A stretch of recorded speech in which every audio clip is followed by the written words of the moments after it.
Hooray, pre-notification gang.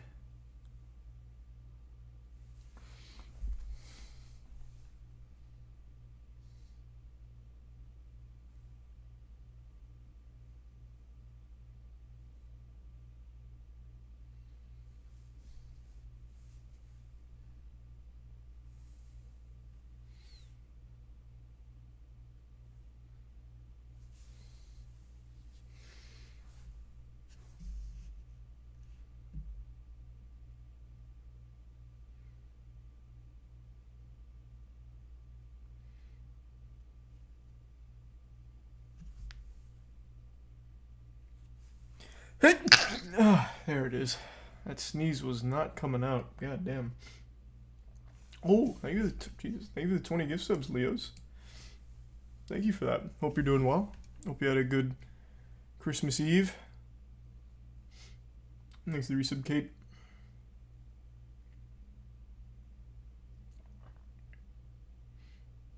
Thanks to the resub, Jumbo.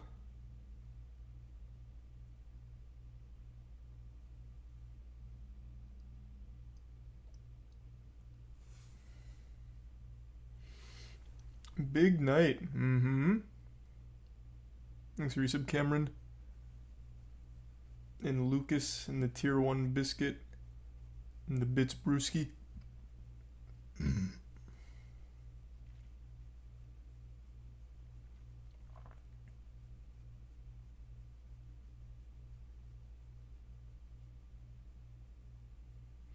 Thanks to the prime beer. And the resub seal.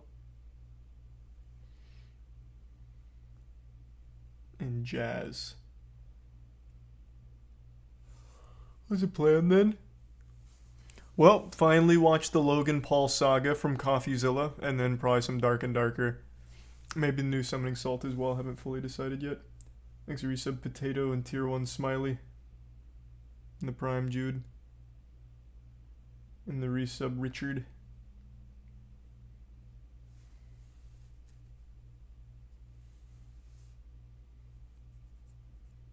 And the resub Dutch.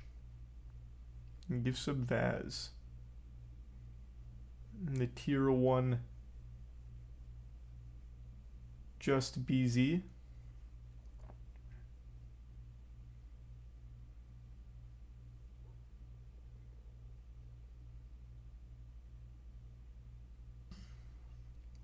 Coming along, great rip.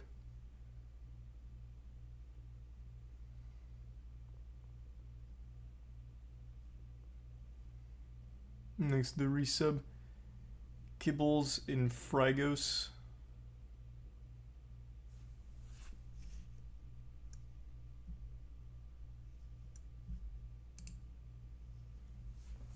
And the prime Zooted and the resub Chroma and gift sub Daruma. And the 3 gift subs BZ.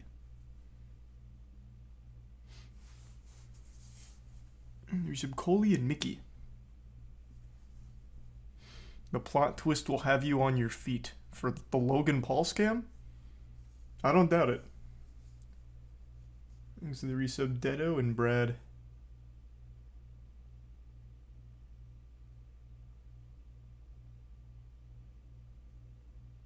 And the resub Reckon and the prime Saints. The resub Samara. Worst game I've ever played is Super Fight. It's $200 and it's a 3-minute game. Thanks to the resub Laughs, Taikoi, and Maniac.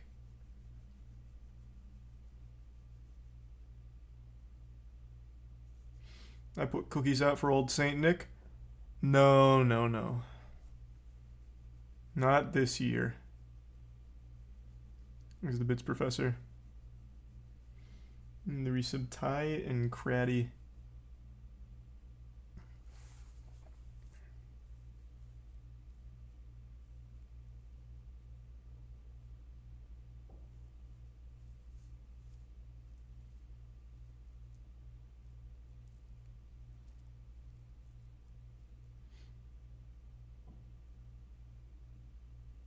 The actual Saint Nick was a really wild guy. Oh, I bet he was.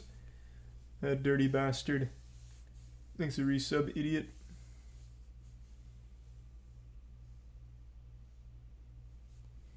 And Sunny.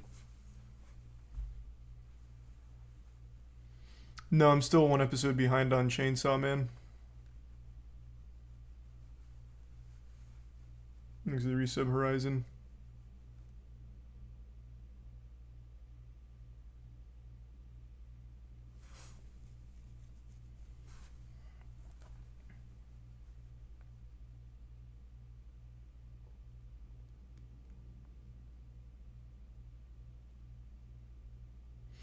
Join CoffeeZilla's Patreon and the extra interviews are heartbreaking on CryptoZoo.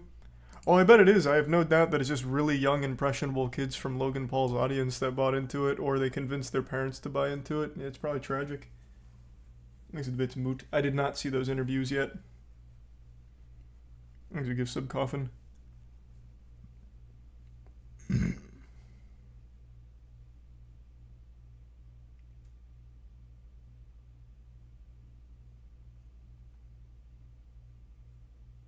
And the 5 gift subs, Skittles. Thank you, Skittles.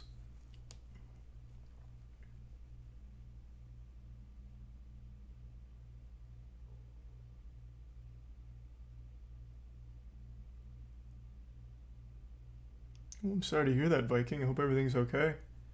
Wishing you a speedy recovery. Thanks for resub, Reeg.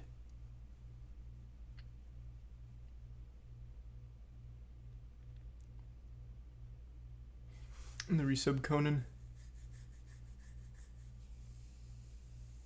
It was a single mother from a financial course. Eek. Yikes.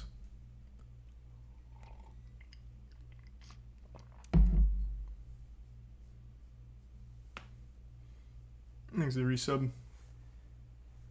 Dix. And Mobster.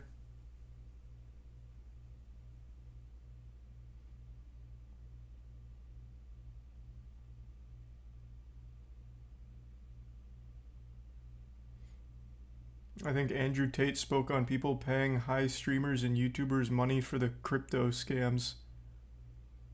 I mean, he's not wrong to call it out, but man, what a what a bold move from a guy who's also selling a scam course on like drop shipping and getting laid.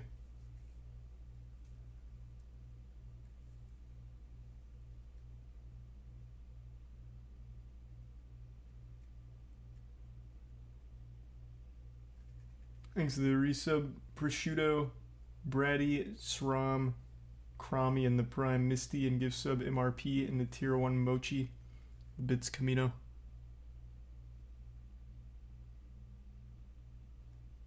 And the resub Cherry and the Bits Angel.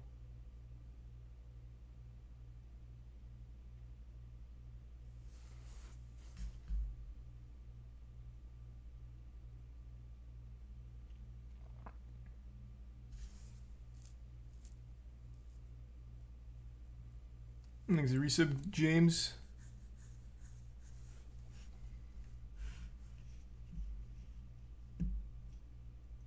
Your grandmother was talking about crypto scams? That's huge.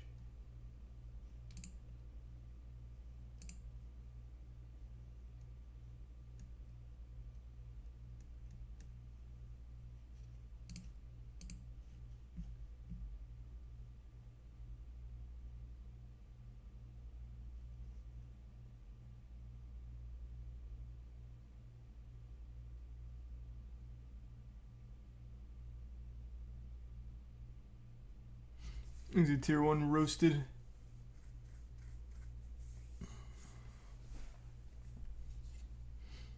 Anything special today? No, not in particular. Nothing too wild.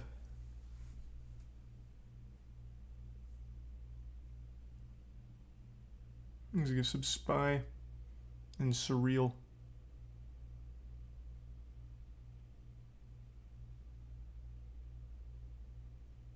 Maybe some Goog and Dill.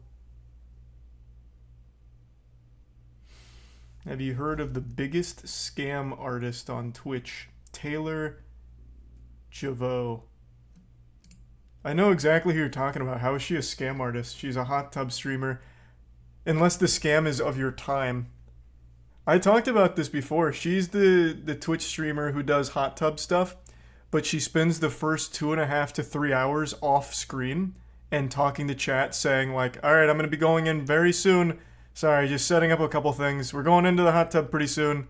Oh my goodness, hold on, something just broke," for 2 to 3 hours. But then she eventually does go in the hot tub for like 5 minutes and then call it a day. So I guess the scam is just of your time.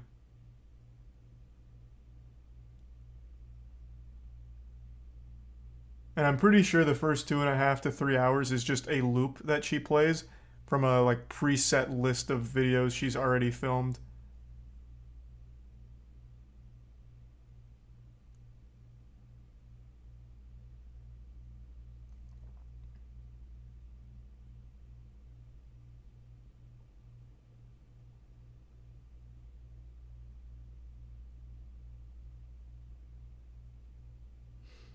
Thanks to the Prime Ray and the resubs Slicks, Mason, Javi, and the 5 gift subs Wonder. Thanks, Wonder. The Prime Ubesti. Sad part is there's 4K people. 4K? She usually has like 5 to 6K.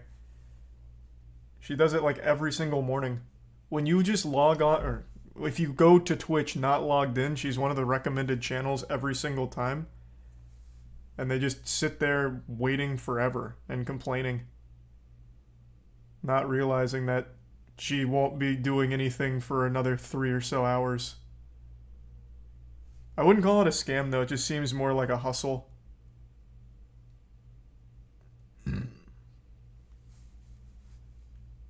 a resub Scaredy, Spy, Care, Jonah, and the 5 gift subs Cambay, and 5 gift subs Trail. Thank you for that. And the resub Crazy Luck and Voho. Seems more like tricking dumb, horny people. Yeah. I just wouldn't necessarily call it a scam. It's a Twitch streamer named Taylor Javot. I don't remember how to say her last name.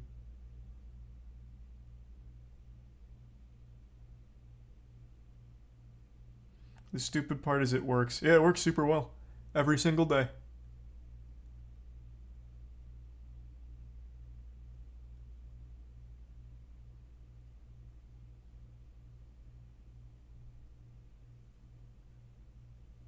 Thanks to resub Fiar, Pablo, and the Bits Numb.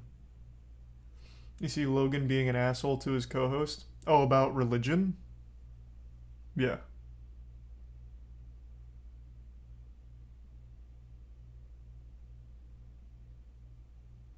Hey, good luck, Skittles.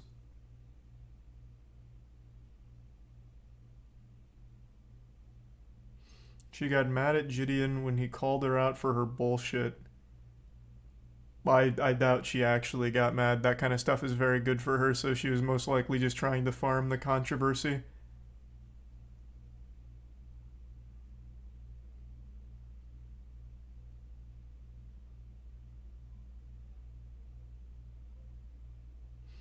Thanks to resub Snowy and the Prime Flip Flop and Tier 1 80. Not really bullshit. People will pay just for her to sit there, so why not? Well, she doesn't sit there. God damn. I don't think I can even pull up clips because she disables it on her channel, so that way people cannot like track how long she just stays off camera. Because I'm pretty sure it is just a loop. She just plays pre-recorded videos on a loop for 2.5 to 3 hours. And she's been doing it for like a year or so. But it's just here. I can show this. So what she does is she does a hot tub stream every day, and it's just this and her arm off to the side, and it's this for about 3 or so hours. So like here's 3 hours, 12 minutes, and it's her just saying like, "I'll be on in just a minute. Just got to fix a few things. Oh geez, I just dropped something. Hold on, give me a second." For over 3 hours, and then sometimes she'll just end off screen, and then sometimes she'll actually come on.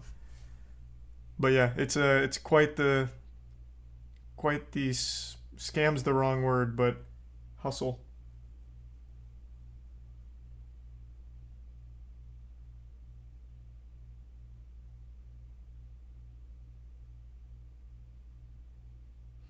It's so stupid how many people stay on and wait. Well, it's not just stupid, it's pathetic. Absolutely pathetic.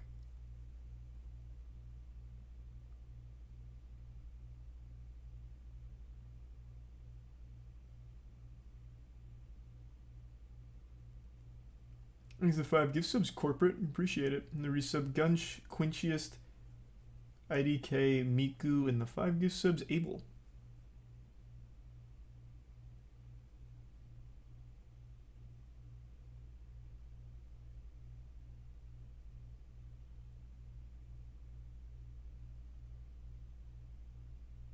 And thanks to tier 1 MFT.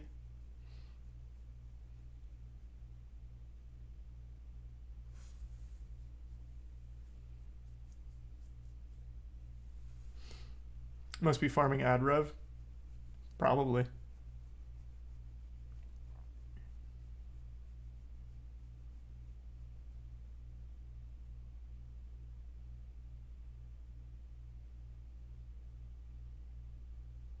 Thanks resub Paradox and Virology.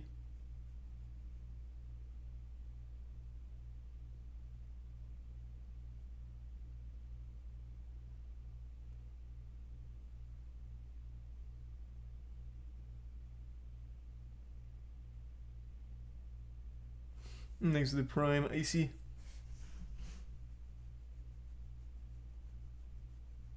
Yeah, we're gonna watch all 3 parts.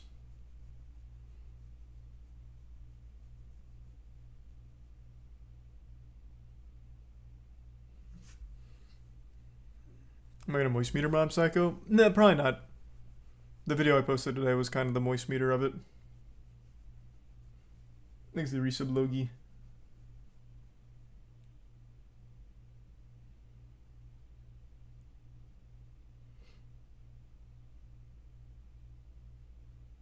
You aware of the AI generated VTuber streaming right now? Channel is Vidal987. Yep. They're doing Osu.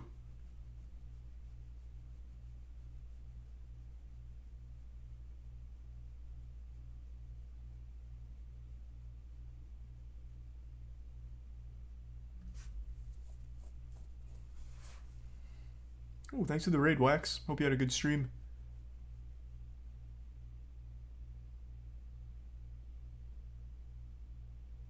And thanks to the Prime Voil.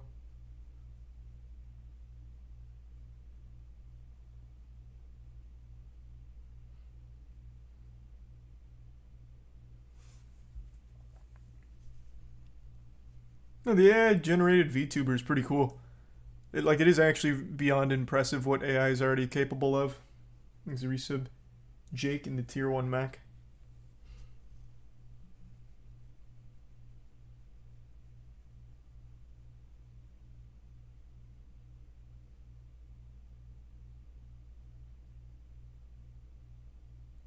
And the resub Karina.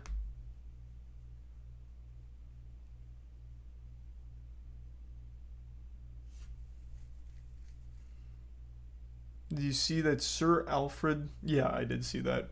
The guy who lived in the airport for 18 years. Yeah, he passed away. I saw.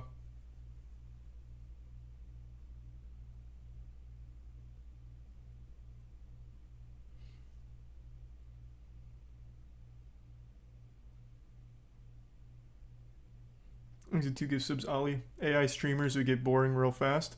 Well, till they master speech, and you won't even know that they're AI.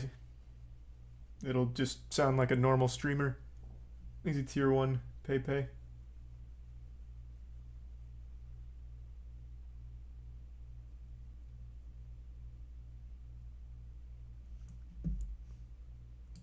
And the time's not far off. Here, let me pull up a clip of the AI streamer. And I believe this is the first one right now.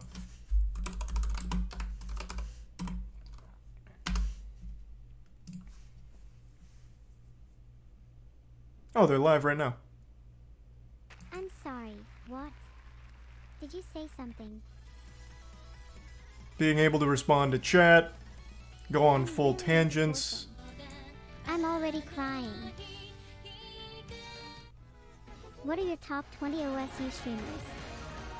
It's already pretty fucking impressive. My favorite streamers are Vito and Leah. Vivo's stream is amazing and Leah is just amazing in general. So it's all AI generated here. Here's a clip about her being smelly. This is the big one from her. Oh boy. I think I need to shower before I start talking. I mean streaming. I mean entertain you guys. Thanks for resub Nate. I mean... Tier 1 ravioli. Resub Sorry about that. There. Let's get back to what I was saying before I was distracted there for a second by the smell of my own body odor. I really hope I don't smell too bad because I haven't had a shower in like 2 days now and I've been wearing this t-shirt with like 5 layers of clothes under it for the last few days. Like legitimately Because this I sounds haven't like something washed I it would since say wore right it now. last week, and I'm kind of starting to smell like a gym bag right now. Oh god, I hope I'm not offending anyone with my bad hygiene right now because I'm just not used to this level of exposure yet and I don't want to make anyone feel uncomfortable around me or anything, so I'm gonna take a shower real quick and hopefully after that I won't smell too bad and I'll be able to continue talking with you guys without any more distractions from my stinky self. Thank you guys so much for reading my ramblings and I'm sorry if I made you uncomfortable in any way, shape, or form. I don't know how it works right now. I think it's Chat GPT, but yeah. Like this is brand new shit and it's already pretty impressive. So this is just the start. Pretty soon there will be companies pumping out so many VTuber AIs to try and farm ad rev off Twitch or YouTube or something. It's going to be a gold rush. It's not ChatGPT that they're using? Oh, interesting.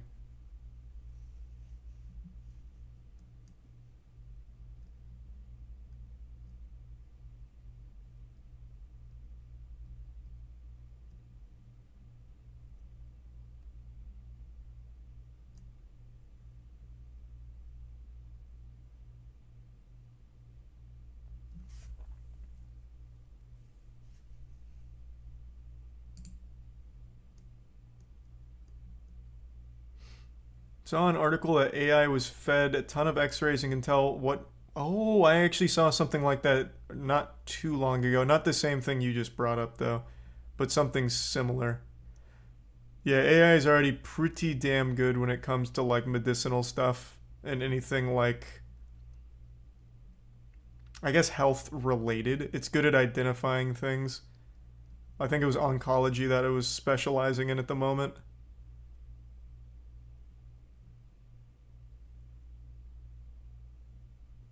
Thanks for resub Red Panda, Space, Burb, and Trash, and Reninguez and Nate.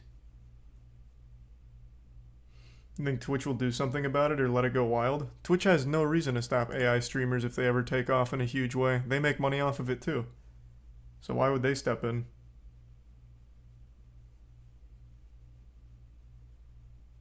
Well, that's good to hear, Viking. Let's give some pandas.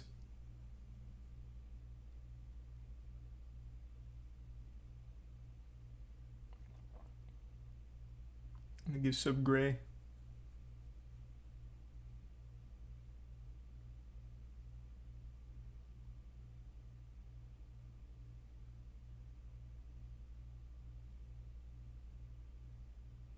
Well, this isn't a deep fake, man. This is just a VTuber AI, not a deep fake.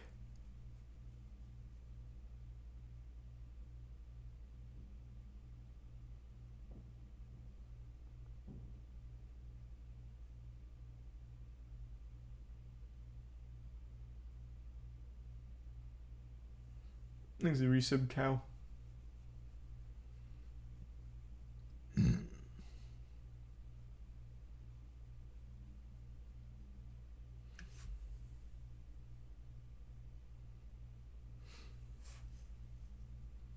No, doing CoffeeZilla in just a little bit. Just didn't want to start immediately with the CoffeeZilla stuff because that's what I've been looking forward most to.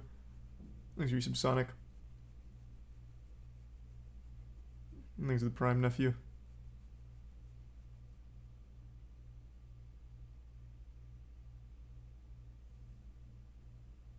And the Bits Grant.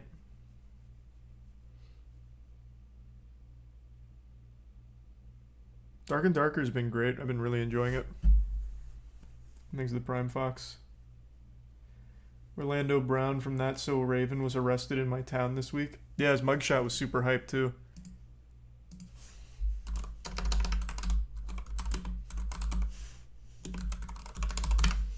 He gave a real good cheese. He said, yeah, I got arrested, but I'm still having fun. Orlando Brown's life has been quite the roller coaster.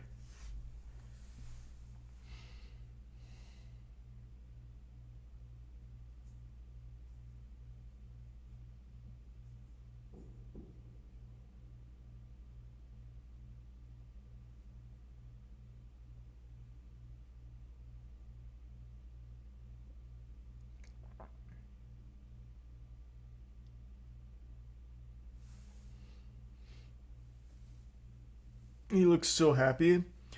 Well, he's had a very long battle with drug problems. I imagine here he doesn't even know where the fuck he is. That'd be my theory.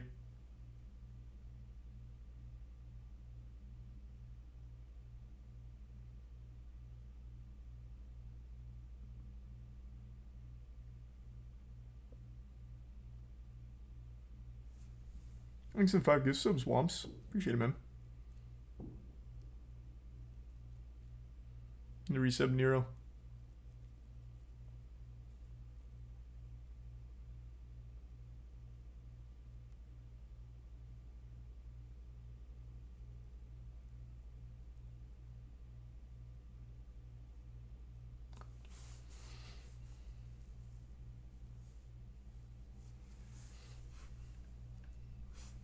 I played Among Us VR for a little bit. It's alright. I probably won't play it ever again. Marvel is campaigning for Best Picture at the Oscars. Yeah, it's pretty sad. I think they're starting to drink their own Kool-Aid.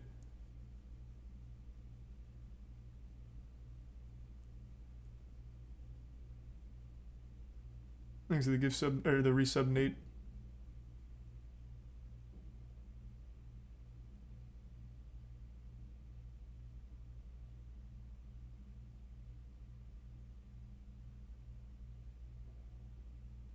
With what movie?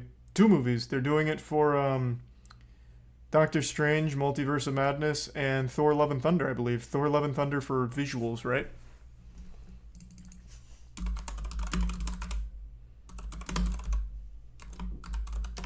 Jesus. Let's just do Oscars.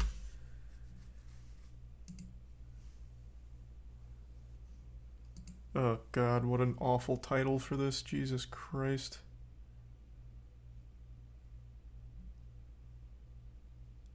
Yep, Thor: Love and Thunder and Multiverse of Madness. Oh, and Black Panther.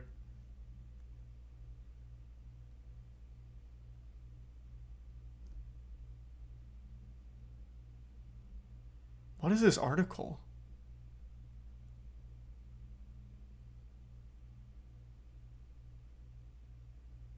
What the fuck?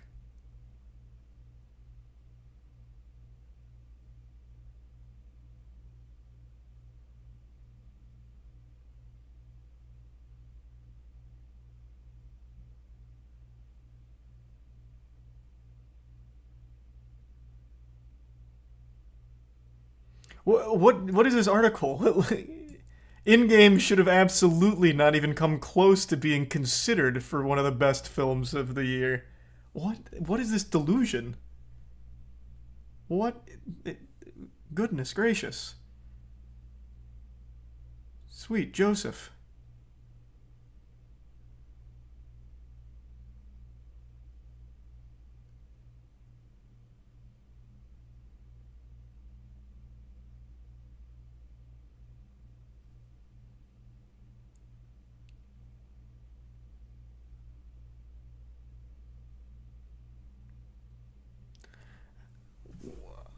What is this website?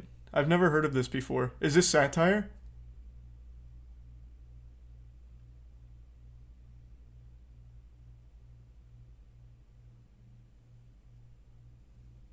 Hey, good to see you, JJ. Hope you're having a good holiday. Thank you for the 5 gift subs, man. The resub Faith and the bits Archfiend. This is a legit site. No fucking way. What?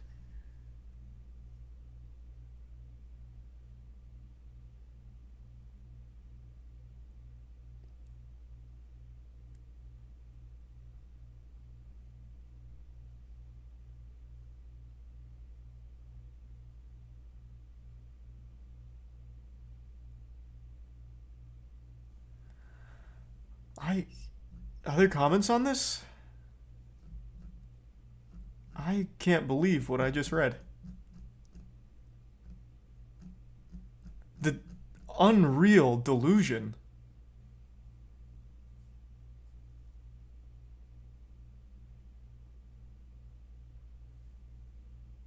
There's the bit Smurf and the 5 gift subs Dom.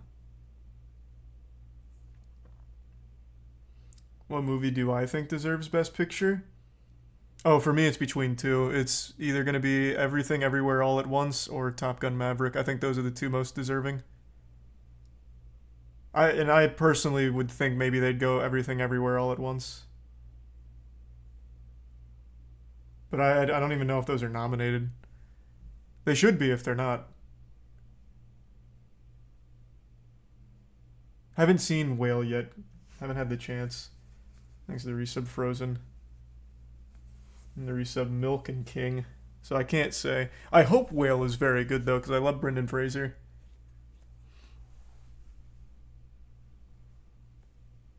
There's the Prime Mosh Pit and the resub Monster. Oscars are for sappy formula movies. That's what I used to think, but I haven't like disagreed with their last two picks. Didn't Oscars is where Parasite won, right? Parasite won the Oscars Best Picture for 2020, and then what was 2021? I can't remember now. Hold on, let me see.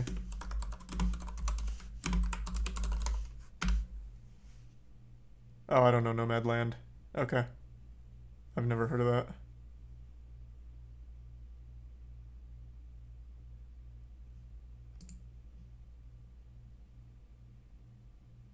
I actually don't know any of these.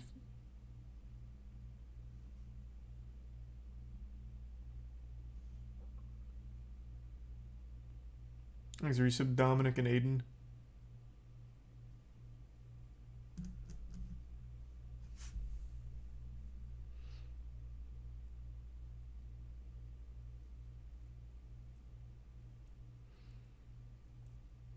Rough year for movies, it seems. This year didn't have many great standout films.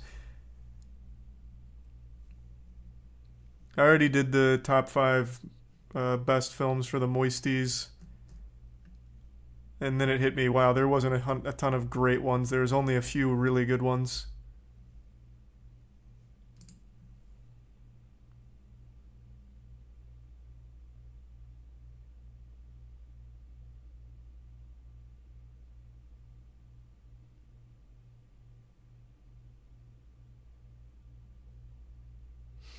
Top Gun Maverick is Best Picture. It was like cheesy blockbuster cookie cutter movie as it gets.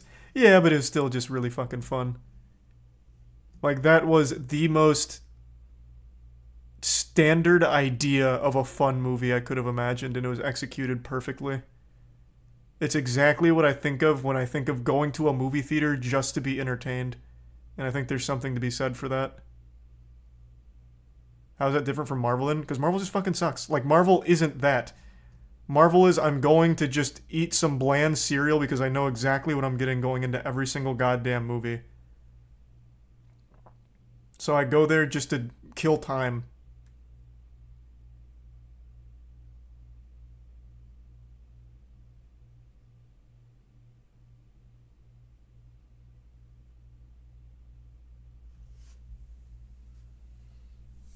This is a resub Aaron, Aesthetic, Tori, and Tier 1 Angus. I'm never overwhelmingly disappointed. I'm never extremely satisfied. It's just I went there, I saw a movie, and I won't ever think about it again. There's very few Marvel movies that really stand out as something that I actually care about anymore. They're all just so samey.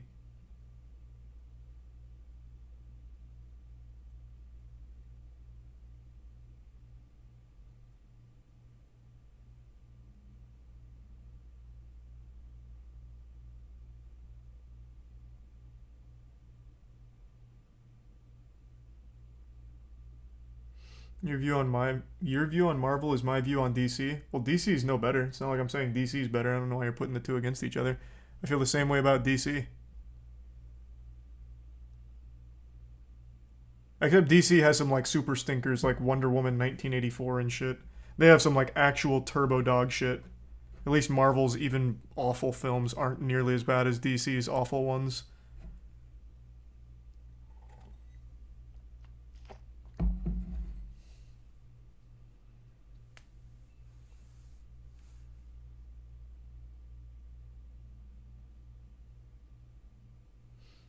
Thanks the resub Spicy and Rare Chip and Hanson.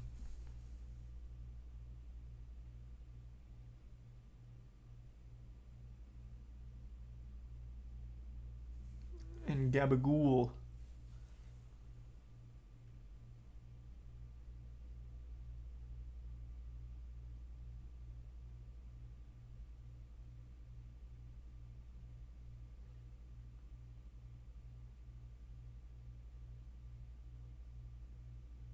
Eternals was such a waste of time.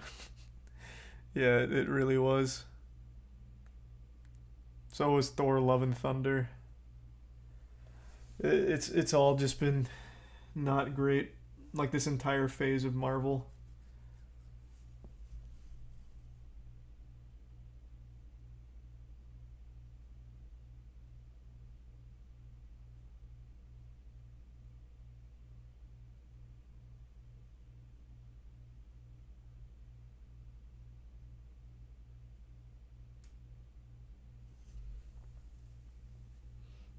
What's the best of Phase 4? Let me see. I don't remember what all counts as Phase 4. Aren't we in Phase 6 now? Okay, no, we're going into Phase 5. Okay, let's see. Black Widow, probably the worst, or tied for the worst with Eternals. Shang-Chi, the first half was great. I really liked the first half, not the second half. Second half fell right back into the standard generic CGI clusterfuck of formulaic garbage. No Way Home was good straight on. I didn't hate Multiverse of Madness. I actually liked that it went in a weirder direction, but even still it wasn't amazing. Thor Love and Thunder absolutely fucking blew, and Wakanda Forever was fine. It wasn't terrible, it wasn't great. So the best one's definitely No Way Home for Phase 4. Not even close.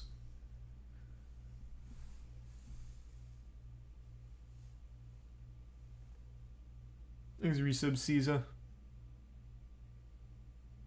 Resub Nicholas. These are movies. Loki's a show, man. If we want to do shows, WandaVision, I liked the first half, hated the second half. I don't know what season 1 is. I don't know what that means. Oh, for this. It's a subsect I didn't notice. Falcon and Winter Soldier bored me to tears, dropped it after 3 episodes. Loki was great, I actually really liked that one. Only watched a single episode of What If. Hawkeye bored the shit out of me, dropped it after 3 episodes. Moon Knight absolutely bored the fuck out of me, dropped it after 3 episodes again. Didn't see Miss Marvel, didn't watch I Am Groot. I watched 4 episodes of She-Hulk out of spite, and it fucking sucked, and then I dropped it. Didn't watch Werewolf by Night, and I didn't watch the holiday special.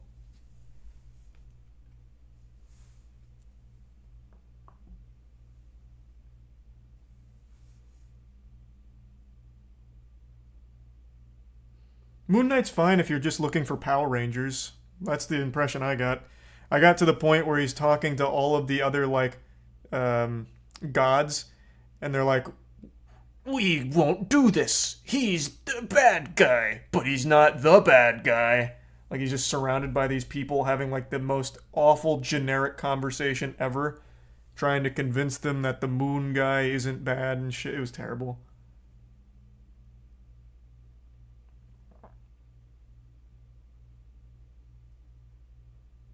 And I also hated how anytime there was about to be some fun action, he'd black out and we just see the aftermath. Really fun. I love that from a goddamn superhero show where the action is just the aftermath.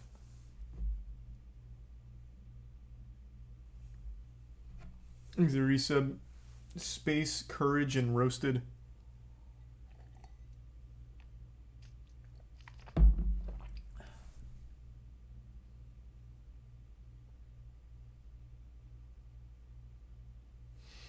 Yeah, I know there's like some really avid Moon Knight defenders, and I don't know what kind of show you watched, but it certainly wasn't the same one I was watching.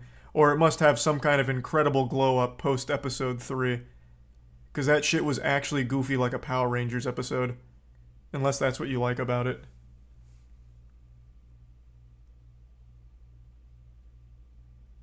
You didn't fucking watch it. It is 6 episodes long, which means I watched half of it. Or is Moon Knight 8? Is Moon Knight 6 or 8? Let me see.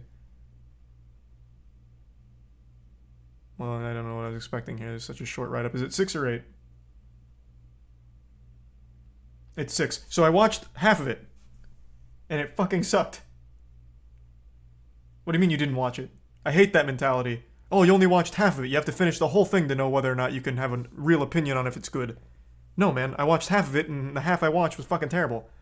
I'm not going to invest another 3 hours into this garbage.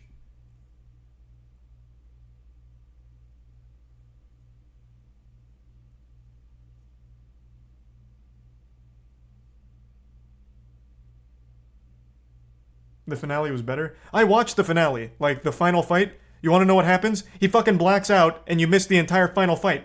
The final fight is done when you see it.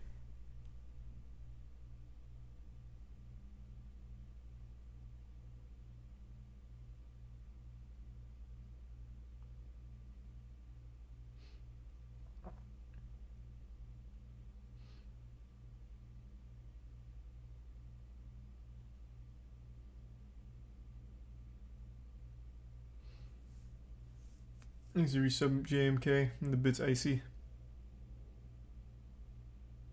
Resub 2 and the Prime responded. Oh wait, maybe I watched 4. Which episode is it where they have that one goofy guy with like his collection of eccentric items? And then he like pulls out a gun at some point and he's like, "You will not touch that eccentric item. It's one of my favorite items." Is that episode 3 or 4? Maybe I watched more than I thought I did.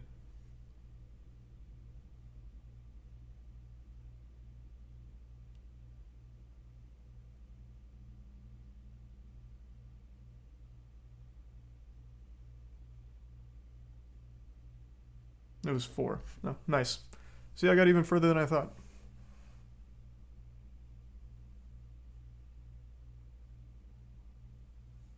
Thanks to the gift sub, Lee.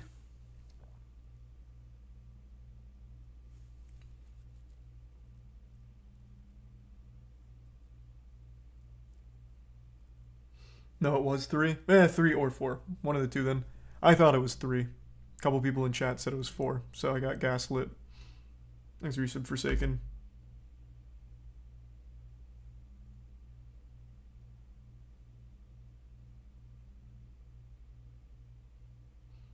Ooh, I do want to see Puss in Boots. That did look fun.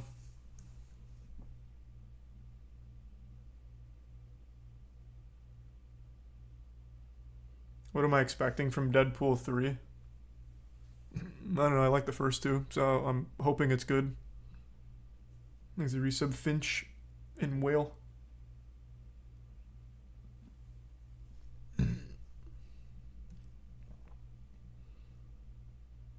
Wait until Phase 5. Oh, yeah. Phase 5 is when it all really comes together and kills it. It'll be really good, I know. With all of our favorite Eternals, such as... Yep. And then they're teaming up with all of our favorite characters from Thor, Love, and Thunder, who are teaming up with Doctor Strange and Shang-Chi in order to stop Kang the Conqueror. It'll be cool. I do like Kang. He was very cool in Loki. Shame that so far the best thing out of Marvel is a show. Not their massive budget movies that have just been extraordinarily boring. Thanks to Prime Kingbo. Except for No Way Home.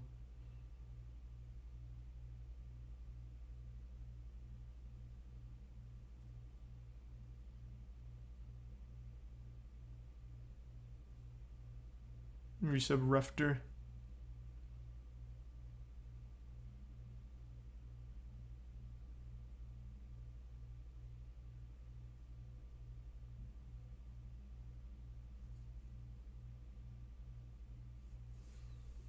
This is my favorite Marvel movie of all time.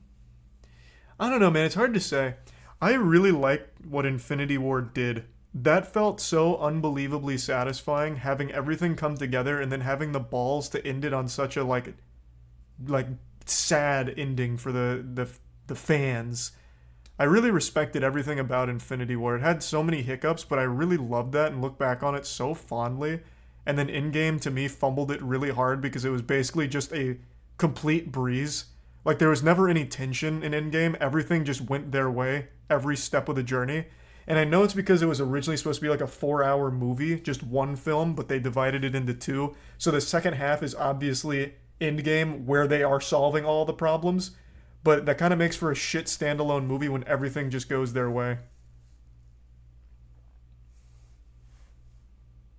That was my biggest complaint about Endgame. And they also had some really drawn out scenes that I did not care for.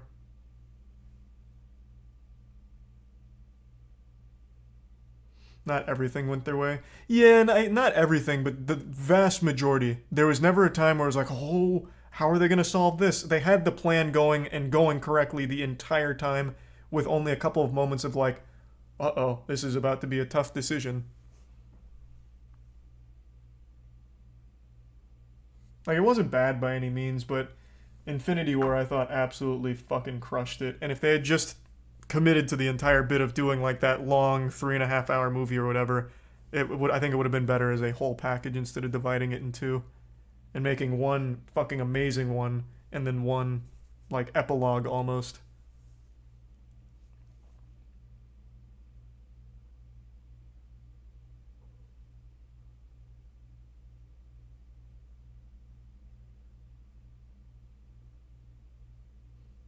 Exit Prime Feet and Resub Saivoy, Zed, Lee, and Fresh.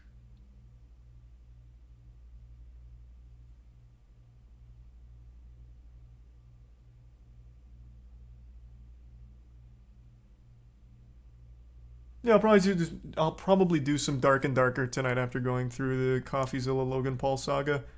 Still might do Summoning Salt too before that, but yeah, I do plan on doing more Dark and Darker tonight since it closes pretty soon.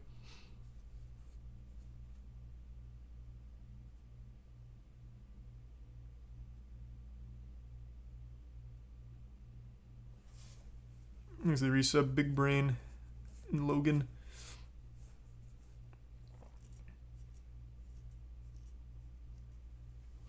There's no stakes left in Marvel.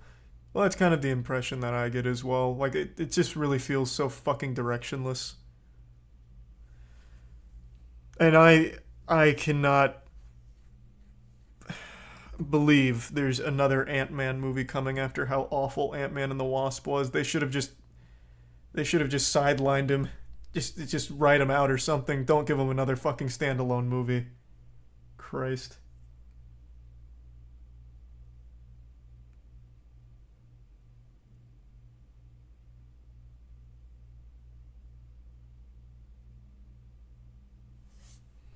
I like Ant-Man as a character, but Ant-Man and the Wasp was absolutely miserable. I still think that is the worst Marvel film that they've had since The Incredible Hulk. I think it's worse than Black Widow and the Eternals.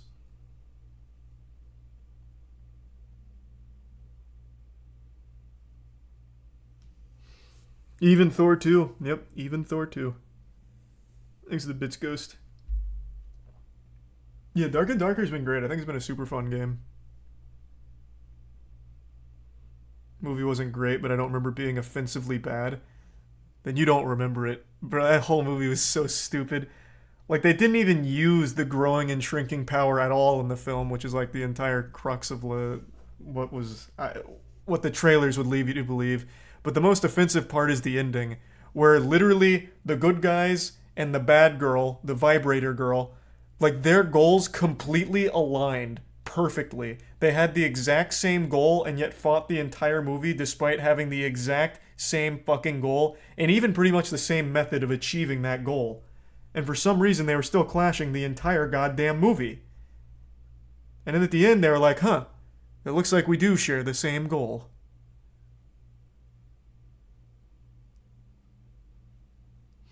Not true at all. They use shrinking and shit the entire movie. You're misremembering the movie. Then you're focusing on the couple of scenes where they do, such as during that chase, and then also during the kitchen fight.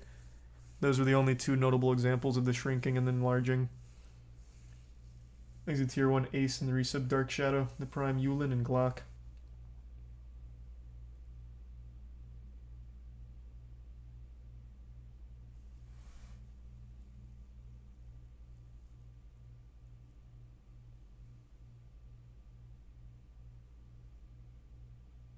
Yet it still tripled its budget. That's Marvel, baby. That's Marvel. Thanks to the Resub Chicago. Ant-Man 3 could be good if it's essentially a Kang movie with Ant-Man in it. Yeah, if they focus entirely on Kang and just forget Ant-Man's there, maybe.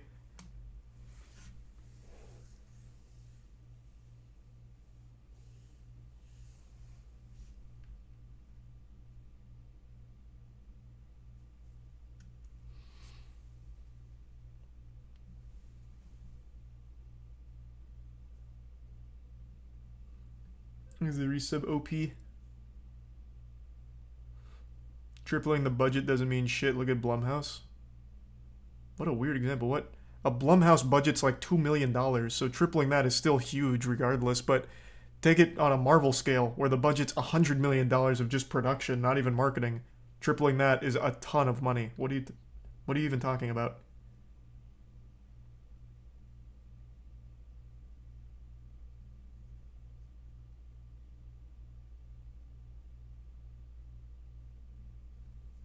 The Prime Peter, Dougal, and Tier 1 Rose and the Resub Rag.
Hey, hey. Huge. Fucking huge.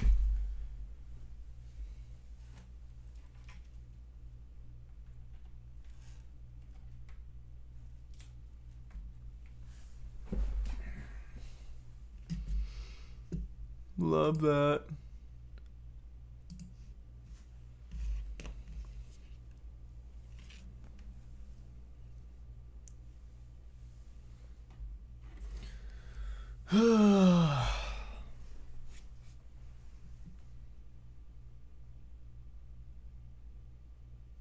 There's Resub Jazz and Twiggles.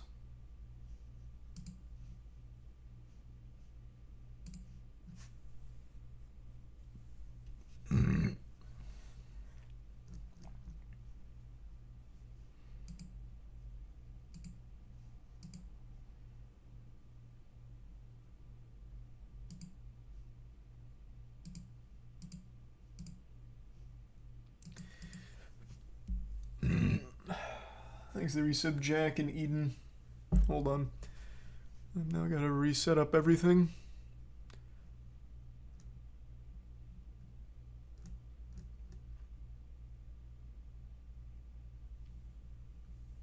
Thanks to the Resub Wilder and the Bits J Mundo.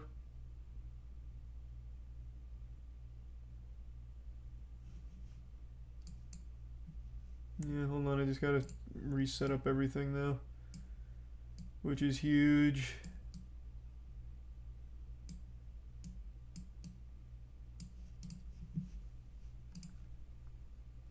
There's the Prime Shay and Resub Dragon and Serene.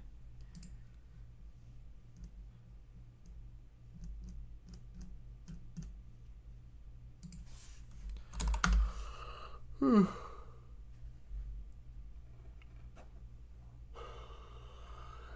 sure Ant-Man 2 is worse than Thor and Love and Thunder? Yeah.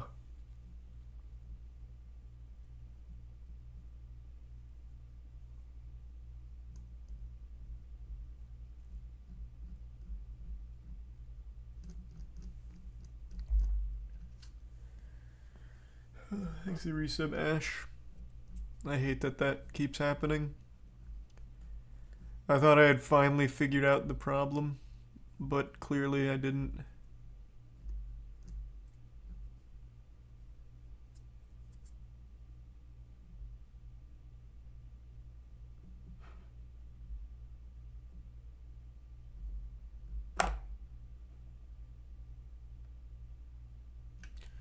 Alright. That's as good as that's gonna get. Unlucky. Exit resub test. I already saw Coffee and Logan's tweets.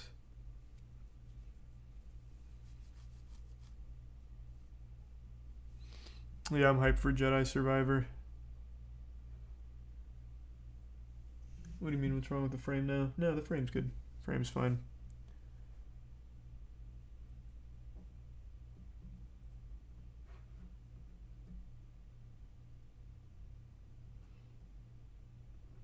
More allegations came out about Rich.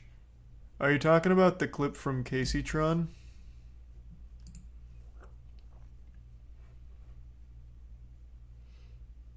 Is it Prime Flanzer?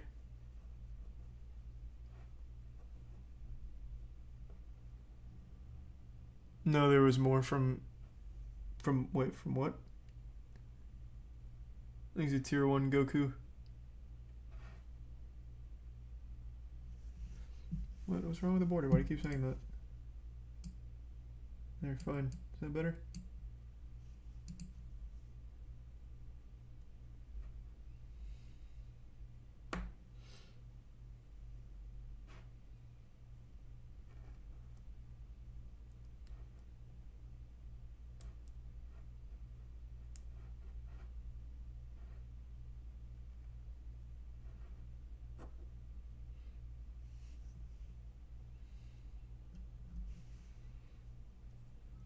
No, that's as good as that border is gonna get.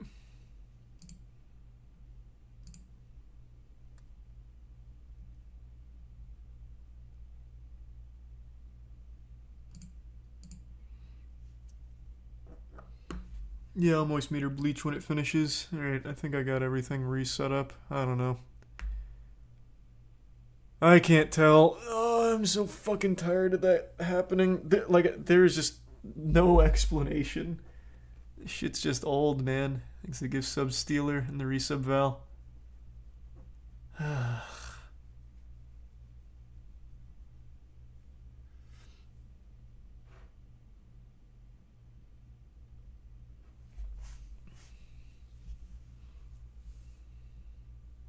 Thanks to Resub Gliz. Alright, let's start from the beginning.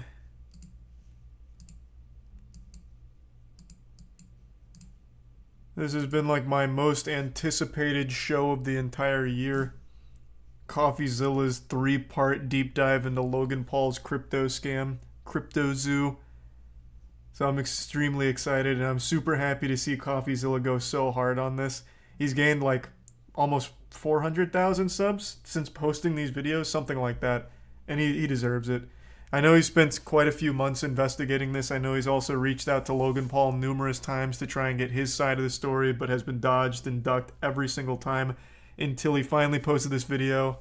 I saw Logan Paul's tweet saying, actually I'll just pull it up instead of paraphrasing. He did the standard, I used to love CoffeeZilla, and I always think he gets everything right until now. Now he fucked up.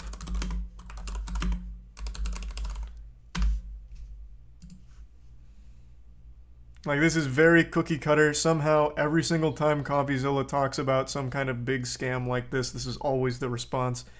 While I generally appreciate Steven's creative genius and exceptional work ethic, I mean that, this one is simply not true.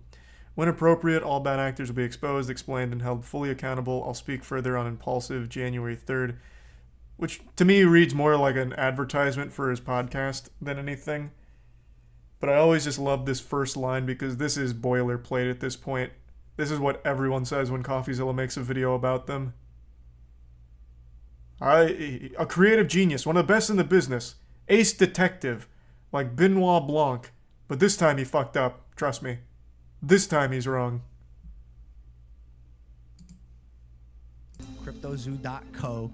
I am so excited about this project. It's so fun. It's a really fun game that makes you money. A fun game that earns you money. Pay to How much do you guys earn. make from CryptoZoo? I lost around $50,000 in CryptoZoo. I Oh, lost $40,000. I lost around 15,000 US dollars. I lost $25,000. $120,000. this is absolutely shocking to me. These aren't children. You're telling me these adults watch Logan Paul? Or did they had to have just heard about this from like crypto subreddits, discords, all trying to like hype train the shit out of this? I refuse to believe that this is Logan Paul's audience. No fucking shot. He probably had no idea Logan Paul was even involved with CryptoZoo. These are some Corvo, Luxurious, and Cody. $500,000 Australian, which is $500,000 in CryptoZoo. Shut up! What Jesus happened? Christ. Yeah, 500K. Oh no. Today we're investigating Logan Paul's Yikes. CryptoZoo, a Oh my blockchain God. game that made millions but never worked. Some of you guys think you know the story, but it goes so much deeper. I've uncovered sociopaths, billionaires, fake orphans. Did I mention fake orphans? And of course, at the center of it, we have Logan Paul himself, who has abandoned this thing, WWE leaving superstar, thousands of baby. fake orphans in his wake. Wait a second. Thousands of victims in his wake. Now, you'll be hearing from some of those people because their stories are heartbreaking.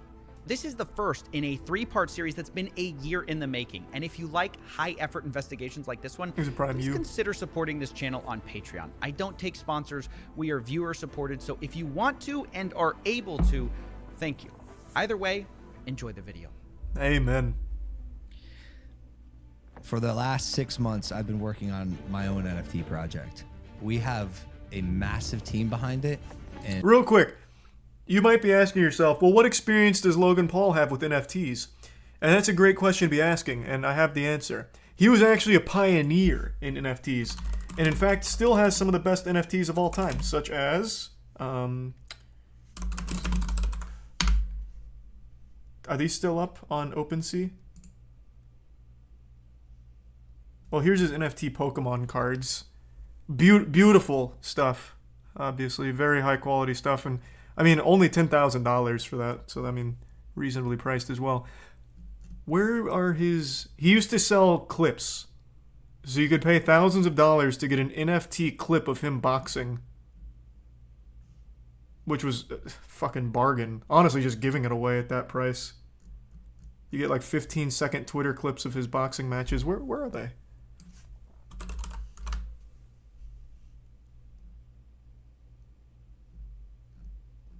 Where the fuck did they go? What? Did they get scrubbed from the internet or something? What the fuck?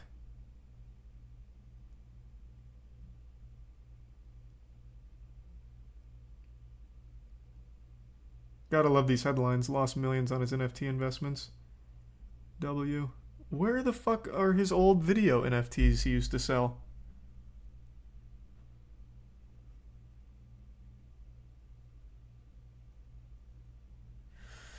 Okay. Well, that's a shame. No, but at least you got to see his NFT Pokemon card.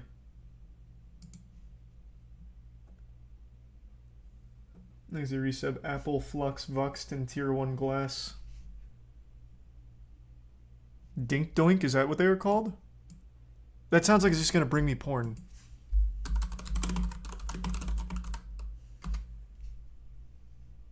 Logan Paul allegedly helped create the new Dink Doink cryptocurrency scam. Oh, I remember this one. I didn't hear too much about it past the initial, like, oh, silly name. I'm assuming it was like a pump and dump thing.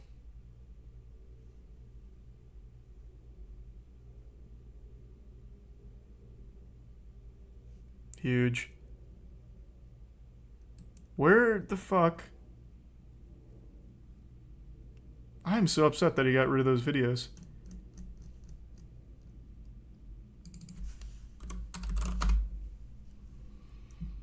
Do they still have the Pokemon card up?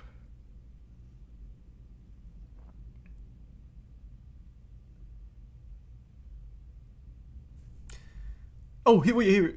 No, this is Jake Paul doing it. Oh well. It'll just remain as a memory. Coffee talks about it in the video. Oh, okay, good. Thank God. Thanks, Rectum. And are probably out of pocket like $1 million just because we believe it's going to work.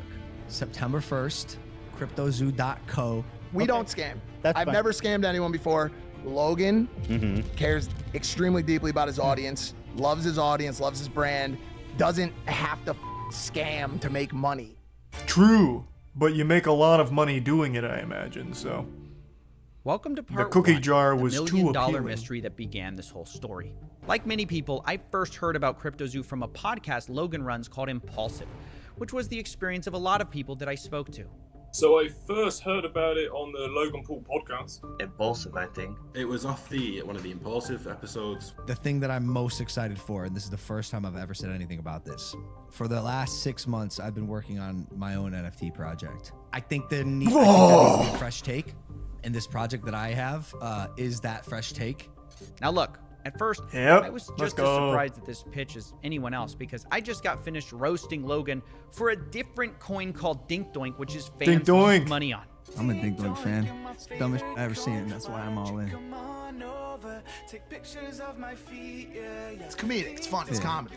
Now look, I know Logan and his friends tried to make it look like Dink Doink was all about the memes, but it turns out they secretly were tied to the project, and Logan created the Dink Doink character himself and subsequently abandoned that project. So if you invested in it, you got blasted, and Logan rightfully took a lot of heat for Dink Doink, which Huge. is why I was surprised when he seemingly immediately jumped into another crypto project. But Logan insisted CryptoZoo, it was different. It wasn't his friend's project this time, it was his. And it wasn't even a project at all. It was a game that could earn you money. I'm excited to launch. Called Pay to You Earn. keep using and you Or, just did it Jesus, again. You keep play to using a earn. word there. Game. You're not using like a project. It's a game. It's a game. It's a really fun game that makes you money. Now you might be wondering, how's it possible to earn money from a game? Well, let me try to break it down for you. This is how it was supposed to work. You started by buying this crypto token called Zoo, which is their in-game currency, and you use Zoo coins to then buy egg NFTs, which you can then hatch to become animals. You then can breed those two animals to become hybrid animals. For example, if you breed a gorilla, What a fun and a sounding kitten, game. you get a Gore Kitty. And the more rare the NFT, the I get to higher breed the daily animals? yield Sign of me Zoo up. tokens that animal earns you every day. Theoretically, it works like almost like passive income. You can then burn your animal NFTs to release the zoo they earned back to you, and from there you can invest it into eggs or just cash out. Now, some of you of the Egyptian persuasion might notice some triangular qualities No, that's a to this game coincidence. description. But let's not be too quick to judge, because remember, there are a lot of NFT games built on this model. It's called play to earn. Yes, Now, sir. Logan admits that there are other games like his, but what's going to really make his stand out is that other games have randomly generated assets. His game has handmade art. It's quick to make a digital asset with, unique, randomly generated characteristics. We handmade art for the past 6 months, bro. Approval, very specific notes, 10 different artists making art for our project. That doesn't Now, sound I'll like a admit, lot of artists. This all for sounds that. very enticing. Handmade art, a Not fun really. game that can earn Does you it money. sound and enticing? one of the biggest influencers in the world backing it. You might think, how can I lose? Which is why when people were told all you had to do to play was buy an egg, people spent millions. Just on the first launch between ETH and Zoo, people bought $2.5 million worth of eggs in the first day. And did I Wow, mention okay. the game hadn't even been launched yet? All people were buying was the marketing and the promises. And it wasn't just the NFTs they bought either. The Zoo token Hammy, also Cherry, and skyrocketed Soko. in value, reaching a $2 billion market cap pre-game launch, right? The trading volume was in the tens of millions of dollars per day, which kind of is like Fortnite not coming out, but people trading tens of millions of dollars in V-Bucks every day. That's what this was like. And I know it sounds stupid to buy an influencer project, but you have to understand, people saw Logan as different. It was Logan Paul at the end of the day, an internet personality that I actually trusted, that I actually Why? kind of What did? believed in. Obviously, Well, when I feel terrible that that happened to you, but what? What in the history of Logan Paul has earned anyone's trust ever? Like, I can't think of anything he's ever done that was honest. Like, I legitimately can't. Except for him saying that he made a repeated lapse in his judgment when he filmed a dead body. Like, that's like the only thing I can think of with like honesty associated with Logan Paul.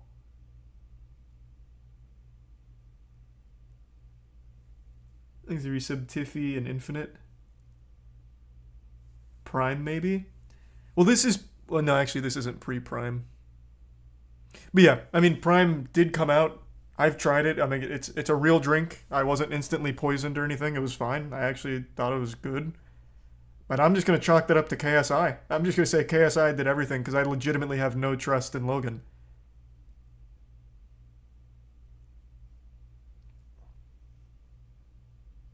someone so influential releases something, everyone wants to be a part of it.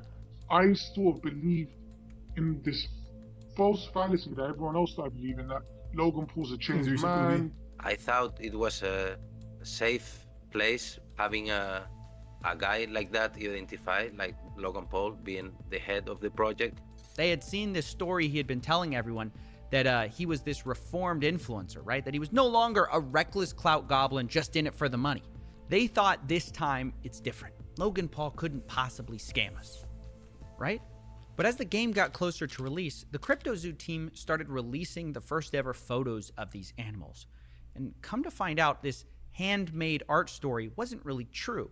It was actually Adobe stock photos mashed together. This was the sort of first red flag of this project. Hey! And I made a video about it at the time, but it was kind of surface level, and something didn't add up beneath the surface. Something where I just couldn't shut this case down. I actually had no idea about that. It was actually part of the announcement video that something they said. See if you can spot it. We have a massive team behind it and are probably out of pocket like $1 million just because we believe it's going to work. On development. Yeah. That's the line that started this whole mystery. We spent $1 million on development. I couldn't get this out of my head. You know, is he lying? There's no way he expects people to believe he spent it on art. So wait, maybe he spent it on blockchain stuff, right? That's what I thought. Yeah, like a but team. Then I audited the Salary. smart contract, and it's not handmade at all. It's not even original. It's what's called a fork, a copy of, you know, some other code that exists out there. One of them is called Floki Shib X, which launched before it. So where'd this $1 million go? I didn't understand. And Logan just kept repeating this claim. We put hundreds of thousands of dollars in it.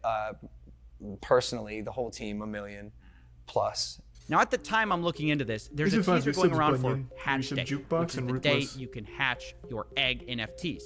And it kind of symbolized the true launch of CryptoZoo. So I thought, maybe this is it. Maybe this is where they spent all the money on their game. Even their community manager, Ben Roth, promised people, after Hatch Day, things will take a turn for the 180. So I put Ben Roth on the board too. I needed to know all the characters in CryptoZoo. And I waited. And finally, on November 3rd, 2021, Ben Roth turned out to be right. Things did take a turn on Hatch Day, only for the worse. Let's meet one of the victims, Helicopter Bob, to explain more. My name is Rob. Helicopter Bob lost just under $7,000 with CryptoZoo. And the first thing I asked Bob was about his animals. If he was making money with CryptoZoo, how much he made, and how if many the animals did you passive breed? Worked. Oh, it never did from the beginning. It wasn't even written into the contract where it showed that you were actually yielding zoo, but there was nothing that was actually, backing that up. There was no way to claim your yield. There never was. Wait. Play that again. Did you hear that? There was no way to claim your yield. There never was. Hold on. I can't the core believe it. mechanic of crypto What? that you can make money with these stupid No. animals didn't even work on launch day, and still, to this day, a year later, still does not work, is what the investors are saying. Which, this is just crazy. People spent millions of dollars on these eggs. But it even gets worse because I kept talking to people and I discovered something. Because remember I told you you could buy eggs with those zoo coins? Is this project currently still up? Let's see. It is. Wait, actually it is. So can you still not claim your yield? I don't even know why the fuck I'm asking. Of course you can't. Obviously you fucking can't. This was never designed to be real. What a dumb question. Their last tweet was May 27th.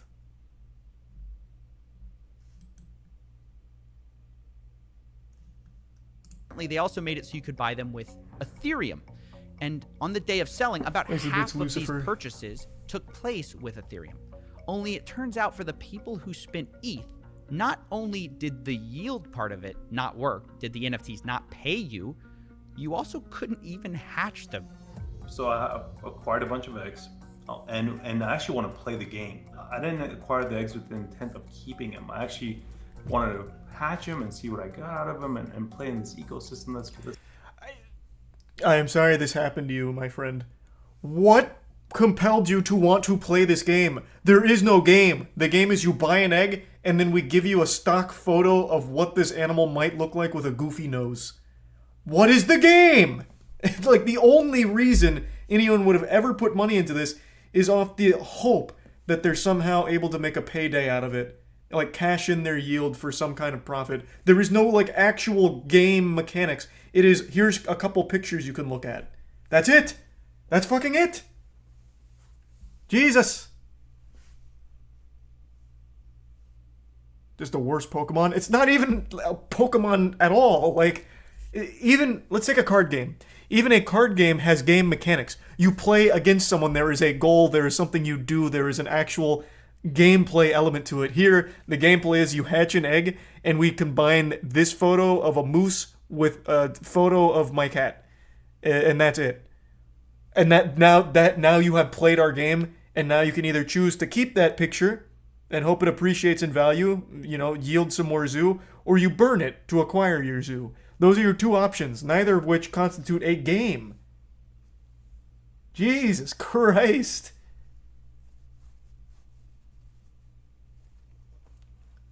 There's the Prime Chicken, and the resub Bushido. that's been advertised or whatever, right? And then I can't do anything. It's not showing up on the website when I connect my wallet, etc., etc. So I'm a little baffled. I'm like, I must be doing something wrong. So I open up a support ticket. With CryptoZoo, and Ben Roth is actually the person answering my support ticket. Oh yeah, no, it's down for the moment, but we're working on it. Let me tell you, it's never been up. Wait, you can't even hatch? No, I'm telling you, it's just a picture. There's nothing I can do with it. You're kidding! That's the whole game. It's just a picture. Even when you can't hatch, it's just another picture. You can ask any of those community guys. It's basically worth nothing whatsoever. Wow. So on launch day, basically nothing worked, and a year later, that's still true. Now, after this was discovered, the price of Zoo fell 63% in just 24 hours. And at this point, Logan Paul basically goes silent on CryptoZoo. No more podcast mentions, no more saying he handmade art. CryptoZoo already got millions in investments, but Logan only speaks in the Discord twice over the next year to say, quote, sober, currently shaking my head, and yo. That was his contribution to this project. Meanwhile, his community manager, Ben Roth, was actively claiming that Logan was going to be marketing CryptoZoo any day now. He told people things like, Logan is an uncontrollable marketing guru. It's over when we launch. And when we have a product to market, it'll get marketed.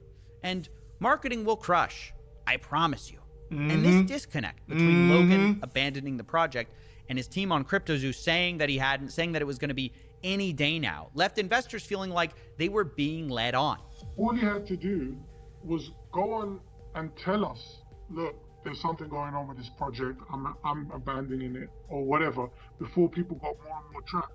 And promising, yeah, this is going to be great, but when it came to actually doing anything, he just hid away from it. Have some decency to come out, talk to the people that invested initially, that invested along the way on all of the fake and false promises, on all of the false hype, and be honest with people.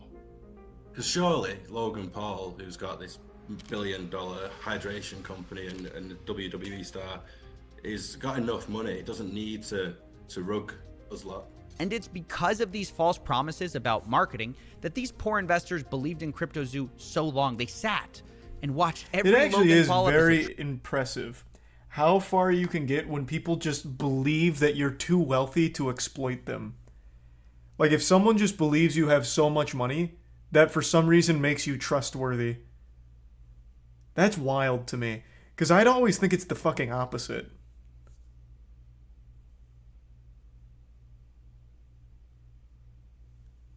Thanks to the tier 1 Zed and the Prime Mac and the resub Giuseppe.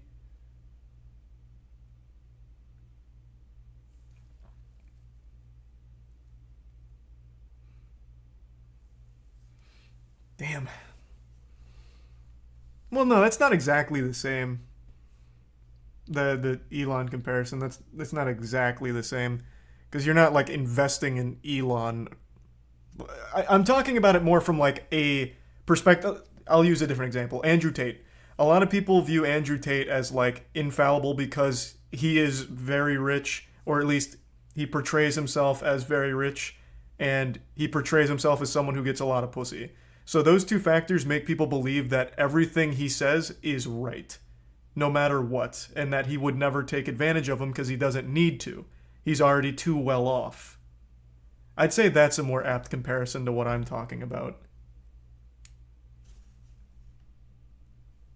Thanks for the gift sub, Josh, and the resub Chai, Muffin, and the Prime Green.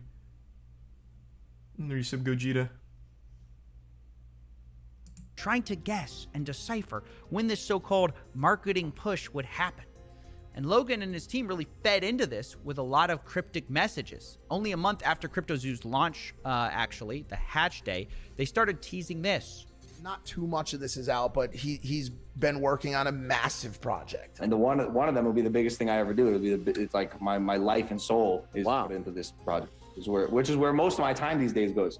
Wow, surely this secret project that Logan put his soul into is CryptoZoo, right? You know, the project he launched a month ago? Well, his fans certainly thought so. I'm like, holy cow, it makes so much sense. He's talking about CryptoZoo. Ben and the dudes are like putting smiley faces and egging the rest of the community. Like, this is it, guys. You know, this is what we've been working towards. That's so shameless. That's so common in crypto. It's finally happening. Logan's going to market the project. And they kept saying that. Logan's going to market the project and it's going to change everything. So now imagine their surprise when another clip surfaces of Logan finally admitting this secret project isn't CryptoZoo at all. It's something else entirely. I'll tell you about this project when we get closer to launch. Yeah. This project line is going to be... Is that the thing with the egg? Like the zoo? No. Okay, that's one. This one's going to be yeah. This is crazy. No, that shit sucks. That shit is garbage. I can't believe you guys bought that. If you're one of Holy these fuck, it was investors, awful. And Logan You Paul's brought up the the one egg? pitching this That was a new joke. secret project, and you're thinking it's CryptoZoo, and someone's like, "Oh, is it that thing with the eggs?" And he's like, "No, definitely not. That was the last project. This is the real project that I'm working on." Thankfully, people didn't just let this slide, because as he went around making the rounds on his new project called 99 Originals, people were like, "Hey, didn't you just abandon your last one?" And unsurprisingly, it's not his fault. It's the bad actors who ruined the project. As I see people giving multiple explanations for why these haven't worked, and you know there's accusations out there. How does it make you feel when people are doing these takedown videos about your NFT projects previously? It's sad because of what I just said. There's so much going on behind the scenes. Like, Doug, I'm not the bad guy here. Yeah. There's some actual out there. Yeah. And it's not me. Like, I'm here to build. Oh, okay. This is a space now where that's a lot of people okay. Well, now I believe do see you. dollar signs. Like any burgeoning industry, if there's money to be made, there's going to be both good and bad people. Okay, well, at least we set the record straight. Space. I'm learning all of it. We had an issue with CryptoZoo, where our lead developer took the code that he made, fled to Switzerland, and like held it hostage for $1 million, like behind the scenes drama that took a stick and stuck it in the spokes of my wheels. Oh, well, that wasn't expected. There's a shady developer who held up Logan's code hostage in Switzerland. That's why this hasn't worked the whole time. He held it hostage for $1 million. Well, let's add that to the board. I mean, isn't the mystery solved? Now, obviously, the first thing I wanted to do was hunt down this developer, who we'll be calling Z here, and find out the truth of what happened. Why did he steal Logan's code for $1 million? However, that's what I really appreciate about CoffeeZilla. He's such a stronger man than I. That is like the most egregiously bullshit story ever. Like, genuinely, I don't believe a single fucking phrase uttered in that same breath. I don't think there's any world where that's actually true, but CoffeeZilla is still going to investigate it anyway. Whereas I would just say, no fucking shot, stop lying, and I just go to like the actual core stuff. I appreciate that he will investigate that outrageous claim. I finally got a hold of him, and when I did, he It's admitted true? he took No the code way. hostage, but he says the reason for it was nothing like what Logan had said. What? Never paid me anything at all, ever. I never was paid. And, we got to a point when I was working on it where I just realized they were just going to try to steal all of my work and not pay me. And so I took all the source code private. And Holy shit. we spent like a month just trying to negotiate and get something figured out where I would finally get paid. Because, like, I'm, on my end, I have a team of 30 engineers. So I'm earning $50,000 a week on building this thing. Building what? You take a picture and you have your stock photos that you mash together to make a new picture when it hatches. Where is $50,000 a week going? Where? How? Holy shit, this is outrageous. But I am beyond shocked that this is at least a half-truth. So the guy did flee to Switzerland after holding the code hostage, but it was because Logan didn't pay him or the team. So he was telling a half-truth on the situation. I can't believe any part of it was true. That is already quite the twist for me. And the only thing they brought to the table were a bunch of Photoshop JPEGs. So Z claims he wasn't blackmailing anyone. He had to hire a team to develop this whole thing, and he just wanted to be paid for the work they did. According to him, they negotiated a $1 million payday for this whole project. And from the second I heard that, I thought, oh, that's interesting, because Logan claims he spent $1 million on this whole thing. And this developer's saying he's owed $1 million on this project. Now, I didn't want to just take one person's word for it, so I later confirmed with another developer who worked for something called the Blockchain Center that he also hadn't been paid. We've been paid nothing. I would have loved to have Zoo, but I don't have any. So that's multiple sources working on the CryptoZoo team project who were not paid. Now, obviously, these are big accusations, which is why I wanted to confront Logan Paul on them. But unfortunately, we're not exactly on speaking terms. So I wondered, how could I speak to Logan without speaking to Logan? And that's when I found out there was someone who might know just as much about this whole story. And I will explain He everything goes one to, day with my manager, who's like Mike. In Is that charge his name? now. Logan Paul's manager, a guy named Jeff Levin. Oh, Jeff. He might be Fuck. just what we need Jeff, to not settle this whole thing. So I gave him a call. Hello? Hey, Jeff. Hey, sorry to bother you. This is Steven with CoffeeZilla. I'm calling because I've heard reports that CryptoZoo hasn't paid their development team, and I'm just reaching out for comment before I do this story. I got your number from one of the development team, and they just wanted to. I just want to follow up on that. I have no comment for it. Okay. Oh, well, fair enough. Are you guys Okay. denying it, or are you saying it's not true? Just no comment. I don't think that the information is true. Okay, because they're saying $1 million hasn't been paid in development for CryptoZoo, and Logan Paul said publicly that it has been paid. So, I mean, it's a pretty serious accusation, and obviously, I don't want to just run a story. If you guys have a whole side to your story here. Your job as a as someone that is reporting news is to actually verify correct news. Well, that's Right, what that's he's why trying. I'm calling you. I know, and that's legal grounds for that stuff. So I'm just telling you, legally, you have to report correct news with verifiable information. Right, that's why I'm calling you. They've given me a lot of things. What? Lot of Where's? evidence. What the fuck is happening? Okay, you can have the evidence you want, but I'm just letting you know, if you report anything on us, I appreciate your business, I appreciate you as a person, and I'm just telling you, from a legal standpoint, as we've been advised always, is if anybody reports fake news, that's where we won't. Then set the record this straight. call was- What? What? Is everyone around Logan just a fucking idiot? Like an actual bumbling buffoon? Huh? That is why he called you. You could have absolutely just, if it's not true, shut it down. Or tell him, yeah, it's not true. I wasn't aware of this. We can go ahead and get some material together to prove that it's all fake. Bang. Right then and there. You don't have to immediately tell CoffeeZilla all the evidence or anything. Just say like, hey, it's not true. If you can give us some time, we can get together all the material and send it your way to prove that they're being dishonest about the information. Simple. Jesus Christ, Logan, hire me as your manager. Jesus. Could have saved you a massive fucking headache if this is all fake. How can you be so dumb? Thanks to the resub Linux. Ooh, hey Frederick, goddamn. Thank you for the 25 gift subs, Frederick. Well, I hope you're having a great holiday. Hey, happy holidays, Chase. Good to see you, man. Thanks to the resub Rick and Machine. And the bits, Shawnee.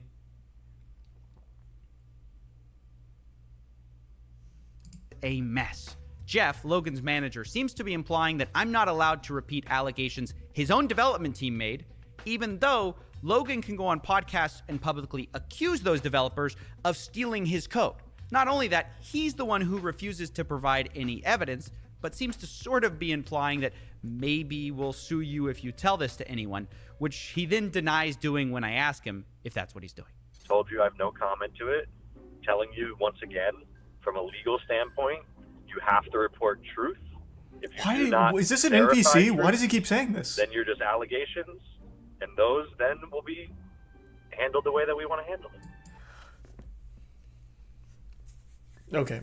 I understand you may have graduated Arizona State with a business degree, but holy shit, that is not being put to good use here, Jeff. You must have fallen ass backwards into this position.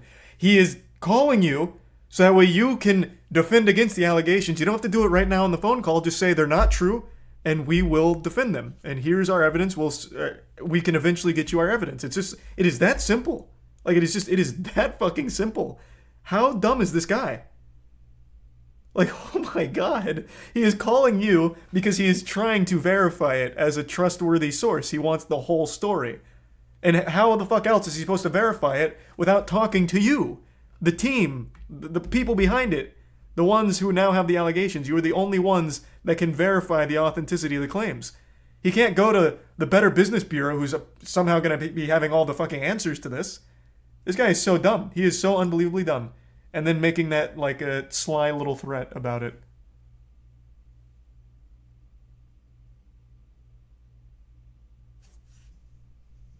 He's Logan Paul's actual punching bag. He has to just keep Jeff around just to take all of the flack.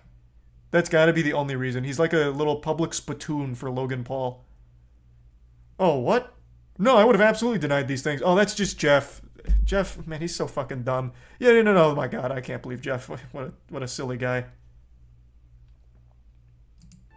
Wait, so you're saying you refuse I to have no give me comment. proof I have that the no comment. allegations aren't true, Dorf, but if I Salazar, report on the I have no allegations, comment. you guys might sue. No, I did not say that. I did not say that. All I right, said once again, I'm trying to read between no the comments. lines. Don't read between the lines. Okay, Listen to okay. the exact words that I'm saying. Okay, Listen to the exact words I'm saying. I'm listening. I have no comment on the situation. Mm-hmm. Good defense. Your job legally is to report facts. If you don't report facts on the information you're given, it is illegal.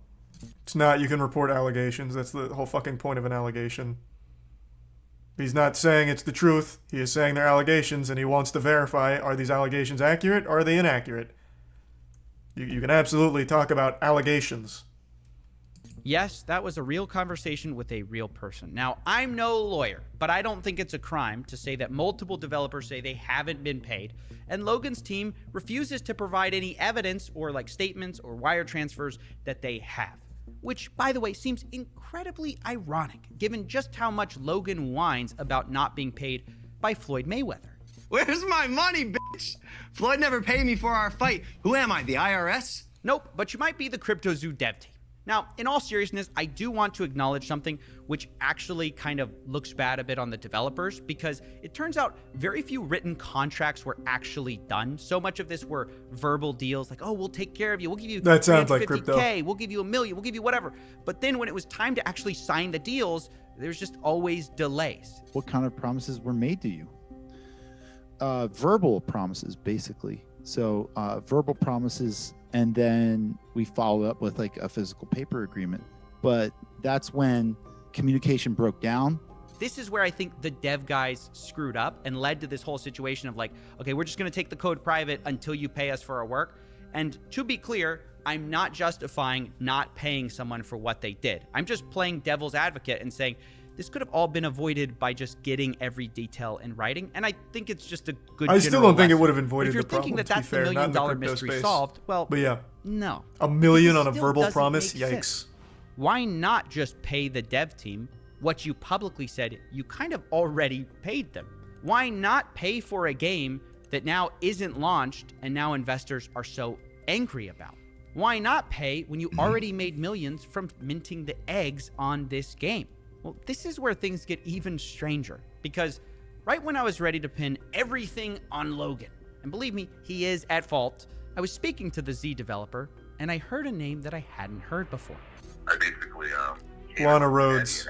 Eddie promised Oh. me, 5% of the tokens and $1 million. He literally never paid me. Wait a second. Who's Eddie? I thought that all of this was Logan Paul. I only put it together when the Blockchain Center guys also said a similar thing about their deal. They said they were promised $350K and it was Ibanez. They say they had no communications with Logan. But we know they weren't talking about different people. They both dealt with the same guy. So the guy's name, I put it together, must be Eddie Ibanez. Turns out he was managing the developers. What's this random guy doing in Logan Paul's project? And who is he? Who is Eddie Ibanez? It's a made-up name. That's a made-up Yes, name, hi, isn't my it? name's Eddie Ibanez, lead developer here at CryptoZoo. Oh, This never mind. reporter says Damn, Eddie's thought it was gonna be a entire crazy story plot twist. is fake. Wait, what? To continuously lie, lead people on, hype people up, to put more money in, all the while in the background, things are going down, things are hitting the fan, and you've left us holding the bag. Logan, you stole 40 million in tokens from me. You are a scam artist. You are a liar, and you betrayed your own community. You aren't that guy. Logan replies, oh, trust me, bro. I am that guy. What? This shit is actually playing out like a movie. God, this is good. All right, hold on. Let me take a tinkle real quick now. I'll be right back. Thanks to Resub Calamity and Saucy.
I'm back.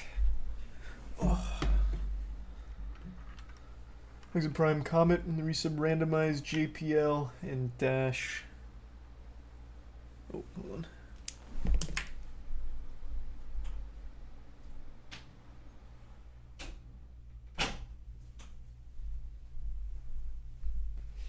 Okay, now I'm back.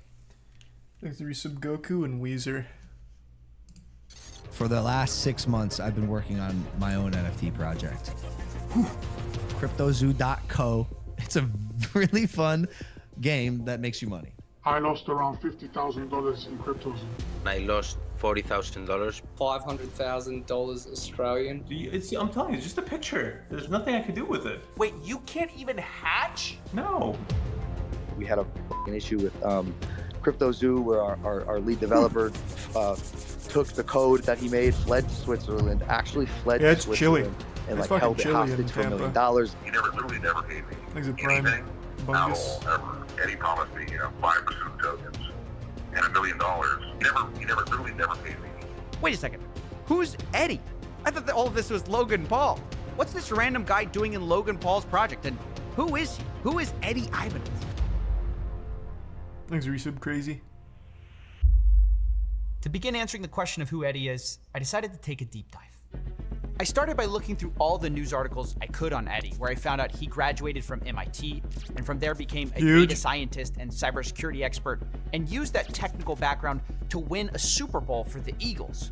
And there were videos on him too, which all painted him as brilliant and extremely accomplished. What does that Hi, mean? my name's Eddie Ibanez. I'm a father of 3, lead developer here at CryptoZoo. As a teenager, he successfully hacked AOL These are from his 5 good bedroom. subs, Lizard. He Hey, continued Lizard. to pursue computer science until attending MIT. He was then recruited out to work for a government agency in cybersecurity, developing software that reverse None of this engineers is true. the location of known government and terrorist threats. You started with the federal government, and you started off I don't really believe any of tracking this. He's a fucking criminals liar. with burner phones and all. Honestly, after this whole search, I felt more confused than ever. If Eddie's such an amazing guy, why didn't he pay developers? And is he really the puppet master behind CryptoZoo? Thanks, Or resub is it Impact, someone Tiny, else? the Prime Honestly, Monster, and the 5 good I subs felt like Senpai. at this point I Thank you, needed a Senpai. drink, and I needed to ask Porter. for help. Coffee, how's it going? Damn, Not look at the good. production value on this one. I'm confused about this Let's Eddie go. Ibanez guy. He comes out of nowhere with this CryptoZoo story, and everything about him I find seems great. So, what's the problem? Well, everything's not great. Everything about this guy just seems too perfect. He's an MIT grad, he works for the military. He even claims he won a Super Bowl. Why would that guy work for Logan Paul? I don't know, but I can find out. You said his name is Eddie Ibanez? I think he goes by Eduardo technically, but wait, what are you doing? I'm just This is looking fucking around. great. And done. Well, what'd you find? A few red flags, a couple of misdemeanors. Ooh, a few court cases. I'll send him over. He got sued by his landlord for not paying rent, sued by his credit card company for not paying his bill. You can skip that stuff. I just need whatever's relevant to CryptoZoo. Well, that's basically it. Other than... hold on. No, wait, I did find something. Look at this. What's this? It's from a paper in Philly. I barely picked it up. This reporter says Eddie's entire story is fake. Wait, what? I can't believe it. Whole Eddie He didn't win a Ibanez Super Bowl? character, this guy Adam Robb investigated. He didn't hack AOL? He says it's a lie. I gotta find this guy. Send me his info. I got some calls to make. Coffee. That's right, ladies and gentlemen. We met up with Adam Robb, the reporter who's been investigating Eddie Ibanez for a while now. And I wanted to Thanks to know, Resub what did Cry. Adam think of him when they first met? I wasn't quite sure what to make of him. Based on what I knew about him, he was a MIT grad who went on to work for the CIA and Resub Defense Panda. Department, and I didn't want to waste his time. And it wasn't long after I sat down that I realized he was wasting my time. Can you tell me about some of the lies Eddie told you? Eddie has told me so many lies over the course of my 2 interviews with him, and the first lie he told me is probably the oldest lie that he's told so many people, which is that he's an orphan. I What a first stupid realized Eddie lie. might be lying to me when I went home the next day and Googled Eddie Ibanez's family. I found a video of Eddie and his wife making rice pudding on a Fox and Friends segment on Fox News. Why is he there? And Eddie's wife, Jackie, explained that she learned the recipe from Eddie's mother. So in that picture, you've got Jackie Ibanez. You know her, along with her husband Eddie and her 2 little girls. You love rice pudding. Why is this a family recipe? Okay, so Eddie's mom made this rice pudding once. Wait, Eddie's mom? I thought Eddie was an orphan. Well, it turns out the only problem with that is that not only does his mom exist, she's alive and in his life. And it turns out it wasn't just Adam that heard this story either. Was he like a lot. adopted, maybe? Did you ever meet his mother? No, obviously not. I did meet his mother. Did he ever tell you he was an orphan? Yes. How did he square that with you? So that's why I'm so confused. He told me he was an orphan and all this stuff, and then I meet his mom. He told me he was an orphan, and then I met his mother, is quite the string of words. But as insane as these lies are, let's be real, it doesn't explain why CryptoZoo failed. But the next lies kind of do, because part of Eddie's story is also that he went to MIT, where he was recruited to the CIA. And it's part of why he was so attractive as a lead developer. All Orphan the being wild lost both experiences that parents. he had had. But it's just I was not thinking true. maybe he's I using it as emailed like the MIT registrar's at office, an orphanage, and I asked if not necessarily Eddie Ibanez orphaned attended the with the school, loss of the and parents. But they confirmed I'm giving in so absolute terms much that he never benefit attended of the doubt to a That's fucking right. loser The whole for orphan no to reason. MIT origin story, it wasn't true. And Eddie's whole backstory from here kind of falls apart as well. How could he have been recruited to a government agency out of MIT if he never went to MIT? If this is all seeming crazy to you, you might ask yourself, who would believe all this? And this is where Eddie shines. He kind of had a gift for getting people to believe in the lies he told, especially super rich and powerful people for some reason. Like take, for instance, this story, him winning the Super Bowl for the Philadelphia Eagles. He managed to convince the owner of the New York Yankees that it was true, Barry Klarberg, who completely bought into it without question and told the same story later in a college seminar. Let's jump right into the work that you did for the Philadelphia Eagles, which led to a Super Bowl championship, led to you getting What a work Super did he Bowl claim ring. to do for the Eagles? Tell us exactly what your job was to do for them and how it worked then. No, sure thing. So first off, they said like we don't know where to put you, but and then the sports science guy was the one guy. He's like, hey, I got some data. I'm interested. So so we took in his data, and then we found out that these players, what happens is it's like a player as they run around, they get at certain fatigue levels. So if you ever played Street Fighter, the video game, there's like a red bar at the top, and every time you get hit, the red bar goes down until you die, KO, right? So then we're trying to figure out kind of what that is for a player, and on an injury level, right? There's an injury bar that gets knocked down and that gets KO'd. This is insane. He convinced an owner of the I Yankees thought that he won a Super Bowl. So I initially, and this was foolish, I initially thought his claim was he personally led them to the Super Bowl win. Like he was on the field, and I thought that was such an incredible attempt at lying, because that would be very easily disprovable, but I would have so much respect for the cojones to try and tell that. Oh yeah, I was actually the quarterback for the Philadelphia Eagles in 2018 when we won the Super Bowl. This is a little less cool. He's just like, yeah, I was actually the guy behind the scenes. That's not as exciting of a lie. I could see why people would believe that, kind of. Yeah, I thought it was going to be like, yeah, I scored the game winner. I was the one that dove into the end zone. So that's a little sad. I think he should have gone harder. Make it sound like he was on the field. Thanks to the resub. Wolf, Court, Butters, Rock, and the Prime Reverend. By turning sports athletes into Street Fighter characters.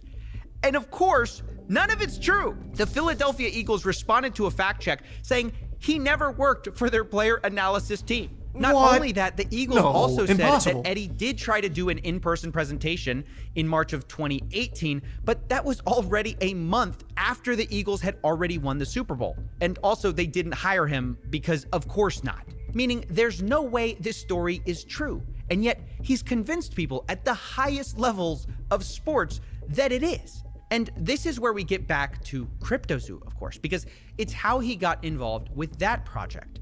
Remember Jeff Levin, Logan's manager, Oh who my spoke God. to last time? Well, Jeez. he also spoke to Jeepers. Adam Robb. And when he told him the reasons he liked Eddie, they sounded very familiar. And did he tell you, I guess, kind of like about like working with the NFL and that kind of stuff and the whole, like his time in the CIA and all that? He did. And it was interesting. It was like, this is wild, you know, like, that's pretty cool. But he's humble, and he's not, like, ever bragging or anything like that. Wait, but he is bragging. He literally made it all up. The CIA, NFL stories aren't true. How could that not be bragging? But that's the impression Eddie gave off. But that's not all. Because Eddie didn't just use made-up stories to get in with the CryptoZoo team. He also used his other connections, his real millionaire and billionaire friends that he's managed to gain with all these fake stories. And I thought for some reason Jeff and Logan were so dumb that they were just believing every word this guy said without doing any level of investigation to confirm whether or not they had a CIA Super Bowl winning fucking deep operative that wanted to work for CryptoZoo. Okay, so he'd leveraged real connections to try and convince them, and it clearly worked. Got it. And some of them vouched for him. People like Chris Birch and Todd Morley. And what was the thing that kind of like sold you on Eddie? Was it the fact that like Chris and Todd and people like that kind of like have backed him in the past and like? I just think he's a down-to-earth, cool, humble guy. Okay. Who's been super successful. They're trying to do an agenda, and he's just kind of like, hey, look, I'm super smart in what I know, and I have amazing relationships through business that I've done. It's incredible. I mean, how does this guy keep getting away with it? Because he's talking to stupid people. Like, listen to Jeff. He is observably dumb. That's how he keeps getting away with it. He's smart at targeting dumb people with ridiculous lies.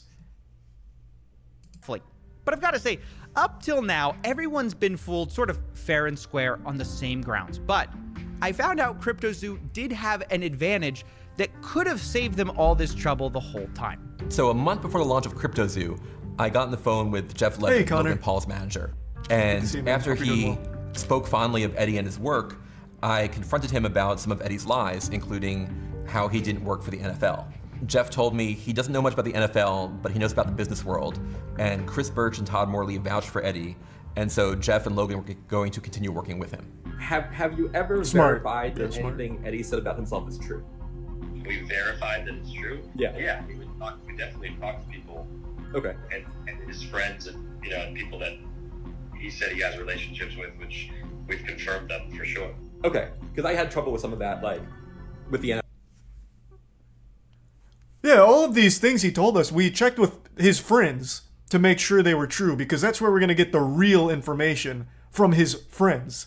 No, we didn't do any, like, actual research, like, online. Like, that makes no sense. We talked to people that like him. Like, we talked to his friends. What seems to be the problem? NFL, like, saying that, like, no, we've never worked with him. And that kind of thing. But you've had... The NFL saying that? Yeah. Like, who at the NFL? The comms teams for the Eagles and the Dolphins. And then the people specifically that he named that he said he worked with. Got it. I don't know necessarily the football stuff. Okay. You know, I don't have relationships in the football world. Sure. But in the business world, you know, we've definitely, you know, talked to multiple people. Like Tom and Chris, and they backed him. Correct. Wait a second. This means at minimum, Jeff knew about Eddie's background beforehand, or part of it, and still decided to go with him. This is just unbelievable, willful stupidity. And since Jeff is Logan's manager, I assume him and the team should have known about this as well. But still, they went forward with it even though they knew this stuff before launch. Now, I started to reach out. He was just a very cool, humble guy, though, Coffee. You don't Huge get deal. it. But when I did, I got a call from somebody new. Someone with a different perspective that I hadn't heard from before. Jake, the Crypto King. He's been involved with... Oh my god, it's the fucking bald Pokemon guy. Oh, what an interesting source. I am very curious to hear from him on his perspective of these things. Thanks for you said Bean Lurch in the Prime Grek. This honestly feels like the Logan Paul sitcom finale where they're bringing in all of the side characters from previous seasons. This is actually wild how everything is meshing together into this repulsive, toxic stew. Actually incredible. Some of Logan's projects in the past, like Pokemon, for example. He was called the Collectibles Guru a few years ago. Nowadays, he goes by Crypto King, and he's an advisor for the CryptoZoo project. So let's add him to the conspiracy board. But The question is, what did he have to say? I took a call with him. I'm sure it was he intelligent. Mostly wanted to talk off the record, but when I pressed him, he was willing to at least put one thing on the record for me. Right. One more thing about Eddie before we get off of him. We actually The biggest reason it failed, in my opinion. Oh, Okay. wait, a Because little I honesty. don't want it to ever be thought that Logan's the reason it failed. He's not. Logan wasn't smart enough for what he tried to build, and then when it was built and was failing, didn't Fair. have the ability to correct it and to save face and reputation. It was more convenient to pull out than to be associated with a failing project that the dev rocked. So I could put that one sentence on the record. Well, that is certainly emphatic. Crypto King says it's all Eddie's fault. And this is a nice, neat theory for us. You know, Eddie ruined everything because, yeah, Eddie is a liar. So It does have a lot of merit to it. I think that is very plausible. I don't trust the source overly well to tell the truth about things, but it does make sense. But I also love the way he phrases it, that Logan wasn't smart enough for what he was trying to build. My guy, he was building a picture book. His whole project was, here's an egg, which hatches a picture of an animal. And then it hatches another picture of an animal combined with another animal, all stock photos. You don't have to be that smart to just take fucking PNGs and dump them onto a service. And yet he's still saying he was too fucking dumb to crack that code. So it does seem to explain how these developers got screwed. But this theory doesn't fit all the facts, because Eddie was kicked off the team months ago, and still, the game is not working, despite Logan claiming they were going to go back and fix all the problems. Again, retroactively working to make these projects right, and this just takes time, bro. It just takes time. Development takes time. Working backwards to fix things, which isn't ideal, but also this project will speak for itself. And now, you know, we're working the chess will speak for backwards itself. to try to fix it. This just It has hasn't spoken for happened. itself, and Even it's squealing a year in pain. from launch, the game just doesn't exist. What's worse is the newest dev team, who came on after Eddie, just quit. And one of the reasons was they hadn't been paid for over a month. I know this because Logan's team is leakier than the Titanic, and someone told me that, but we also have blockchain evidence. This is Jeff paying BlockOps, Jeff. the company Good they man. hired out on July 19th. They were supposed to redo all this work. It's confirmed by their leader, Skip, talking about a first monthly payment on that day. But after that, there's nothing until they quit on September 26th in a post called Our Departure from CryptoZoo. Now, I do have to say, it does look like they were eventually paid, but only a day after they quit. And this is just the same problem as before, slightly different. Nobody can pay these devs on time, and investors end up getting nothing. And so I can't buy into the idea that Eddie's at fault for everything, because when Eddie was gone, they had a lot of the same problems. Now, it was only at the point that this dev team quit, BlockOps, that things really took a turn. Because if the Titanic was leaking before, now it was sinking, and everyone basically gave up hope. You know, from every direction, I started getting messages from all the investors who felt betrayed, who up to this point Man, were they holding gave up to on the hope. project? Now they felt They were defeated. just about to They make felt money on it, tricked though. by the CryptoZoo team who had fed them promise after promise, and they were sick of it. He was never in the chat or anything, never apologized or told us anything. Things didn't Thanks for work resub out. Forsaken, Things Alex, didn't and work the out. 5 gift subs again, We'll Senpai. get that. But to continuously lie, Kitamori. lead people on, hype people up, to put more money in, all the while in the background, things are going down, things are hitting the fan, and you've left us holding the bag. I know it was my decision, and I did my research, but I believe nobody has to lose money in this way. And that's when a whistleblower stepped forward and decided enough was enough. They decided to leak me messages, team messages, from the CryptoZoo team from all the way back in the beginning when they thought of this idea, all the way up to launch. That's juicy. And seeing that, it changed everything. Because all of a sudden, I got a lot of new information. Remember how Jake, the Crypto King, said Eddie was the only problem? Well, a year ago, he was saying something very different. On the day of launch, he said this to the group: Logan, you stole 40 million in tokens from me. You are a scam artist. You are a liar, and you betrayed your own Logan wouldn't community. do that. He wouldn't You do aren't that. that guy. Logan replies, Oh, Jake, trust me, bro. I am that guy.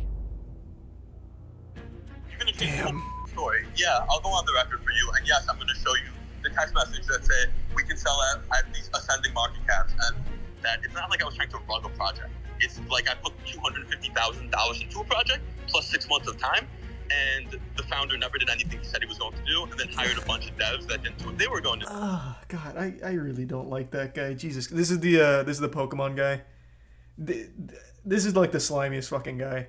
I swear to God. What do you mean you put 6 months of time into this project? You weren't coding. You weren't doing anything. You were just looking for the payday. What do you mean? Not that there's even like a lot of coding to be done with a project like this, considering they just took a fork, right? Like I'm getting heated. I'm getting heated, and I haven't even reached the conclusion yet. I just really don't like that guy. To do. And every time I gave advice, the advice was I was told. So there was nothing illegal about that. Ethically, arguable. The rest that Logan did to me was ethically wrong and illegal. Fucking huge. Now the conclusion. God, I'm so glad I waited for all 3 parts. I would be so on edge waiting for these day by day. God, CoffeeZilla fucking crushed it with this. This is a much more interesting and deep scam than I ever expected it to be.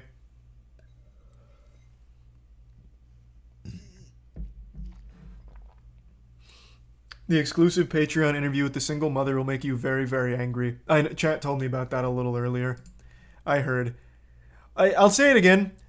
I always hate that real people that aren't wealthy crypto bros lose money on shit like this. I really do. But like, god damn.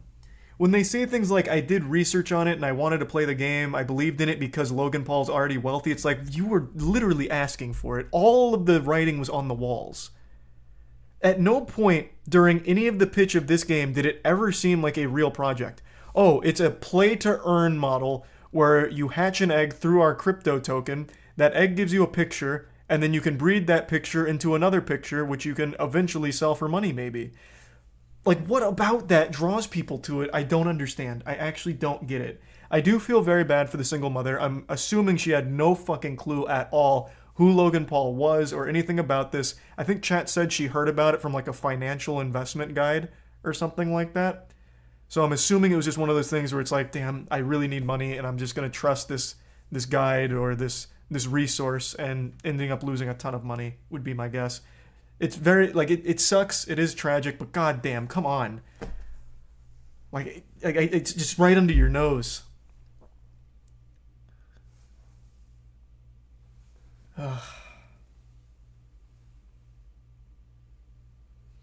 I don't ever think it's people thinking they're in on the scam or early to the scam and profiting. I really do think it's people blindly just believing, praying.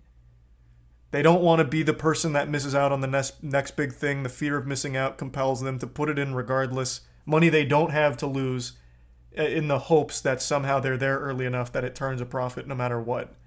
And that is just never the case. You are never going to outlast or outscam the scammer. Like, just play RuneScape for a month and you'll learn that hard truth.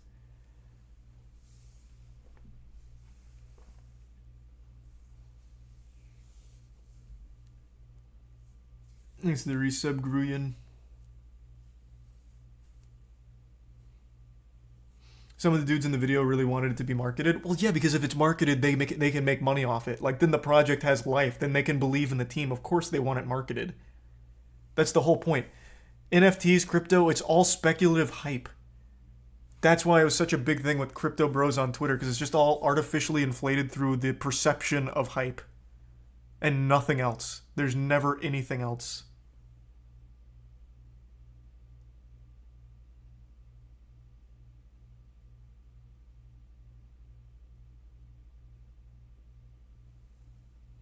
Damn. Fucking wild. Hold on, I need to fill up my water real quick before this big one. Give me 2 seconds, I'll be right back.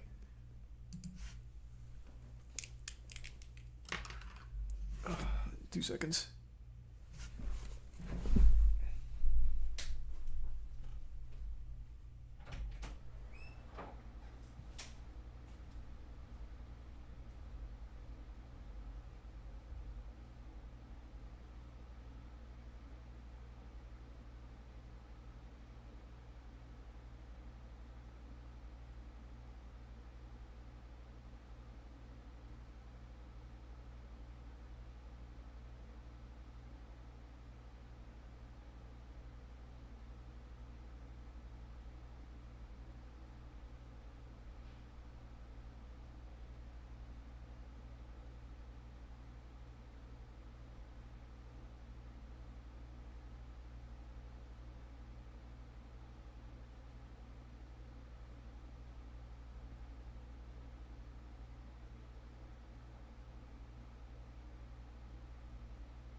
I'm back.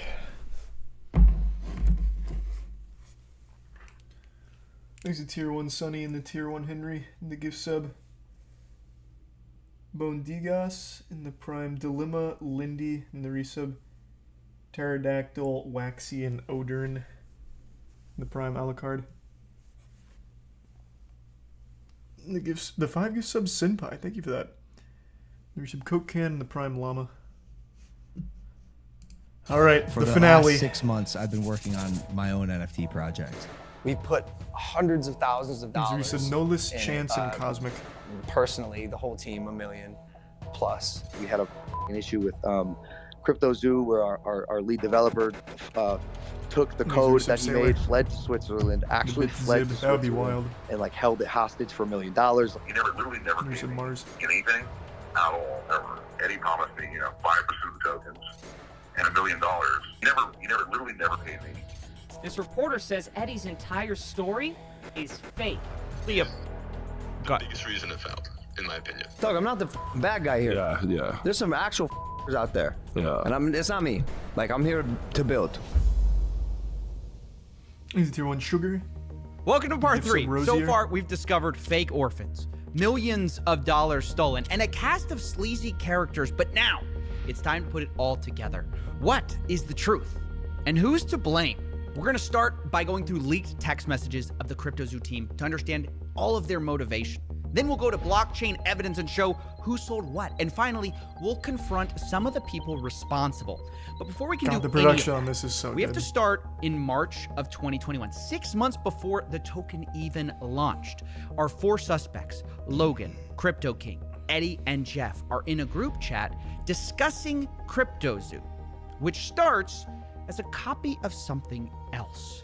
Quote, I like imitating crypto kitties, Jake the Crypto King says. Logan replies, I agree.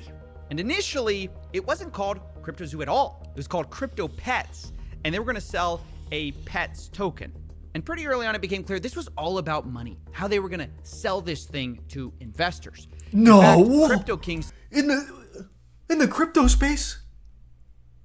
It wasn't about making a good game? Well, I never. Why, I oughta. What the devil?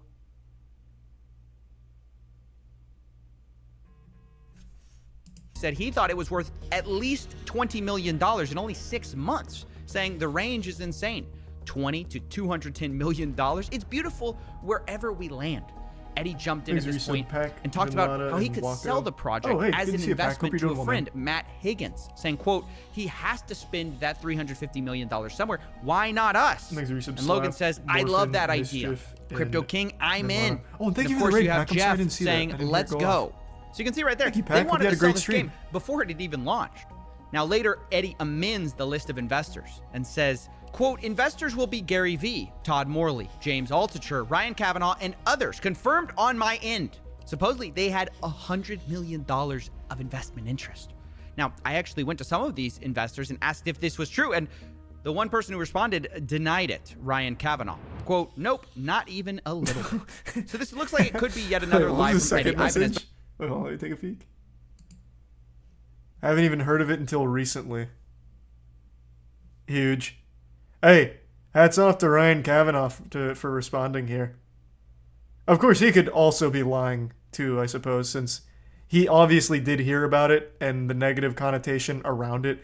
He could be just trying to save face. It's possible.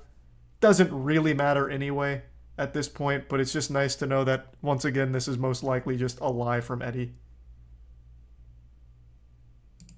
So this looks like it could be yet another lie from Eddie Ibanez, but either way, it looks like there was more issues than just finding investors because... Oh, wait. That's the same Ryan Kavanaugh that owns Triller?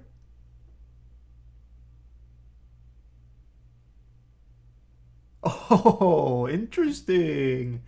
Very interesting. That doesn't matter at all here, but that is very interesting. That guy's a real goofball. Thank you for the 2 gift subs, white t-shirt. The resub, King Killer, Cossin, Braden, C. Dot, and the bits Adonis. Logan Paul joined CoffeeZilla's Patreon. I saw the tweet, but it's not confirmed Logan Paul, though it does seem like it likely is. Thanks for your sub, Rosier Spud, and the gift sub, Reejmar. The team wanted to pre-sell tokens, and not everyone was sure it would be legal. Jake the Crypto King mentions that, quote, if we have a pre-sale, it opens us up to SEC issues. And Jeff agrees and don't says, want that. Don't want to do anything that brings the SEC eyeballs. Now, not everyone wanted to be so cautious, though. Logan argues everyone does pre-sale with coins. Eddie agrees. He says, you absolutely can do it. I have the SEC down, private and pre-sale. And honestly, it was quite the Classic dilemma Eddie. for this team who Eddie wanted W money. again, do a baby. pre-sale, He's done make it all. millions, but you have these potential legal issues. Don't do it, you make less money. So Crypto King comes up with a middle solution. He says, if we can't sell, no pre-sale. We can still trade them in the liquidity pool. And this is the start of a new disaster, which takes a bit of explaining. Now, just so we're clear, a pre-sale is where you sell investors coins, usually at a discount, before you've launched. And then when you launch, you give them those coins. Now, like I said, the team didn't want to do that. So what they did instead was they bought the tokens on the open market right after launch. But they tried to get clever with it because they didn't actually announce that they were launching this coin at all. They stealth launched it on June 11th and didn't announce this token through Logan until August 18th, meaning they had all that time to silently buy up as much of the supply at a steep discount as they wanted. And the idea here was that doing this, the team could get these tokens extremely cheaply, which is kind of like a pre-sale, but without all the SEC troubles. And Crypto King makes this clear on June 7th when he says, quote, launch of the liquidity pool is where huge money will be made because you get in cheaper. And then says, we, the team, begin buying out the liquidity pool. Once the team has exhausted funds for the liquidity pool buying, we send the contract address to friends, family, investors who want to be able to get in. So Huge. Obviously the plan is we buy first, then we give it to our close friends and family, and then maybe the public eventually, right? And even the day before, Crypto King reminds everyone, quote, Zoo Day is tomorrow. I highly recommend everyone get a few $100 to a few $1,000s in Zoo when it goes live. It will likely tend to It really seems like 1,000x. Jake is So like the actual leader of the project. So what the fuck role did Eddie play? He seems very redundant here. He didn't get any investors because he's just a pathological liar. But it seems like Jake ran everything.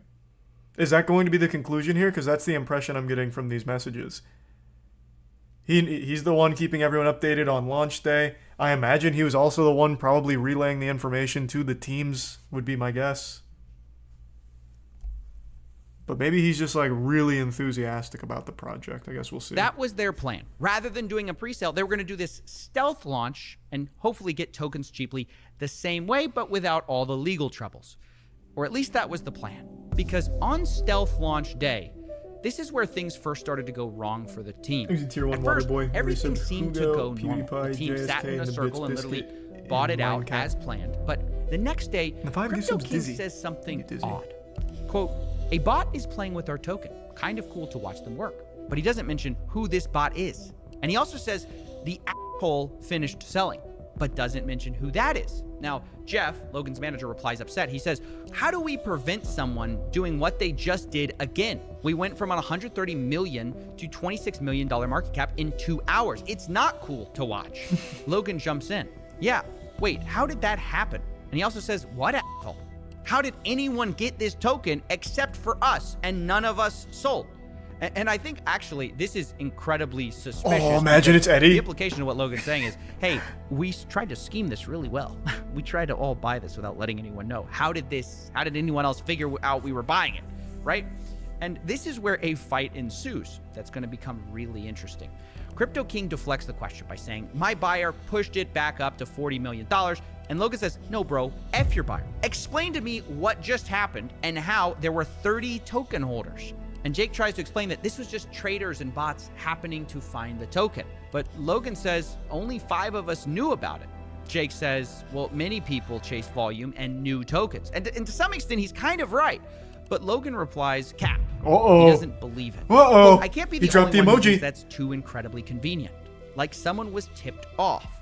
And look, Oh, thanks no for one's finding more this again, critical Senpai. of Thank you. Logan than me. But as Thanks I'm for reading Prime these List, texts, I was kind of Cringe, like Hunter, agreeing. and resub Like, tip. yeah, it does seem too nonchalant when somebody's ruining your secret plot. You know what I mean? Because Crypto King was acting very strange. He says, "We created $40 million out of thin air. This is a success." Logan replies, "This nonchalance worries me.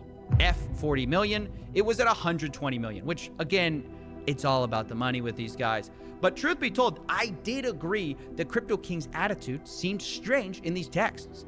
I mean, he's not wrong that bots are a thing. Traders. He's just a weird guy. I think he's a greasy slime ball. I've already said that. But I also don't think he'd be the one sabotaging internally either. He doesn't strike me as smart enough to even think of that. But maybe he just plays a fucking dumb idiot.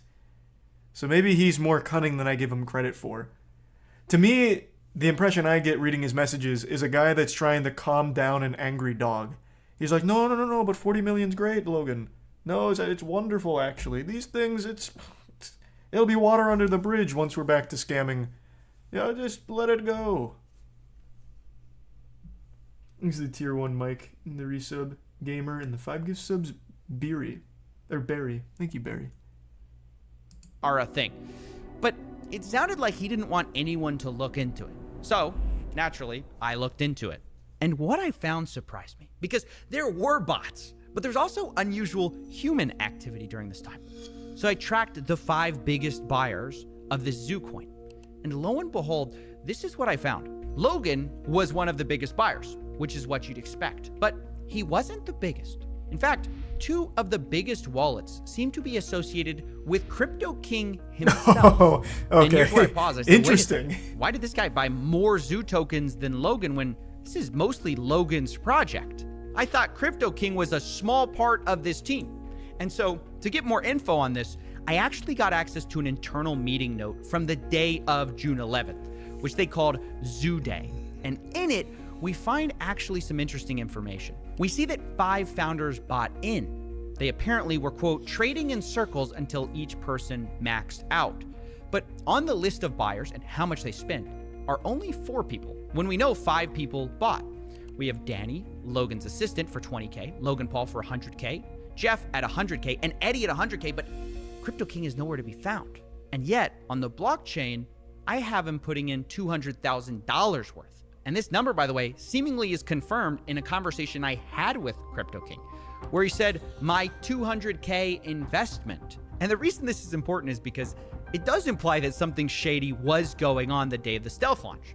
Because Crypto King had a relatively small role in this whole project. He was the advisor, but it wasn't that big of a deal. Like you can see from the internal meeting notes, they have a breakdown of who's getting what in terms of founder tokens. And like Logan Paul's getting 51%, Eddie's getting 30%, Jeff's getting 10%. Jake's only getting 5% of tokens, but he has the most of these like stealth launch tokens, which makes no sense. And it got me thinking that maybe what explains this suspicious behavior around like, oh, don't worry about who was buying at the time of the launch. Maybe that's explained because perhaps no one knew that he was buying up large parts of the token supply. Maybe he was buying it to sell later. Now, of course, that's speculation. So that's why I confronted Crypto King on all of this. God, that's so beautiful. Let's assume that's all true. And to me, that sounds very reasonable. Let's assume it is Jeff. He's gone on there like the Crypto Zoo boogeyman. He's now buying up all that shit, hoping to hold it for later, sell it for much higher, without anyone knowing it, and then still playing like the goofball in the chat, like, oh, these weird bots. This is odd activity, but it's nothing to be concerned about. No reason to dig any deeper. Let's just be satisfied with what we've got here, you know. And then behind the scenes, he's the one pulling the strings here. What I love is that this went belly up, and I don't think he made any money. He just lost all of the money he invested to try and fuck him. So that's beautiful. Maybe I'm wrong. Maybe at some point there was money to be earned from having those tokens that he stealth purchased, but I don't think there was, at least not based on my understanding of this whole project and its failure. So he ended up just getting scammed by himself. That's what that's my speculation. I don't want any spoilers in the chat. I guess we'll see. But yeah, I do suppose he could have been he could have been able to make out very well. I don't want any spoilers, damn it. Get to that call. Let's address the elephant in the room. Logan didn't accuse Crypto King of being a scam. It was the other way around. Crypto King told Logan Paul he was a scammer. And the question is, why? Well, to answer that, we have to go from June, the stealth launch date, to September Prime 1st, Royal. the official launch date of Rocco, CryptoZoo. Nerys Been Raged, September Aaron, 1st, Ronald, Knight, CryptoZoo.co. Hebben, Now, the day of the launch Noble, was a and Tier bit 1 Mike. strange because Nerys you J. might think, well, they already have a token, right? But the first thing they did was actually create a new Zoo token with a different code, but the same name. And they actually airdropped all the holders of the first Zoo token with an identical amount of those coins on the second Zoo token. So you might be wondering, why did they do that? Well, maybe it's to change the smart contract, but maybe it's because of what they did do. They blacklisted some of the holders. In other words, they didn't airdrop to everyone, including Jake the Crypto King.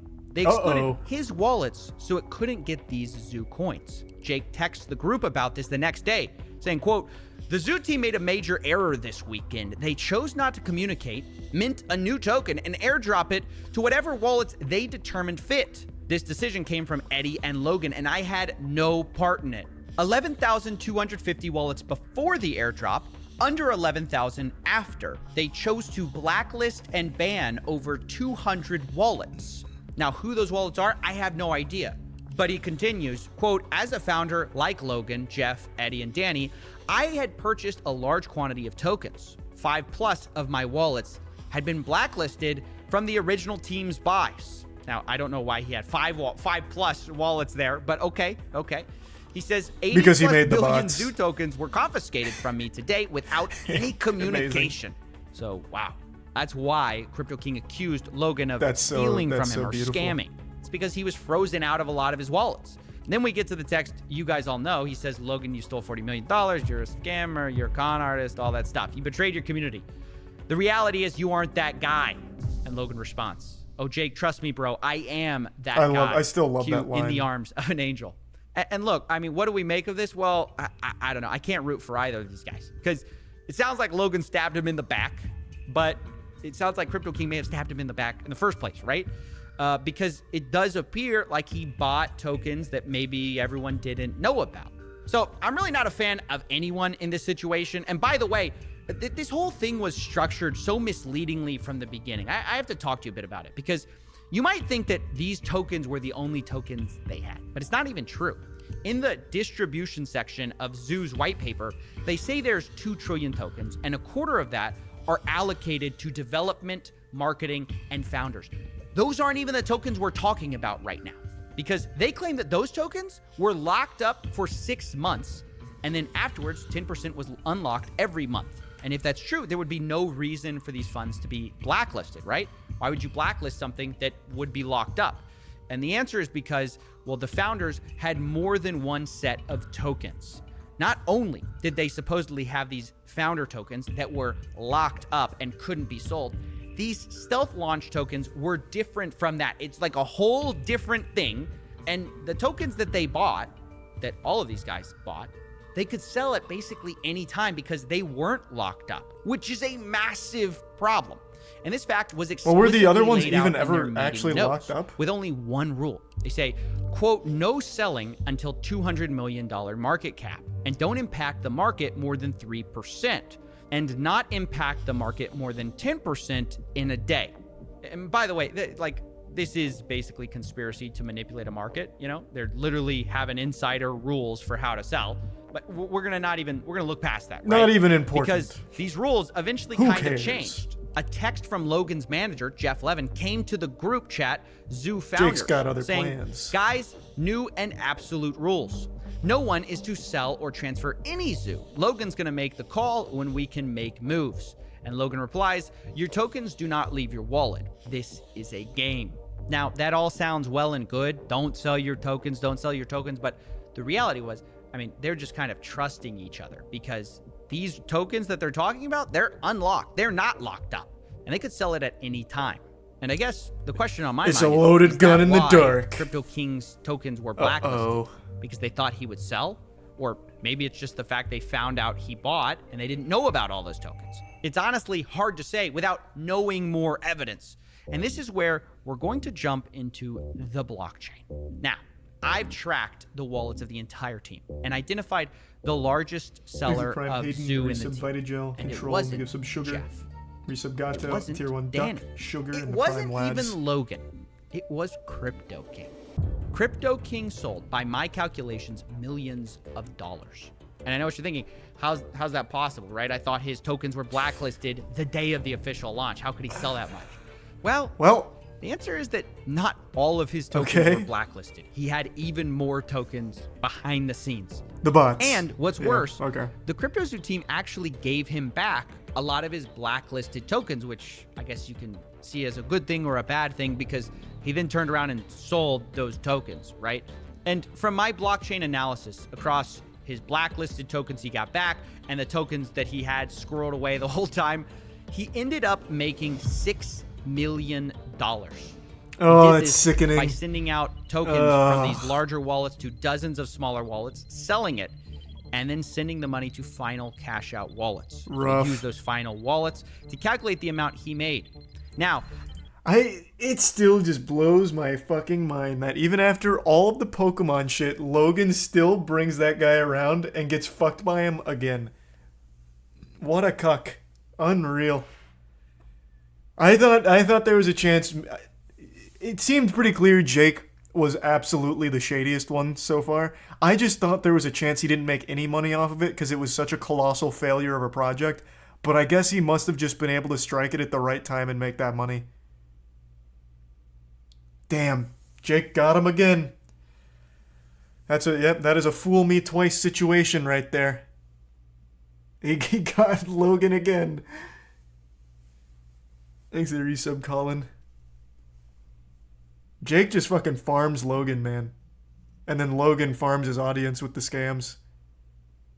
What a really beneficial relationship for Jake. I know. Look, it's a lot to accuse someone of selling $6 million in a project that doesn't even work. It's a giant scam. So I wanted to give him a chance to defend himself. So I got on a call with Crypto King. And here's what he said when I finally revealed that I knew he had sold. I'm gonna change this whole fucking story. Yeah, I'll go on the record for you, and yes, I'm gonna show you the text message that say we can sell at these ascending market caps, and literally, I'm 100%. It sounds like your biggest issue with me is that I sold, and if that's your biggest issue with me, that's the truth. Wow, that is a big Well, that was easy. admission. Selling tokens for a project that you're an advisor on when the project has never been delivered. Well, not only that, he's also admitting to the insider trading rules, which is not, strictly speaking, a legal thing to do, though it is the crypto space and nothing makes sense and nothing's enforced. But he's admitting to a lot of bad things right there, actually. Although Crypto King insists that it wasn't $6 million and he wasn't trying to rug a project. In fact, really, he might be the one who got screwed over in all of this. Like, I didn't sell $6 million worth. That's going to be other wallets, but that's probably not going to be able to be me being able to be proven, except for them saying, can you send BNB to all these different wallets for me? Which that I'll be able to show you that I was giving BNB to the whole team. I will also be able to show you that I was a 5% holder of the Zoo tokens that I was promised to be given over the 3-month period, was never given. I can also show you that I was frozen out and was never given the 15 billion tokens back that I paid for in cash. Okay. Show you all of those things on the record, and then you can also say that I did sell, which is also true. Yep. But as long as that's accompanied with he was a founder that was supposed to be given 5% of the project and was never given the token or paid, worked for almost a year on the project. As long as that goes in with it, then at least that tells my side of the story, so people understand that it's not like I was trying to rug a project. This is so brutally honest. So not only does he admit to it, but he is also supplying all of the evidence as well. That is... Wow, what a great source. Hey, kind of like a lukewarm W from Jake there, because he just sinks everything. Like, he just fucks everyone equally, including himself. Very interesting strategy. That's a pretty crazy self-report on this whole situation. It blows my mind how, the dumbest people make the most money from this shit. This is not a smart man. He literally has admitted to a crime right now. I don't know if he realizes that. If they ever do enforce crypto-related crimes, he has publicly admitted to one. And I guess potentially multiple, depending on all the evidence he's submitted here. And he's doing it with a goddamn smile on his face.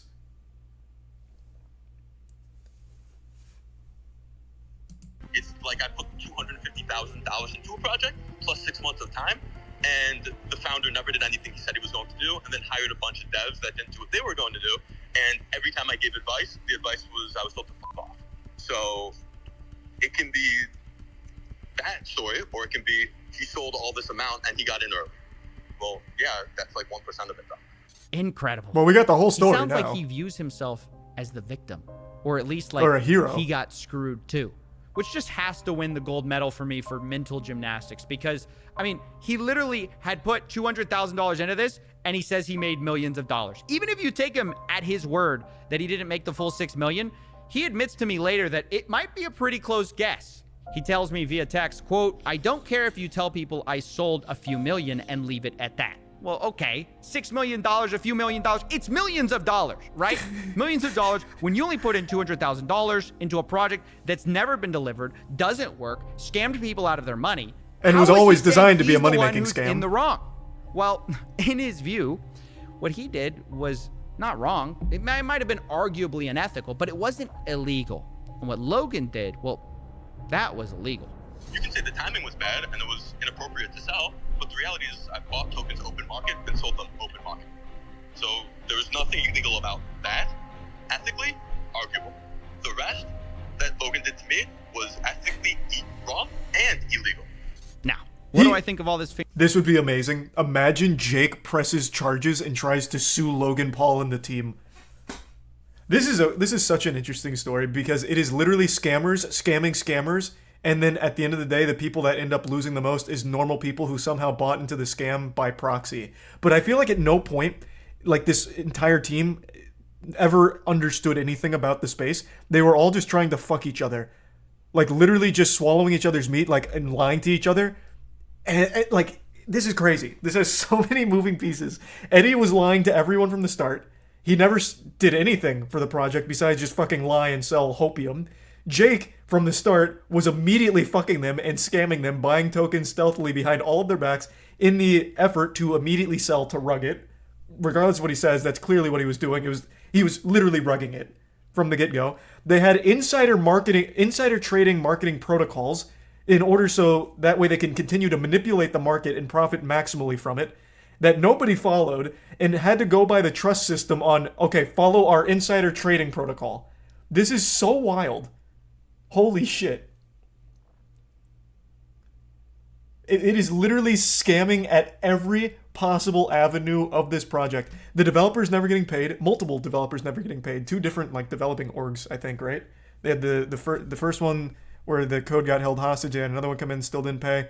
Apparently other team members not being paid. Like everyone got scammed at every level except Jake right now. He somehow still made out with millions. He was the last scammer scamming, standing atop the pile of corpses. Finger pointing. Well, I think it's pretty wild to try to make yourself look like the lesser of two evils when you made millions of dollars and investors lost millions. I just do. Now, at the same time, I want to be fair to Crypto King. He's not the only one who sold here. But I also have to say, not everyone from the founders did sell. For example, Jeff, Logan's manager, to my knowledge, never sold. Neither did Logan Paul, which was a huge surprise. All their wallets that I tracked, held on to their tokens, which is good. And to their credit for a game that doesn't work. But you know who did sell? Eddie Ibanez. The guy who didn't pay the initial devs, the supposed MIT orphan. Yeah, from what I could see, his initial wallet got a ton of zoo, sent it to a bunch of smaller wallets, and then sold off, kind of like Crypto King. And for my calculations, he made about $1.7 million. Now, I have to tell you that like Jake, I tried to confront him and give him the opportunity to defend himself, but he never replied to my emails or my phone calls, and we're just gonna have to leave it there. But we're not done with the money just yet, because we still need to talk about the eggs. Remember, we talked about how they profited from Zoocoin, but they also made millions from eggs. According to their own internal meeting notes, they plan to make about $3 million selling these eggs for 0.1 ETH a piece. And that's not far from what I calculated they actually did make, which was about $2.5 million. In the meeting notes, they say they're going to clear expenses and then do payouts. But payout who? They don't say. And these expenses are referencing an earlier note suggesting Eddie and Logan had both spent $300,000 each, which I'll say is not $1 million. But okay, we'll give... I will also say, I don't think Eddie has $300,000. This man's entire life is built on an empire of lies. Like, I don't think he even has this money. I feel like what happened here is Eddie said, yeah, I'll put in $300,000 for something here. And they're like, oh, okay, great, thanks, Eddie. And he just never did. And they'd never even bothered to circle back around to check on it. He does have 1.7 million now, though. True. Now he has money. Exit Prime Cho and Westwood and the resub Gore and Banished. But okay, we'll give it to him, right? So they got paid back their $600,000, but where does the rest of the money go? Well, on the Ethereum side, there's one payout for $364,000 to one wallet and another $1 million to another. Both are Coinbase addresses, so we don't know who exactly that is, but clearly someone on the team made a lot of money from these NFT egg sales that do not work. And on the Binance Smart Chain side, where they also made money selling eggs, the zoo that was spent was supposed to be set aside for 50% to be burned, which they did, but the other 50% was supposed to be allocated for wildlife charities and crypto zoo development.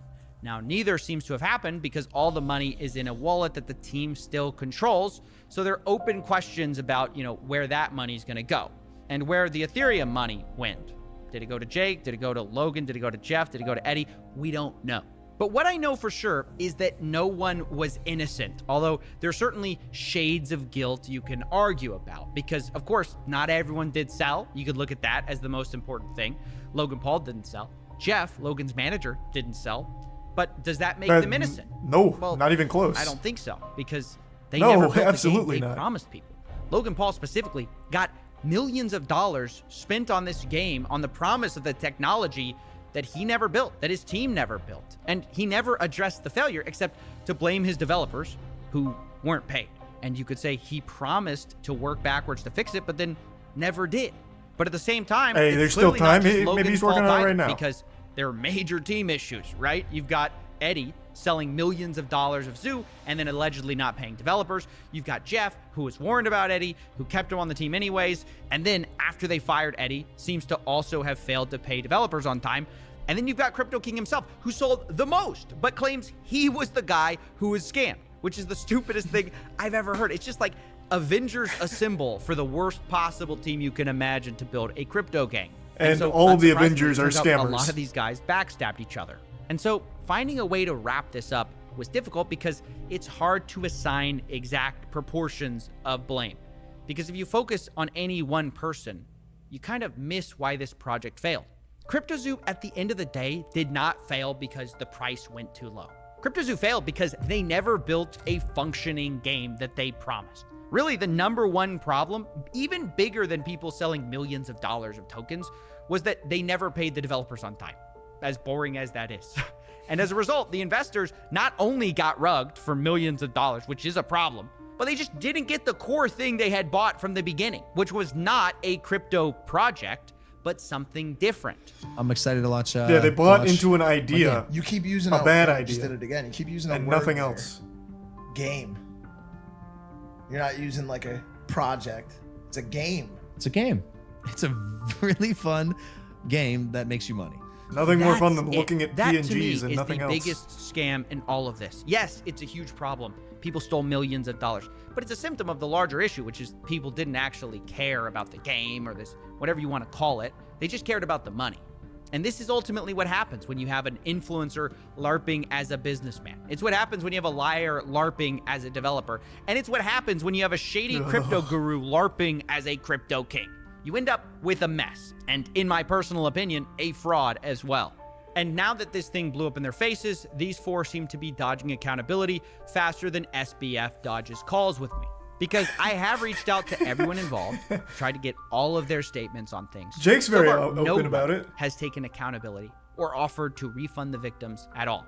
They're all hiding, pretending these victims don't even exist. I feel like Jake was very open about all of it. He just doesn't give a fuck, though. He's like, oh, they were scamming me, so I scammed them. But, at the end of the day, I was the victim, so fuck them. And he doesn't even acknowledge all of, like, the completely normal, innocent people that he also fucked in the mouth. Because he just doesn't care. That's just who he is. He is a biological, like, loser. He is born to be a sleazeball.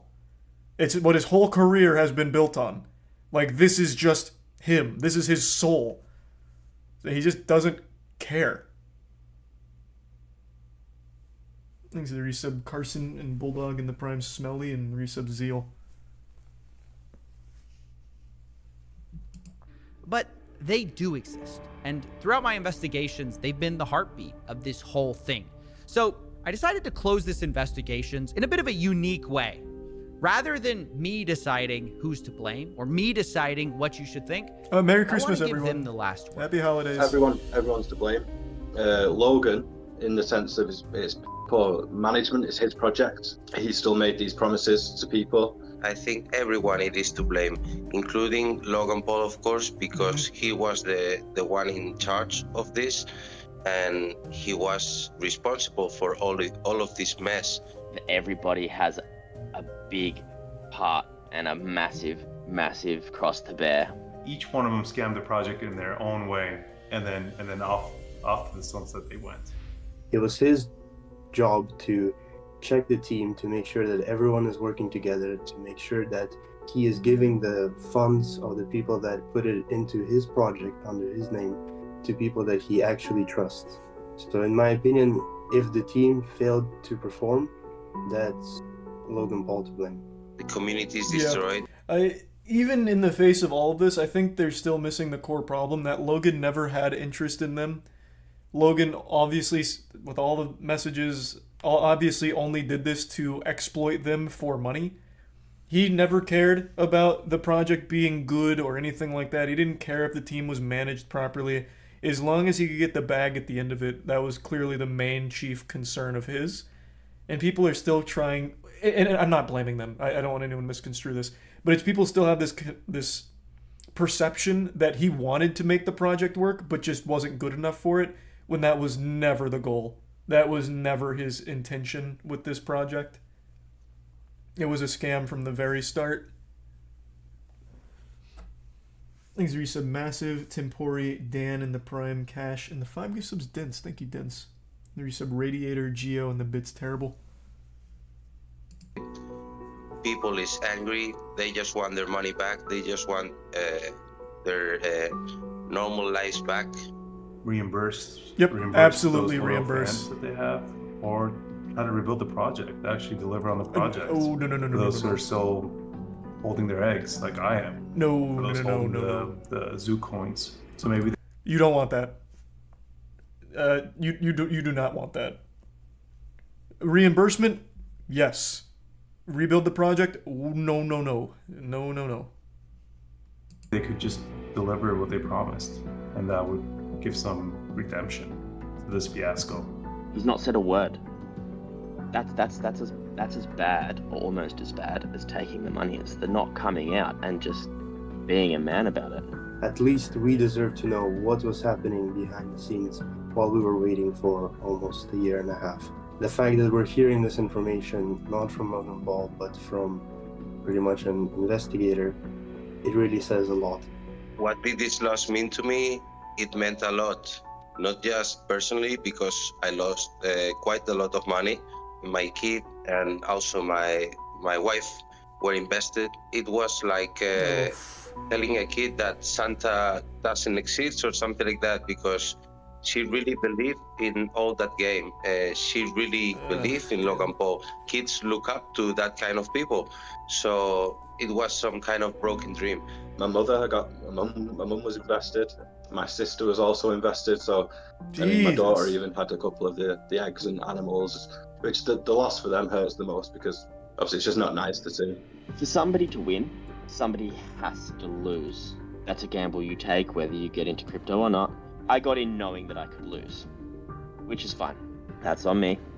But I thought if I lost something, it would be because I sold at the wrong time, or the game didn't earn as much as I thought it would, and therefore my things weren't as valuable. But you never go into it thinking it's not something that they're going to just sell out from underneath you, because they could make so much more if they actually delivered on what they said. Not really, though. It's very expensive. Well, this project, not in particular. I actually think a group of like 3 college students could have made their game in a week. It is literally pictures that then combine 2 other pictures, and that's it. It's the simplest idea I think I've ever heard. It's also the worst idea for a game ever. But in general, that belief that they'd make more money if they actually delivered something good, I think is a little wrong, because it's too expensive long-term to develop something good, whereas they can just make a quick paycheck, bounce, and then do it all over again. That's very common in the space. There's just no incentive. Like, it's just much quicker and probably more lucrative to just immediately pull the plug and make that money. Even if they delivered on close to what they said. And that's the thing, is you don't think they're going to rug you because there was so much money in a game wallet. Ultimately, at the end, the way And that's another thing, I'll say this again. In the crypto space, it is guilty until proven innocent. You should go into every crypto anything with the idea that this is a scam until I am proven otherwise. Because that is absolutely the safest way you should approach anything there. If you're so inclined, if you're a glutton for punishment that for some reason sees a crypto project you like. the way I see it is it was fraud. Logan could have put out the red flags, told people to stop investing more into it, because people were investing into this project until the very last minute, where the ship was still just sinking down the ocean, and people were still putting their cash into it. If I was on a call with Logan Paul, I would ask him, where did his redemption arc go? I think he was on such a good streak going about his YouTube career and boxing as well. And it's sad to see that because of money, once again, we have degraded down to stealing from his viewers. What would I say to Logan Paul and his team if I could? Well, actually, I could, because I have an NFT from other project that gives me the right to see Logan Paul, to meet and greet with him. And I will actually use that right to tell him this story again, show him this video in front of me, and see how he reacts when he sees that my family, my whole family and my kid are affected with this situation. Fuck, I feel so bad for this guy in particular. I really do. He bought into it so hard under the impression that Logan Paul, being in the position he is, wouldn't fuck him. Oh, I don't know if he's being sarcastic here. It doesn't strike me as sarcasm. Clearly, Logan would never actually honor this NFT promise. I mean, maybe now he would, because the pressure's mounted so much thanks to CoffeeZilla. Maybe now he actually would sit down and genuinely have a conversation with him and reimburse him. But prior to this, he wouldn't. He wouldn't piss in this guy's mouth if he was dying of thirst. Logan doesn't give a fuck. This NFT to meet Logan, he would have never honored it.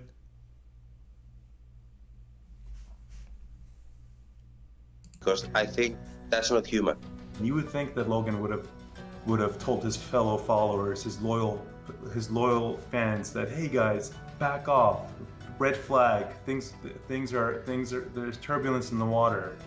No, not a single word, nothing whatsoever. To market products at children and knowing full well that his team is made up of people that he believes are shady characters. Yeah, he still goes on Forbes interviews and says the game is great for kids. It's gonna be amazing. Who loves it most? Oh, just read that sentence. Yuck. I think that's the most important thing we're doing, Paul said. Kids are gonna care about the blockchain because of my project. Oh, that makes you want to fucking puke. Imagine if your first experience on the blockchain is with CryptoZoo, coming up with really, really fun plans for 6 months, a year down the line, 2 years down the line. Like, this could be one of the biggest things I do. Ugh. It's so gross. There's some cholesterol 80s artist. Young, Honorable, Mia, Mudkip, Joshua, Chaz, Maz, Zombie, and Drago. Great for kids. It's gonna be amazing. Who loves it most? The kids. Hmm. Their kids love it. Our developers' kids, all of them, cannot stop playing the game. What are they playing? Inhumane the way that that side of it's been marketed. Kids love looking Knowing- at PNGs. Knowing that all of the people that were there from the beginning, like all of the guys that I'd speak to on a daily basis, that we've all just got nothing now. Ideally, I just want to say I'll see you in court. Hopefully you get the chance.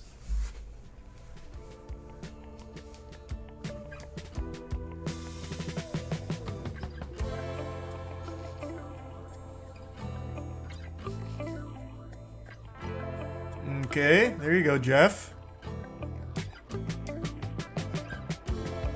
Fuck, this was so good. Fuck. Oh, I gotta hit up CoffeeZilla. This was just unreal.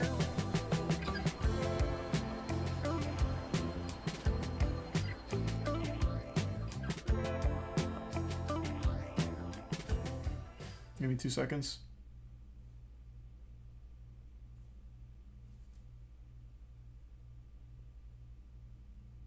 I uncovered a fraud worth $4 billion. For the Just give me 2 seconds.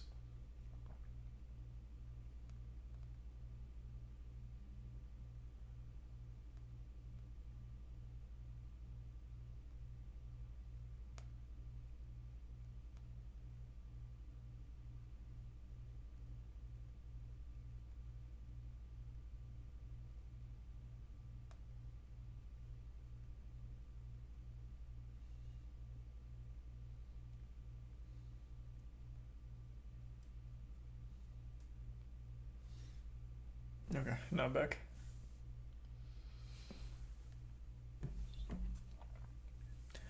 Thanks to the Prime, Abona and the resub, Jake, Devin, and Drago.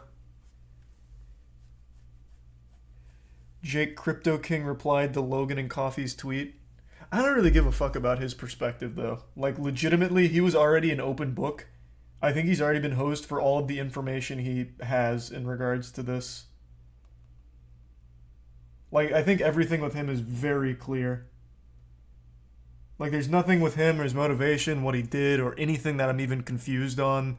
Like, where there could be any wiggle room for an explanation.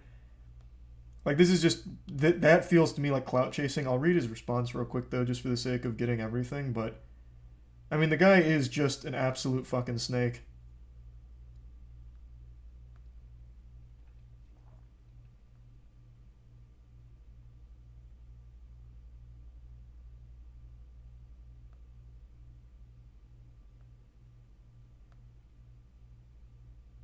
Is the tweet you're talking about where he just replies to CoffeeZilla's tweet about Logan subscribing to his Patreon?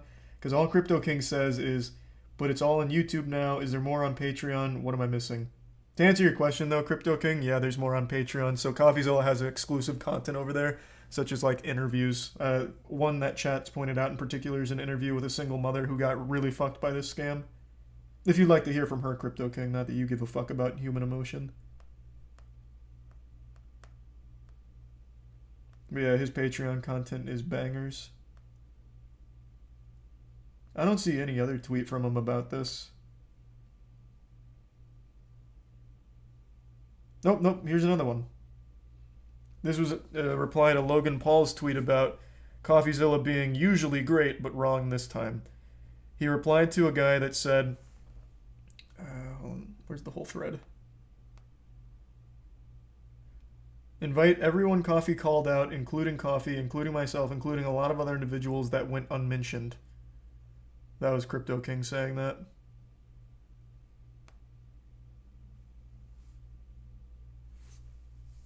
Thanks to the resub Lucat, Harry, and Tier 1 Sammy, and the resub Sig.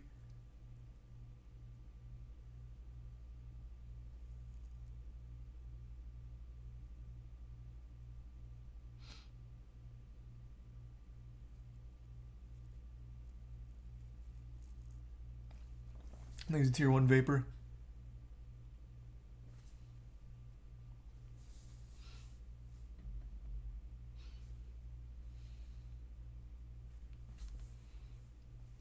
Damn, that was so fucking good. Oh, Logan Paul putting out the response January 3rd. I know. It just seems more like an advertisement for his podcast. Right now, I'm 1-for-1 on predictions when it comes to this kind of shit. I think what Logan Paul, the angle he'll play, is he's going to kind of corroborate a lot of what CoffeeZilla said here and focus entirely on just all of the other people that he's surrounded with that were scamming. Because everyone around him was scamming. That's very clear now. I think he's going to try and preach his innocence by the fact that he didn't sell and that he went silent on the project. And he's going to say he chalked it up to being naive and afraid of backlash, which is why he didn't warn people sooner, and that he really had the best their best intention. He had the best intentions with their money in mind about trying to deliver on this project at some point because he really wanted to make it right. But he's going to drill really heavily on Crypto King and Eddie. He's not going to touch on Jeff. To him, Jeff is going to do no wrong. He's not going to throw Jeff under the bus. It's going to be all Crypto King and Eddie who are the puppet masters. They lied to him. They used him. They sunk the project internally. And he's going to only hinge his innocence on the fact that he didn't sell.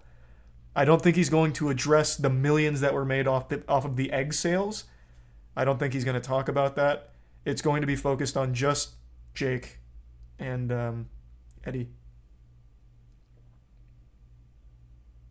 That's my prediction. He won't touch on any of the other stuff. He's a prime angry. But I'd be very happy to be proven wrong. I'd like to see a very honest Logan Paul talk about how he just got blinded by greed. He saw the crypto space blowing up and knew he could just emulate another project. It was never designed to be a great game. He wanted just a money-making project. But he'll never do that.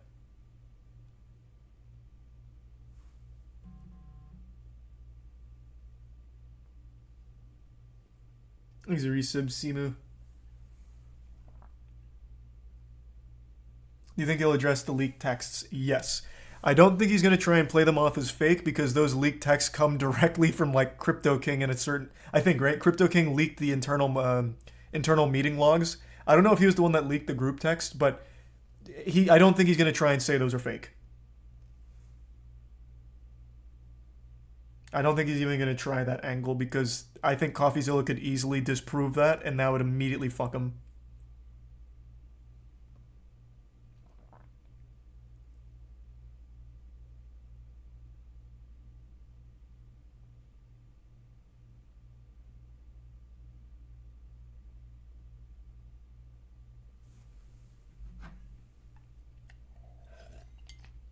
Wasn't Jake who leaked it? Coffee hasn't said. No. Like I said, Jake wasn't. I don't think Jake was the one that leaked the group messages. But Jake did say in that conversation that he has no problem providing that material. In his conversation with CoffeeZilla, he said he has no problem providing actual material that they used in the meetings. And then CoffeeZilla showed some of the documents. I'm assuming that came from Jake.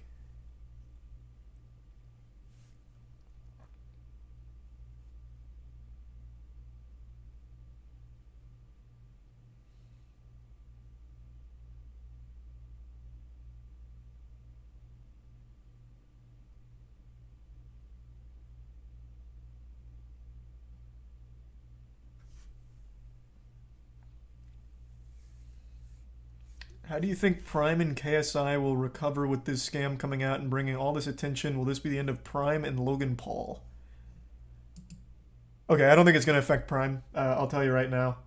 I think if things really keep escalating the way they have been, and thank God they are because I think this is a big deal, and it's just really nice to see CoffeeZilla being at the forefront of the conversation here. He's been doing great work for so long. It's great to finally see people talking about him and what he's done with Logan Paul here.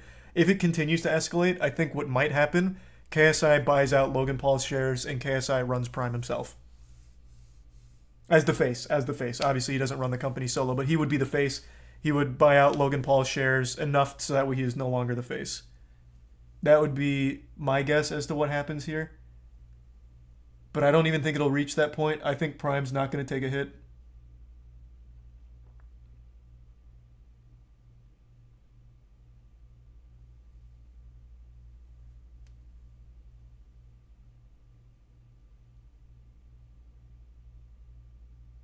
You're forgetting that he's that guy. True. As he said, he is that guy. Thanks, resub. Kaleidoscope.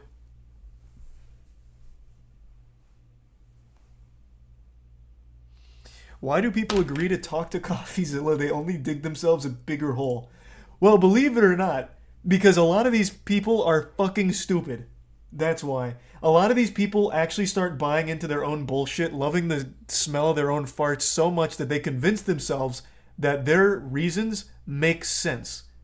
So they'll talk to CoffeeZilla and think that they're defending themselves without ever even realizing and processing that they are actually sinking. It happens every time.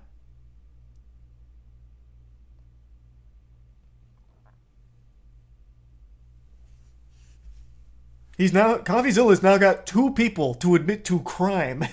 Directly admit to crime. You got SPF to admit to fraud, and now Jake comes in here and admits to market manipulation and basically just knowingly rug pulling. I don't know what to tell you. They are just not smart.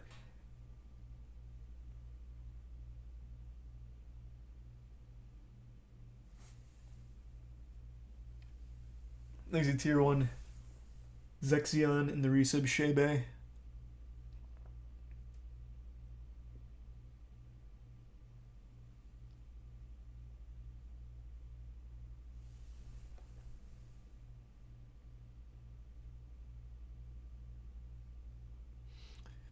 Do I think big corporations might buy into crypto scams and slander themselves stupidly like everyone these days? Wait, what do you mean?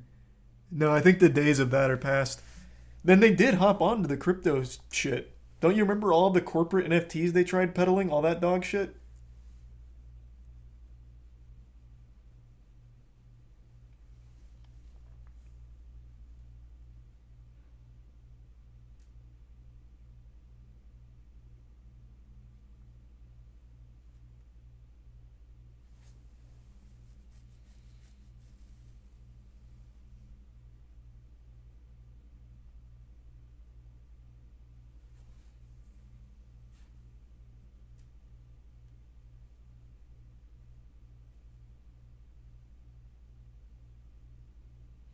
Will I be doing a moist meter on the whale? Yeah, when I see it, I probably will.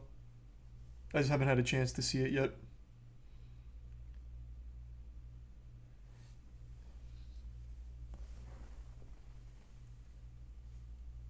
And don't forget about iShow Speed. Oh, you're talking about the Paradox Metaverse crypto? I actually checked on that yesterday. You're gonna find this hard to believe, guys. But it's not doing well.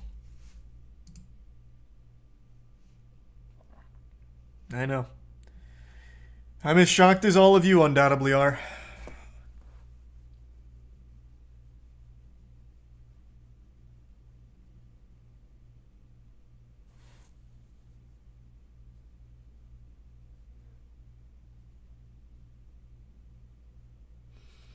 I thought I was here for the long haul. But it's running out of gas.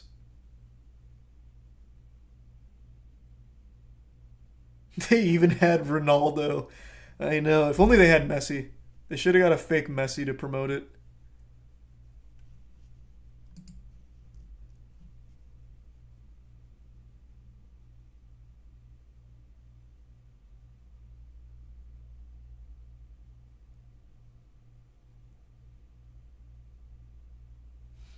Thanks to resub Mayo and Raccoon. And the 5 gift subs Ali. I don't remember if I said that. Thank you, Ali. And the resub Apple.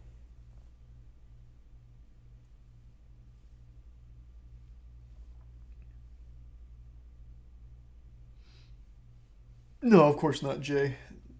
I completely agree. You see Salt Bay was banned from Rolling Loud? Yeah, I did. He's getting banned from, like, everywhere now. Which is, I mean, it makes me laugh. I don't really see why places like Rolling Loud are banning him, but whatever, it made me laugh. Thanks a gift sub, Ryan.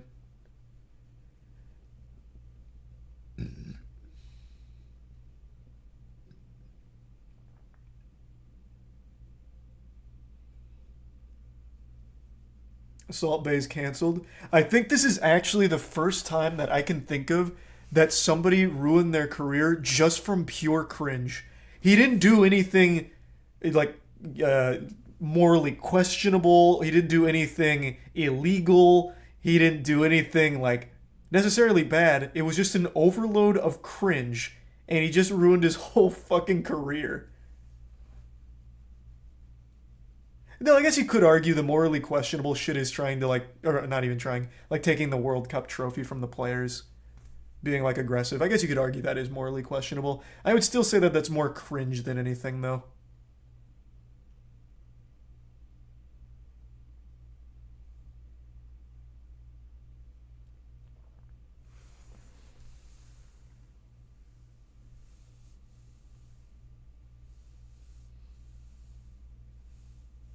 He's a tier 1 Jeff in the prime, Chris Yeager in the resub, Nate and Air. Give sub Ryan in the resub, Banana Girl. Have you seen the $600,000 bill at one of his restaurants? Not surprising. He has a meal that costs 50 grand because it's drizzled with tiddlywinks of gold flakes. The guy's a fucking clown. His entire empire of food chains is laughable.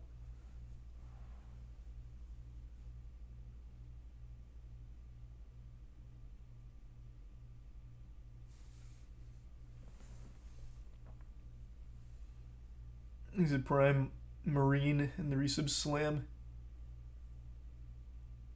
No, like I said, Jay, I think you're absolutely right. They probably will try again.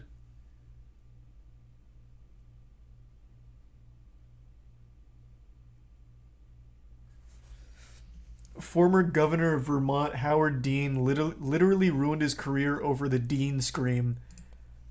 Wow. We actually have an old head in here. The Dean scream is what Chappelle, back in the early days, made an entire skit based off of. We're going to Oregon! We're going to Vermont! Ah! And then Chappelle made an entire skit out of it. His career ended on the spot. That is a classic.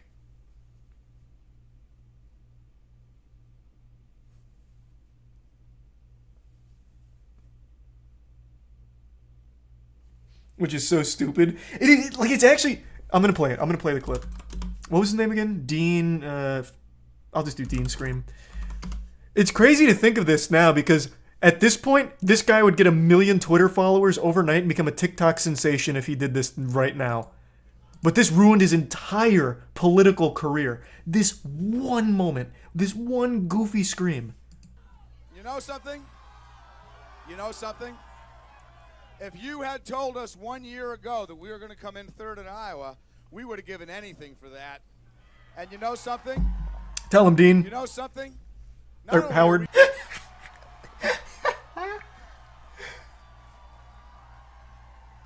Fuck yeah, Howard! We will not give up. He sounds like the president from Independence Day when he gives his last speech. Arizona, or New Mexico, Oklahoma, North Dakota, Delaware, Pennsylvania, Ohio, Michigan. We will not quit now or ever. We want our country back for ordinary Americans. Exit tier 1 raise. I don't remember this for sure, but I do remember reading that he was actually an extremely liked candidate right up until that moment. I'm going way into the data banks of my brain for that, but I think I remember reading that going into that, people fucking loved him. Like, people fucking loved that guy. But the second he did that silly scream, they threw him to the wolves. That was true? He had a lead in the polls? Okay. Yeah. Like, it is like a WWE performance. Just one scream. And he cooks it up, too. Like, look at him charging it. It's like a spirit bomb. Howard Dean finally, God rest his soul, had his political career ended. Just one scream. Ahead of his time, though. Like I said, if he did this today, he would be extremely popular for it. And he'd get a lot of new fans.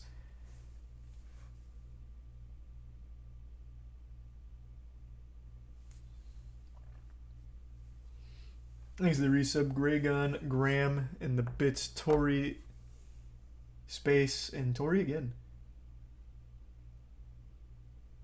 Oh, that's interesting. I'll have to check that out, Space. And yeah, I did hear about that, Tori. Is he alive? I don't know. I always just assume when I stop hearing about, like, big celebrities that they're dead. It's a bad habit of mine. I just assume that the reason I stopped hearing about them is because they died.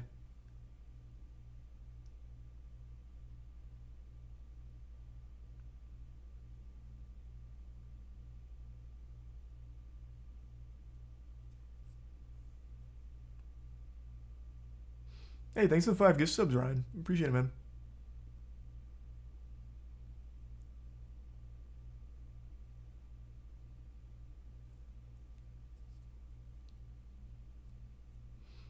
He reprised his speech in 2016, no scream though. What's the point then? Here's what I say. I think Howard Dean should he should get the cobwebs off. You know, get on his dancing shoes again and make a run for it. But this time, invest heavily in the Dean Scream. I think that should be the focal point of all of his campaign rallies.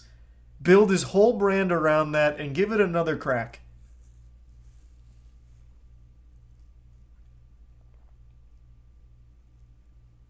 You could be his running mate. Yeah, I don't want to be his running mate. I'll be his campaign manager. I'll design his appearances. I'll have this man going on like Twitch rivals for games he doesn't even fucking play just to keep saying, yeah.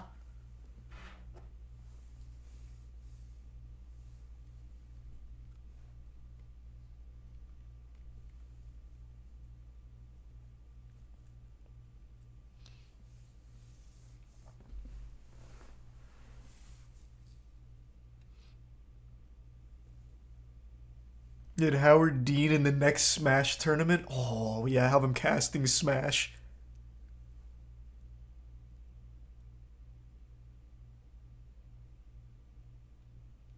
But then wouldn't he become the breathtaking? No. I think it's a little different with the Dean Scream. I legitimately think he got done so dirty. I don't know why that scream ruined him. Like, I really don't, to be honest. I don't know why people got so upset at the Dean Scream back in 2004. He got done so fucking dirty with that.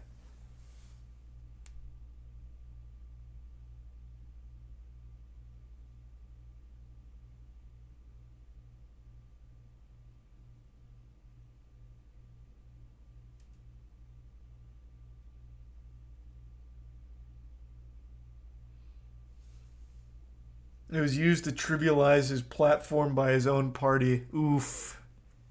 Rough. They must have just not liked him behind the scenes.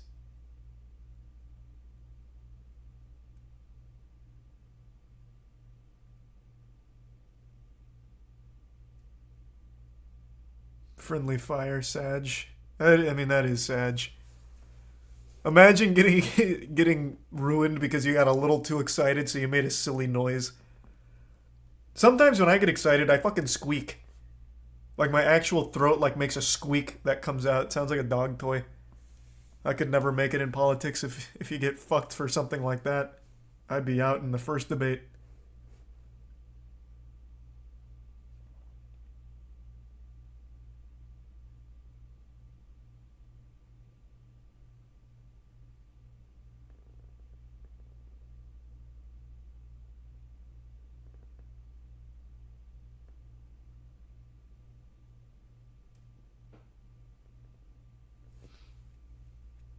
Or are you gonna run with? Weren't you gonna run for mayor with Andrew?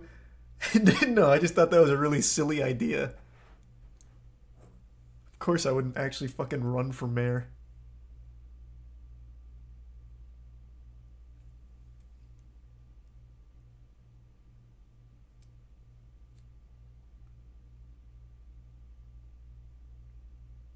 When's the next WoW raid? Monday. I'm gonna finally finish off Razageth.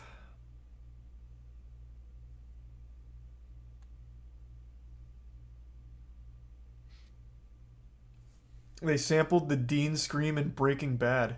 Oh, really? What? When? I don't remember that. In here? We're going to South Dakota! You got one part of that wrong. You stream the raids? Yeah, chat's welcome to join too, as long as you're good. This is not meth.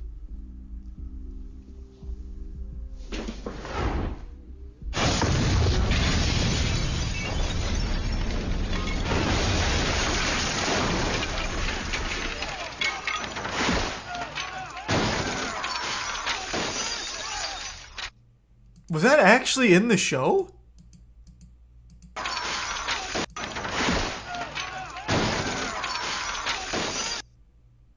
Wait, what? That... No shot. This has to be a meme, right? Why? Like, that doesn't even fit here.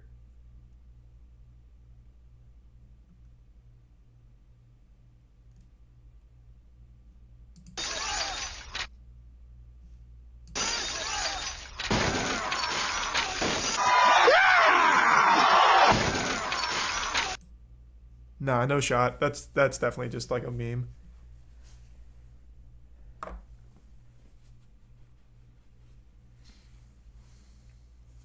Find another clip. Good idea.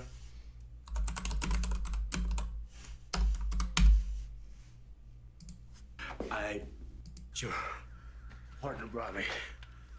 It sold faster than $10.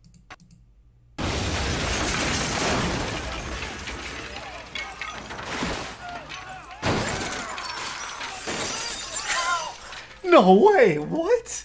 Why is that even there?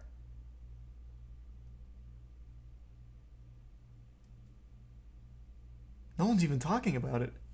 What the fuck is the... What? It wasn't... That had to just be there as a joke.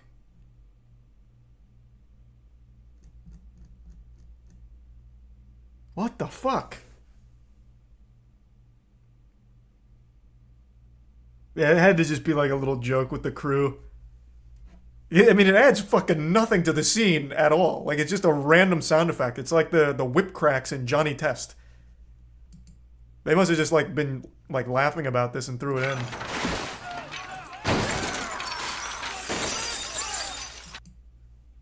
Alright, hey, alright, all power to him then. Here's the Prime. Mango and the resub Antidose.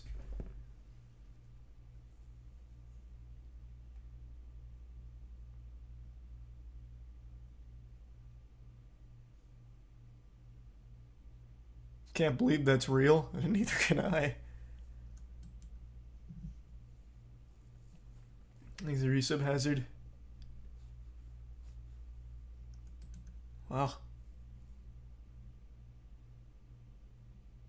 Audio engineers love the shit out of this. Think Wilhelm scream. Yeah, but I feel like Wilhelm scream is only used as a joke, right? Like, there's no way they actually use the Wilhelm scream seriously anymore. Like, that's just an audio engineer goof.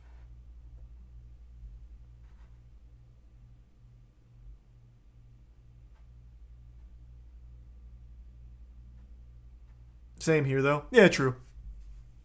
I wonder how many other times the Dean scream has been slid into movies and shows.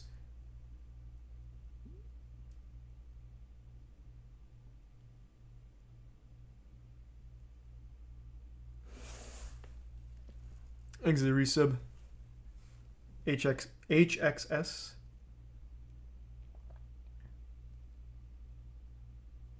Thanks for the Prime Stick. Does the Wilhelm guy get royalties? Oh, I don't know, man. You're asking the wrong guy. I actually don't know too much about the voice behind the Wilhelm scream.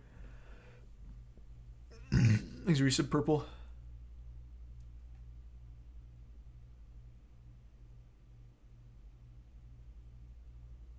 Resub Catsy.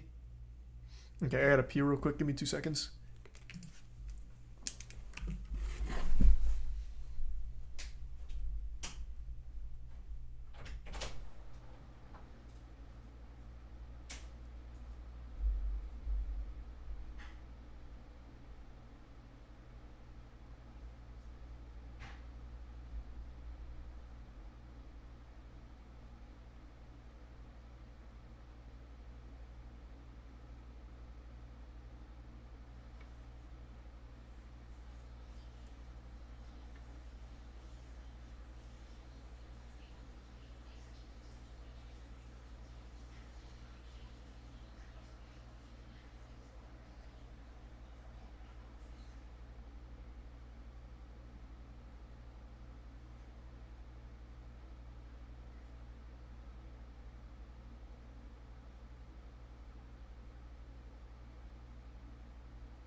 Alright, I'm back. Things to give sub Cat and the resub Matt and tattoo Ginny and give sub Phallic. And the resub Astrid. Oh, hold on, I gotta close that door.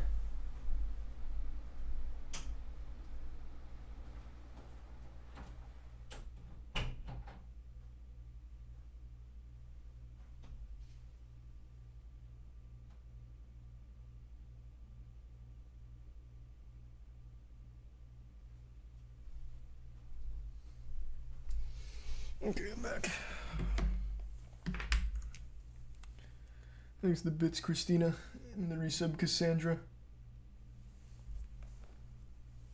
And tier 1 Supreme and resub T-Pants.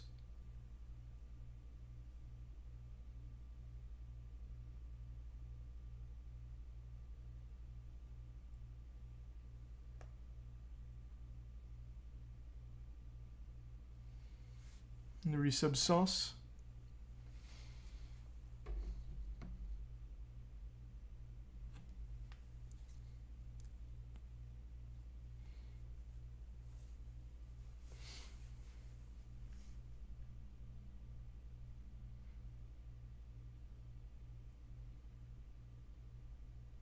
And the resub DeLorean.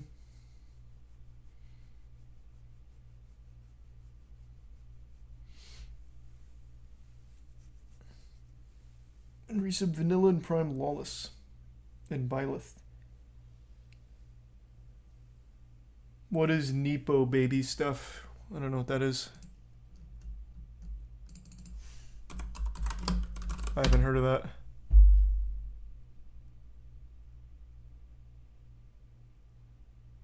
I don't know, what the fuck is this? Nepotism babies? Celebrities with famous parents. What's the debate?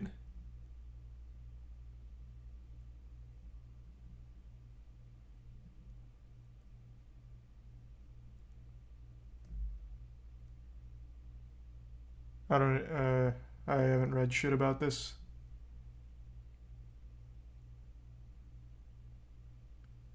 Nepotism babies are basically whining about being called nepotism babies. Why? Like it's not like it's a myth. I mean, it's a real thing. I mean, like I think anyone can recognize that. I don't understand. I don't even understand what the problem is.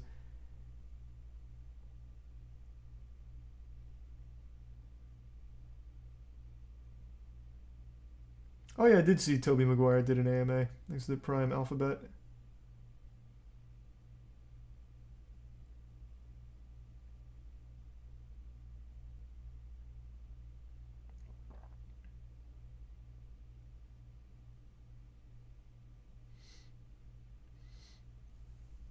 The new Tub video. Someone told me it's about the most evil musicians, and he left out Ian Watkins. Which is interesting. I'm imagining he did that because it's been covered a lot now. Would be my guess. So he's probably looking for other ones that most people don't know.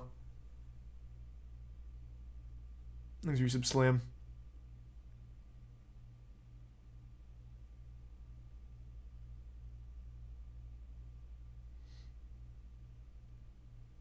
Thanks, the Resub Garden. Hey guys, welcome back to another video. Today I'll check we're them gonna out. be talking about I'll see what musicians musicians who made the committed cut. crimes. There is in fact no Danny DeVito in the back. Not forever. Just for this video and maybe the next one. But yeah, we got a Christmas Thanks, tree. Tier 1 Davies. Woo, festive. Also, my album Ear Candy comes out next month. We're getting closer. We're getting Yeah, Mob closer. Psycho's Finally great. gonna give you guys a package. You guys don't have to Great listen to Cherry Soda on conclusion. repeat anymore. But yeah, like I've said before, there will be an Ear Candy album movie here on this channel. It'll premiere live. And the album cover is officially released. Drum roll, please. Thanks to Prime Princess.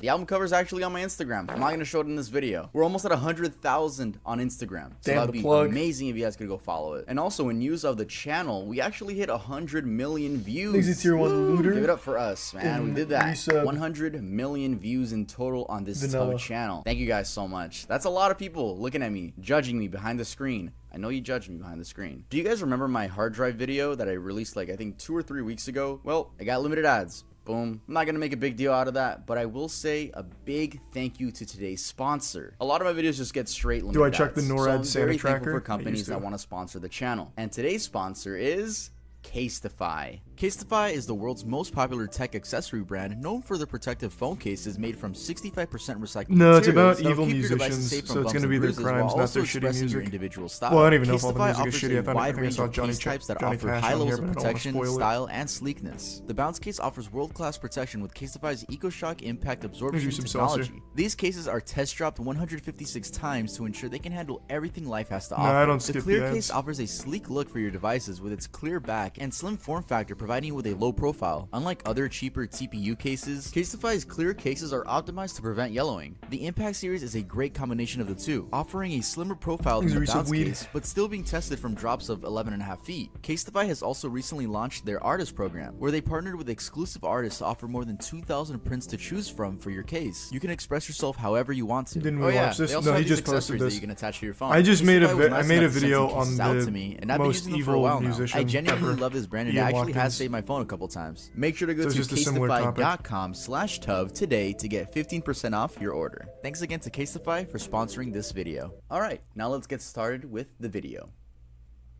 Sid Vicious. John Simon Ritchie, better known by his stage name Sid Vicious, was an English musician, best known as the bassist for punk rock band Sex Pistols. Despite dying in 1979 at age 21, he remains an remember that. icon to some of the punk subculture. To say John had a troubled childhood would be an understatement. He was raised by a single mother who sold marijuana to get by. She later remarried and John now had a stepdad, but sadly, that man passed away 6 months later due to kidney failure. By the time John was 15, his mother's life was consumed by a heroin and opiate addiction, causing him to feel lonelier than ever. While attending Kingsway College of Further Education, which was a school for students with difficulties, John admitted to a counselor that he had thoughts of and that he would torture and kill cats in his free time. That same year, Ritchie met fellow Kingsway student John Ladon, who introduced him to his friends John Gray and John Wardle. All four, who became known locally as the Four Johns, quit school and began squatting in various dismal locations. Three of the Four These are Johns would tier then one take nicknames. Liddon Cs. gave Ritchie the nickname Sid Vicious after Ritchie was bitten by Liddon's hamster, Sid. 2 years later in 1975, Glenn Matlock and Paul Cook joined the band, now rebranded to Sex Pistols. Though Ritchie still wasn't a part of the band, it wasn't until 1977 that tensions started rising between member Matlock and their manager Malcolm McLaren, which led to Matlock being kicked from their band for, quote, liking the Beatles. The work environment was pretty toxic, with Matlock revealing that their manager What? purposely made them pick fights with each other because he thought generating chaos between the band was a creative mechanism. Anyway, this is when John Ritchie, aka Sid Vicious, would finally join Sex Pistols and become their new bassist. Just a year later, on October 11th, 1978, Sid and his then girlfriend, Nancy Spungen, hosted a party in their hotel room, during which Vicious took approximately 30 Tuinal tablets, and while many people came and went, he was comatose for the rest of the night. At about 11 a.m. the next morning, hotel staff found Spungen dead on the bathroom floor, with a knife wound in her abdomen. Vicious was Jesus found Christ. wandering the hallway. He first claimed to have killed her, then said he remembered nothing. Two people who had been at the party stated that Nancy was alive at 5 a.m. The murder weapon was identified as a Jaguar K11 hunting knife, which Nancy had purchased for Sid a few days earlier. Vicious was arrested and charged with second-degree murder. He told police that he and Nancy had argued that night, but gave conflicting versions of what happened next, saying, "I stabbed her, but I never meant to kill her," then saying that he didn't remember anything. Then after that, saying that Spungen had fallen onto the knife. Later, the Yeah, this kind of shit happened. Like,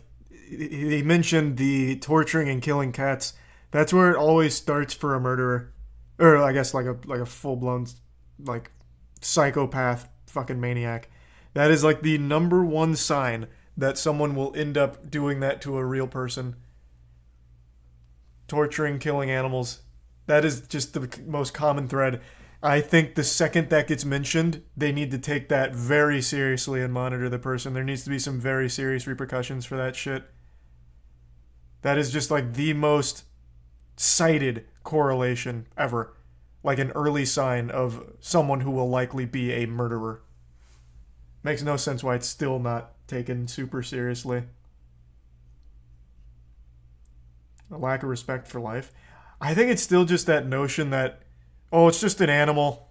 That's a huge distinction. He's just doing it to cats right now. He'll never graduate and do that to people, surely. But I mean, there's tons and tons and tons of killers. All, and very many of them have no problem being open that it started when they were kids with torturing and killing animals. I just don't know, like, how much more evidence they need of that being a telltale sign.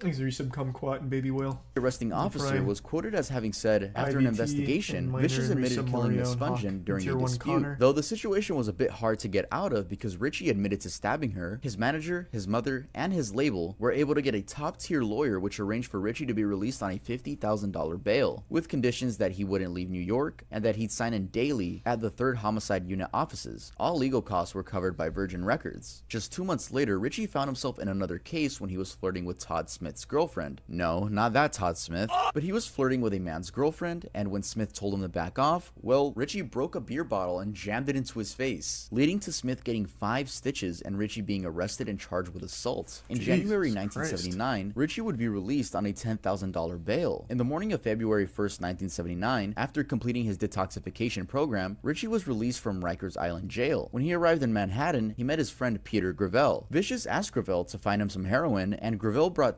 $200 worth of the drug to the apartment. Gravel said that they sat around doing drugs and he left at 3 a.m. when the hard drug use began. He noted that Vicious was already nodding off, but he also said that Robinson, which was another friend of theirs, gave Vicious 4 Quaaludes to help him sleep. Vicious died that night of a drug overdose. Deborah Spungen, who is Nancy's mother, claimed that Vicious wrote a letter to her when he was hospitalized saying, "We always knew that we would go to the same place when we died. We so much wanted to die together in each other's arms. I cry every time I think about that. I promised my baby I would kill myself if anything ever happened to her, and she promised me the same. This is my final commitment to my love." No one's ever gonna know if Richie actually overdosed on purpose to Thanks, meet Resub Nancy Ultra. again, or if he genuinely accidentally overdosed. Chuck Berry. Charles Edward Anderson Berry was an American singer, songwriter, and guitarist who pioneered rock and roll. Nicknamed the father of rock and roll, he refined and developed rhythm and blues into major elements that made rock and roll distinctive with songs such as Maybelline, Roll Over Beethoven, Rock and Roll Music, and Johnny B. Good, which was featured on the classic Back to the Future. Writing lyrics that I'll be focused on honest, the teen main life thing I and know Chuck Berry consumerism. for is that performance with John Lennon where Yoko starts banging a drum and making outrageous noises into a mic and he looks extremely shocked and uncomfortable. That's like the most I know about Chuck Berry. And then I also know the Bill Burr segment on that interaction. Iconic clip though. It goes on for like 3 minutes. What? The Yoko Ono screaming? No. That went on for only like... Fuck, probably only like 30, 45 seconds before they cut her mic. But it's enough to be traumatizing to listen to. Show the clip? I highly doubt I can show that clip on Twitch. That would get my shit DMCA'd so quick. Chuck Berry and John Lennon? Are you serious?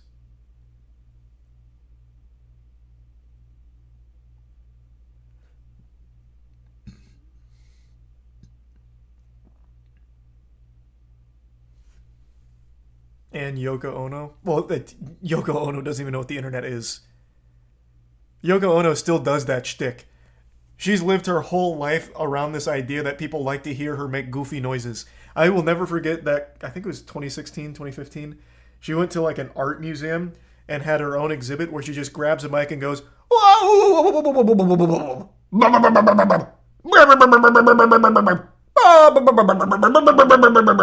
for like 5 minutes.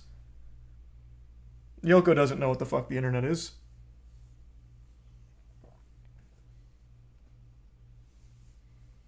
He's a tier 1 Travis and the resub Dish, Axel, and the Prime Toad.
Hey guys, welcome back.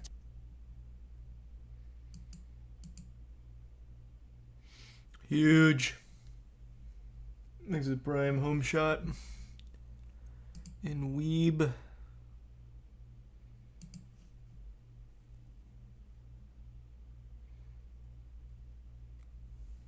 Ugh, God, Jesus. Thanks to Resub Void. Hope you're doing well. Merry Christmas. Oh, I'm so tired of this fucking PC crashing. Oh, it's getting so frustrating. Oh, now the border's all fucked up again. Oh, goddamn. Thank you for the 10 gift subs, Morgoth. Appreciate it, Morgoth. Thanks to Resub Wolf. Thanks to Resub Brew. What? No, this is an old Artesian I'm still on. I've just been riding it out.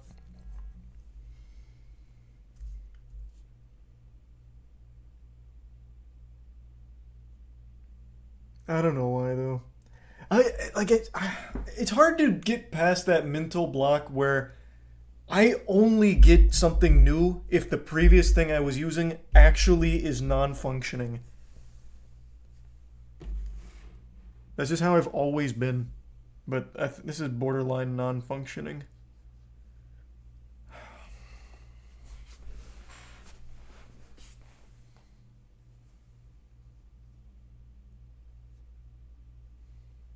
There's a resub jank.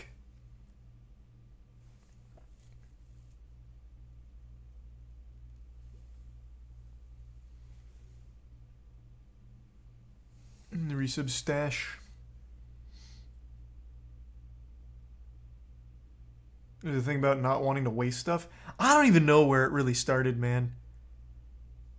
I couldn't tell you. Cause it's not like it'd be a waste. This old computer still works, albeit with crashes pretty often. But like, it's not unusable. So even if I do just finally upgrade, I could just put this one like at the warehouse as like a last resort kind of computer. So it wouldn't even be like waste. I don't know what it is though. It's just like this little mental barrier where it's me just not feeling ready to upgrade. I don't know. These are resub Iris and Clay.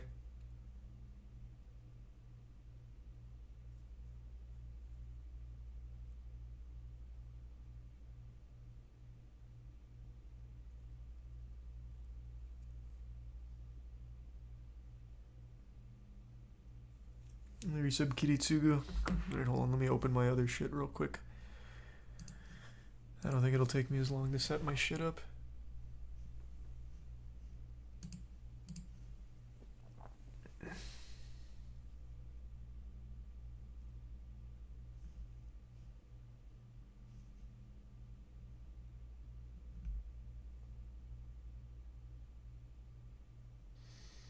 Okay, that's good enough. Alright. I'm gonna chalk that one up to Yoko Ono cursed my PC for a crash there.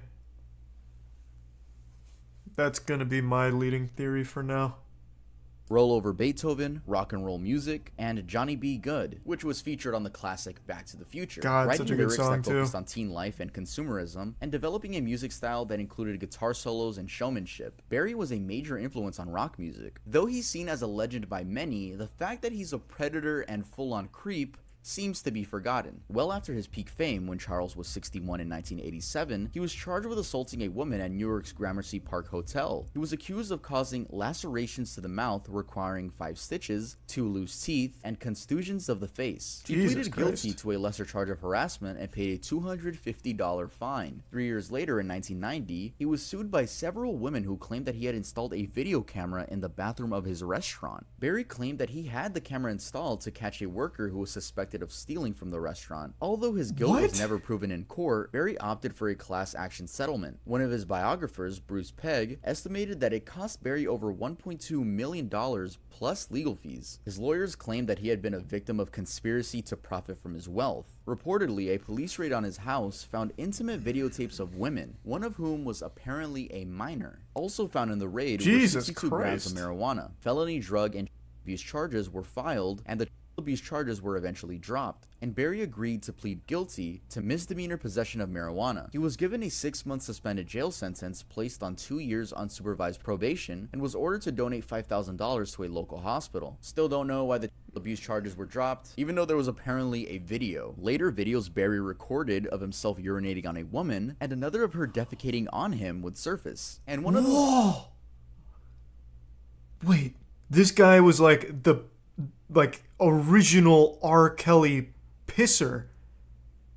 He recorded a video of him pissing on a woman like 10 years before R. Kelly did. Maybe R. Kelly was inspired? Interesting.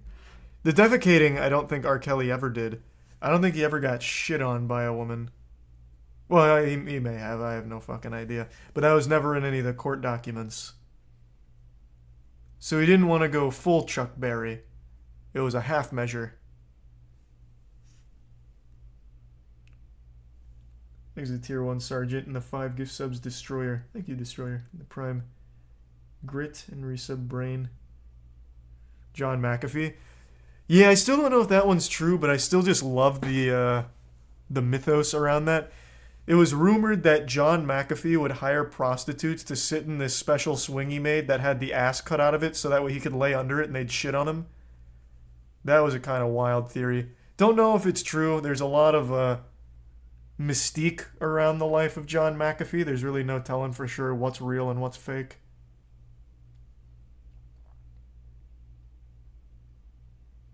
I don't remember if we asked him that on the podcast or not. I don't think so. This is old lore. Yeah. Someone just brought up John McAfee. So I was just explaining why. This is tier 1 Destroyer. Thanks, Resub Stinky.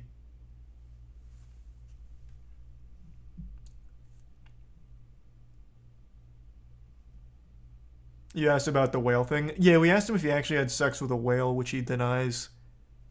But I don't remember us asking about a shit fetish. Thanks to the Prime Cup and the resub P and Nate.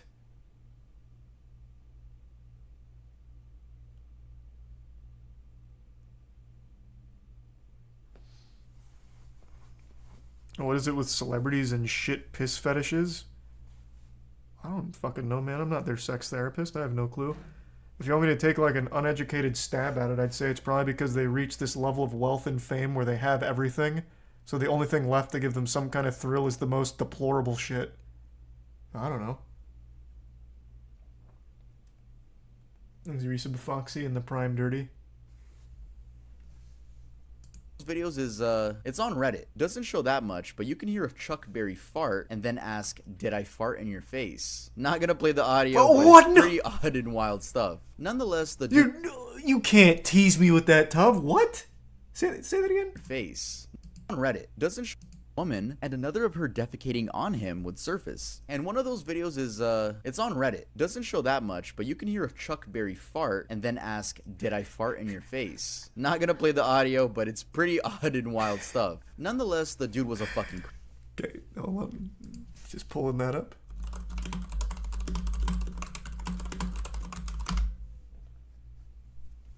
This is called Classic Video Chuck Berry Farts on Prostitute. Okay, I don't know how crude the audio is, so I'm going to mute for a second and listen to this.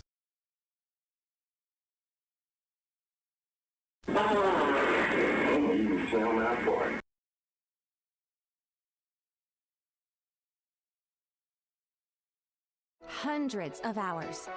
Yes. Yep. So.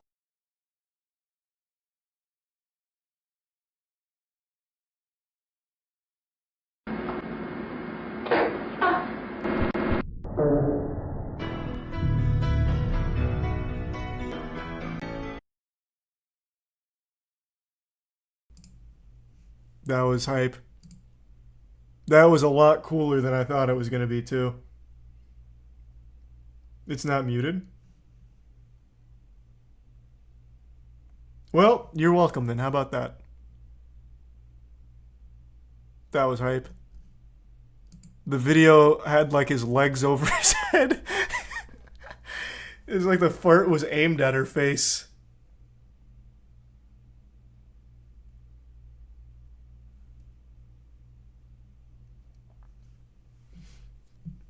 Fucking weirdo bad guy though. Interesting fart though.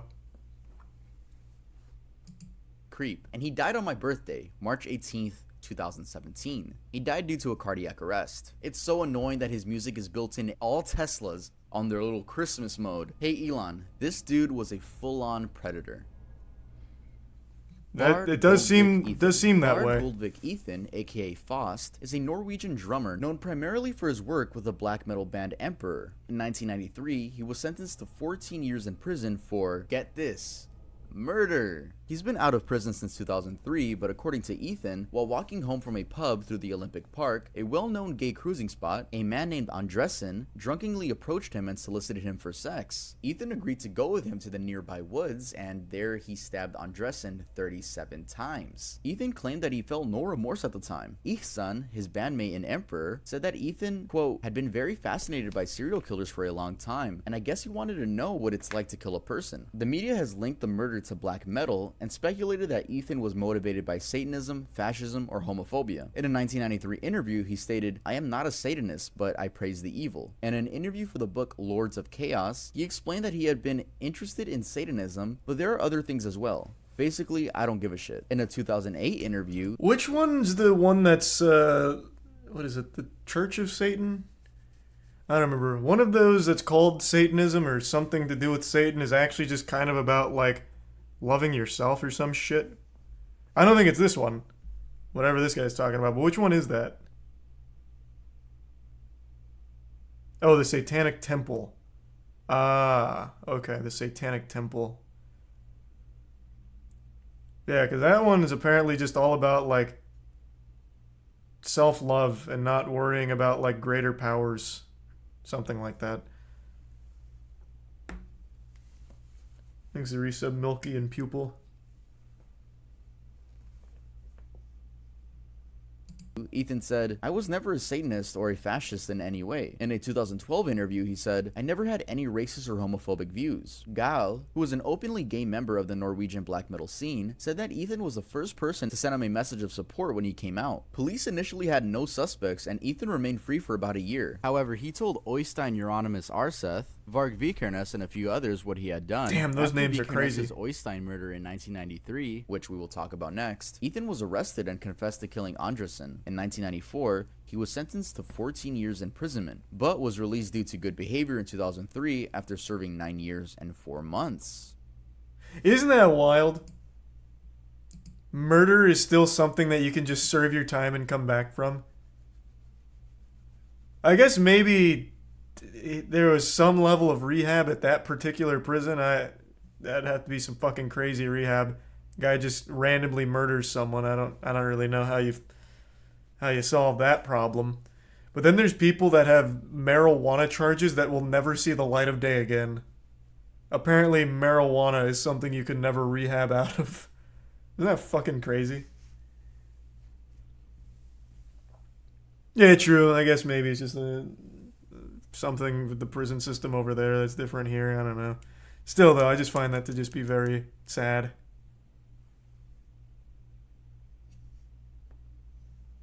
And 4 months.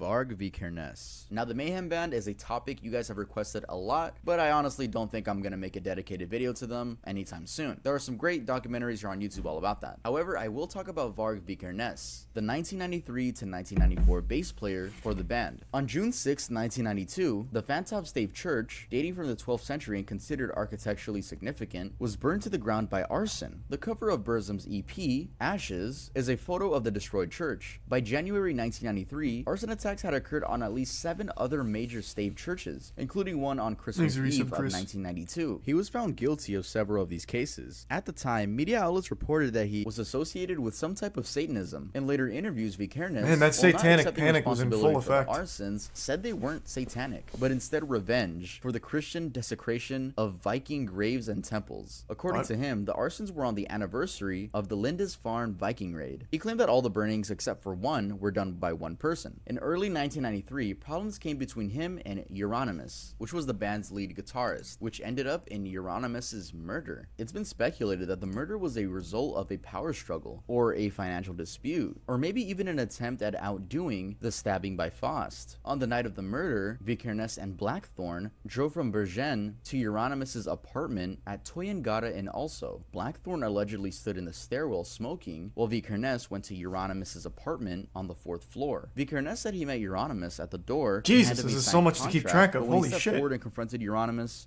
Euronymous panicked and kicked him in the chest. Vikernes claims Euronymous ran to the kitchen to fetch a knife. The two got into a struggle and Vikernes stabbed Euronymous to death.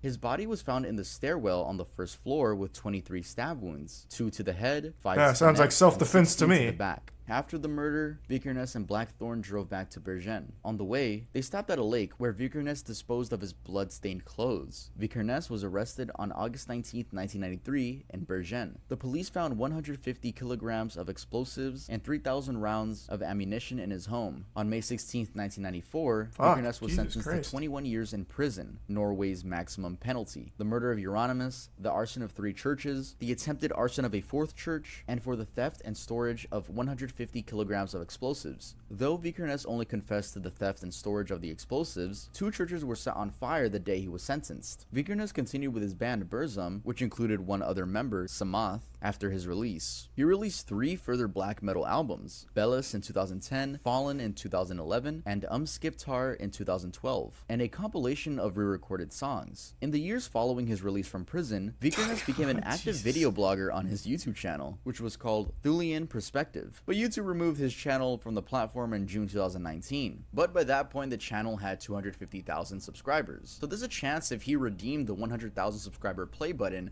that YouTube gave a murderer a play button. I'm talking about a murderer that had already killed someone, not like a YouTuber that ended up killing someone. Like they rewarded a murderer with a 100k play button. Varg Vikernes, født 11.2.73, dømmes til en straff av fengsel i 21 år.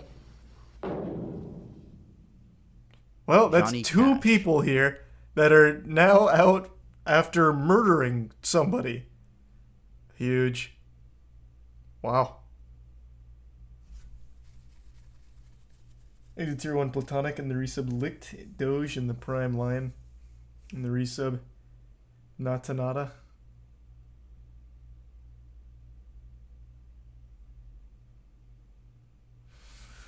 Yeah, they must have been real lax on that.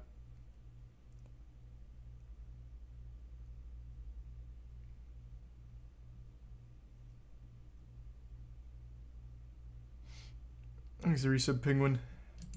Johnny Cash was an American country singer-songwriter. Much of Cash's music contained themes of sorrow, moral tribulation, and redemption, especially in the later stages of his career. He was known for his deep, calming voice, kinda like me. In Los Angeles in the summer of 1965, Johnny Pretty Cash cool. was living in the wilderness of Southern Oh, was that a California G flat? when he sparked a wildfire with his overheated truck. It blazed through more than 500 Holy acres shit. and threatened the lives of endangered condors. This took the lives of 49 condors, and there were only 53 condors in that entire forest. Sad because in 1987, the California condor was officially declared extinct in the wild, and it's safe to assume Johnny Cash had a lot to do with it. When asked by a judge if he started the fire, he said, "My truck did, and it's dead." So you can't question it. He ended up settling the case for $82,000, or about $500,000 in today's dollars. When held That's pretty legally douchey. responsible by investigators, Cash made lovely statements such as, "I don't care about your damn yellow buzzards." Yeah, he was definitely feeling pretty remorseful.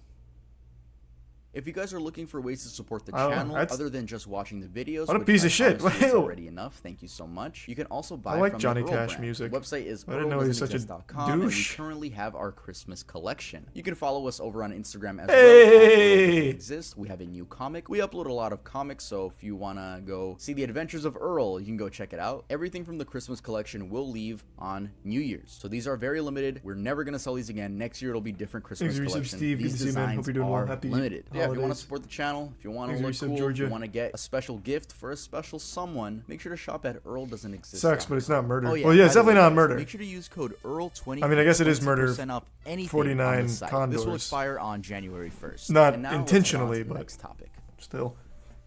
Ozzy Osbourne. John Michael Ozzy Osbourne is an English singer, Thanks for your sub comment. songwriter, and television personality. He rose to prominence during the 1970s as the lead vocalist of the heavy metal band Black Sabbath. On February 19th, 1982, Bit the head off a Osbourne had bat. a few too many drinks and ended up stumbling on the street in nothing but his girlfriend's dress. He was in a dress because she hid all his clothing in order so that he wouldn't go out anymore, but Ozzy being Ozzy, he just put on her dress and left. He ended up taking a leak and thought nothing of it, and it was later revealed that Ozzy peed within the Alamo Plaza, not the Alamo itself. But still pretty disrespectful, as it's quite literally nicknamed the I Heart of actually remember Texas. this. It holds this status because it remember represents this the story. Battle of Alamo, which was a pivotal event in the Texas Revolution following a 13-day battle where Mexican troops reclaimed the mission, killing most of the occupants inside. Police arrested Ozzy, who spent part of the afternoon in a local jail on charges of public intoxication. He was later freed that evening on a $40 bond and performed at the city's Hemisphere Arena Convention These are Center. some This Cloud also and led Amy. to him being banned from playing in San Antonio, Texas for 10 years. Once those 10 years were up, a sober Ozzy came back and gave a proper apology.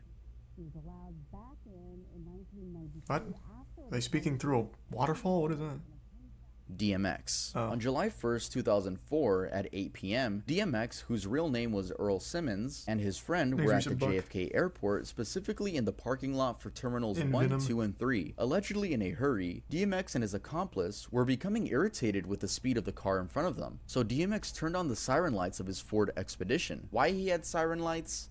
I don't even know. DMX pulled That's the so random car hype, over, though. and keep in mind, What? the dude was with his wife and his daughter. DMX told the guy that he and his friend were FBI agents and attempted to drag him out of his own car. After failing to do so, How do you DMX get returned to sirens his as a vehicle civilian? and crashed through a gate, where he was then arrested by Port Authority police and found with multiple rocks of crack cocaine. DMX and his friend, whose name is Jackie Hudgens, were charged with cocaine possession, criminal impersonation, criminal possession of a weapon, criminal mischief, driving under the influence of drugs or alcohol, also for claiming being a federal agent and attempting to carjack a vehicle. The victim was originally seeking compensation in the amount of $4 million from DMX. DMX's attorney, Rich Cord, spoke on behalf of his client, explaining that the rapper felt he was justified in pulling the victim over and making a citizen's arrest. He went on to say, his vehicle looked like it was a police vehicle, and he believed the victim should have gotten out of the way. When the victim didn't get out of his way, he decided he should pull him over. He regularly What the fuck? This is the.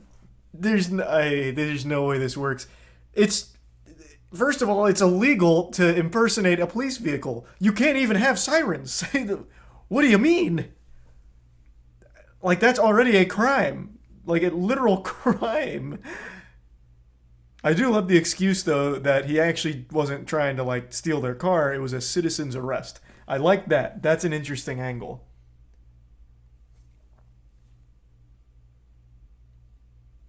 I like that one.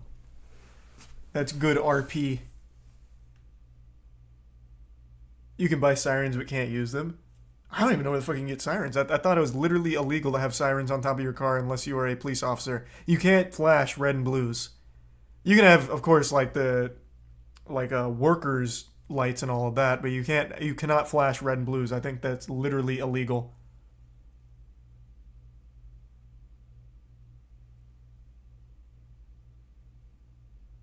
Amazon. Well, yeah, I guess you can get like toy ones and slap them up there. Thanks to the resub, Cobra Molnir and Champ.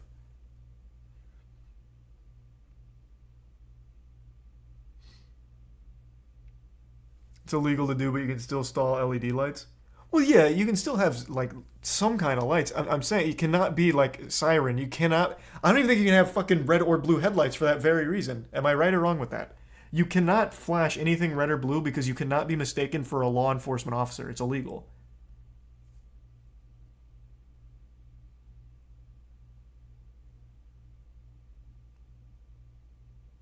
Jeremy DeWitt alert. True. Classic Jeremy. Thanks to resub, Bora. Fucking hype, though, that for some reason he had law enforcement sirens for his vehicle. That's cool, I guess. DMX was just above the law. He was the law. But he flew a little too close to the sun with all the crack and then trying to arrest someone. That's not what he was trying to do. But I do like the angle of the citizen's arrest as trying to get him out of the charge. Billy admits to making believe he was an FBI agent and telling the victim to get out of the car. He denies striking him or trying to pull him out of the car. DMX was given a conditional discharge on December 8, 2004, but pleaded guilty on October 25, 2005 to violating parole. Here's a clip of DMX talking about it on The Breakfast Club in 2012. I was rushing for a flight. Right. And this dude in the raggedy ass Honda, he driving wild slow. Right. Now usually if I'm in a rush, you know what I'm saying, and I'm in that truck, I'll hit the lights and, you know, throw the siren or whatever, and they get out the way. Right. But he was just totally disrespecting my authority. Not that I really What authority? I didn't really have the authority. But what if I really did have the authority? Right. So you threw the light on. Yeah, I threw the light on. So you just have sirens in your car? Well, that one, yeah. That one, yeah. I think that made you feel like you had more authority than you actually had. What? Rick James. James Ambrose. What the fuck? It sounds like they actually just gave him a law enforcement unmarked vehicle. What the fuck you mean? I just threw on the sirens. That's so wild. Yeah, I mean, at that point, goddamn, he basically was just like an unsworn in officer. Thanks to the resub, Mitch and Teriyaki. And the bits, Eliza. Johnson Jr. was an DMX American is his own precinct. singer-songwriter, musician, and record producer. Born and raised in Buffalo, New York, James began his musical career in his teenage years. I He was only in know plenty Rick of bands James from before entering Chappelle the Show. US Navy Reserve to avoid being drafted into the Army. In 1964... Oh, I also know his iconic interview where he's like, cocaine's a hell of a drug. That's it. That's all I know about Rick James. What do the 5 fingers say to the face? Slap. And Charlie Murphy. Man, this has been a night of like remembering old Chappelle Show moments. That show was so good back in the day. Fuck me. I'm Rick James, bitch. I know literally nothing about his music or him as a person, though.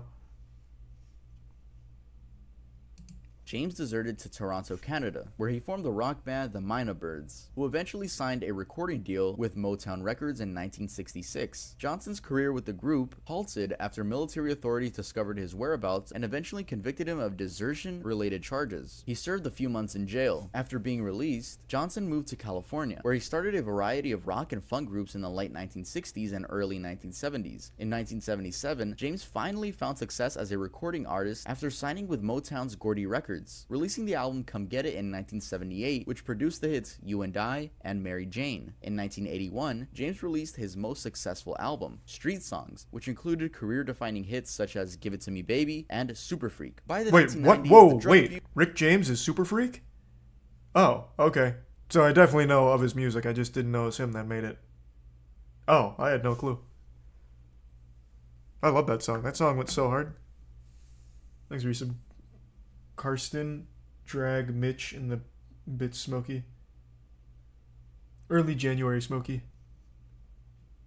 Abuse was public knowledge. He was heavily addicted to cocaine and later admitted to spending $7,000 a week on cocaine for 5 years straight. Cocaine's on a hell of a August 2nd, drug. 1991, James and his girlfriend Tanya Hijazi were arrested on charges of holding 24-year-old Frances Ali hostage for up to 6 days, tying her up, forcing her to perform sexual acts, and burning her legs and abdomen with the hot end of a crack cocaine pipe. All Oh, of this fuck, during a Jesus week-long Christ. cocaine binge. Ultimately, James untied the victim and she fled his house. Eventually, eventually checking in to Cedars-Sinai Medical Center in Los Angeles, where her injuries were brought to the attention of police, and her story unfolded from there. Sadly, many of the allegations made by Ali were not upheld. Due to his strong legal defense team, James managed to avoid life imprisonment after being cleared of the torture charge. You see, this is only one of the many stories when it comes to Rick James being a horrible person. And it didn't seem like Rick James was apologetic, as when another one of his victims was recounting what she went through with him, he was seen audibly snoring in the courthouse. Other stories include minors, which I'd rather not talk about. This is another one of those things where people just seem to not talk about.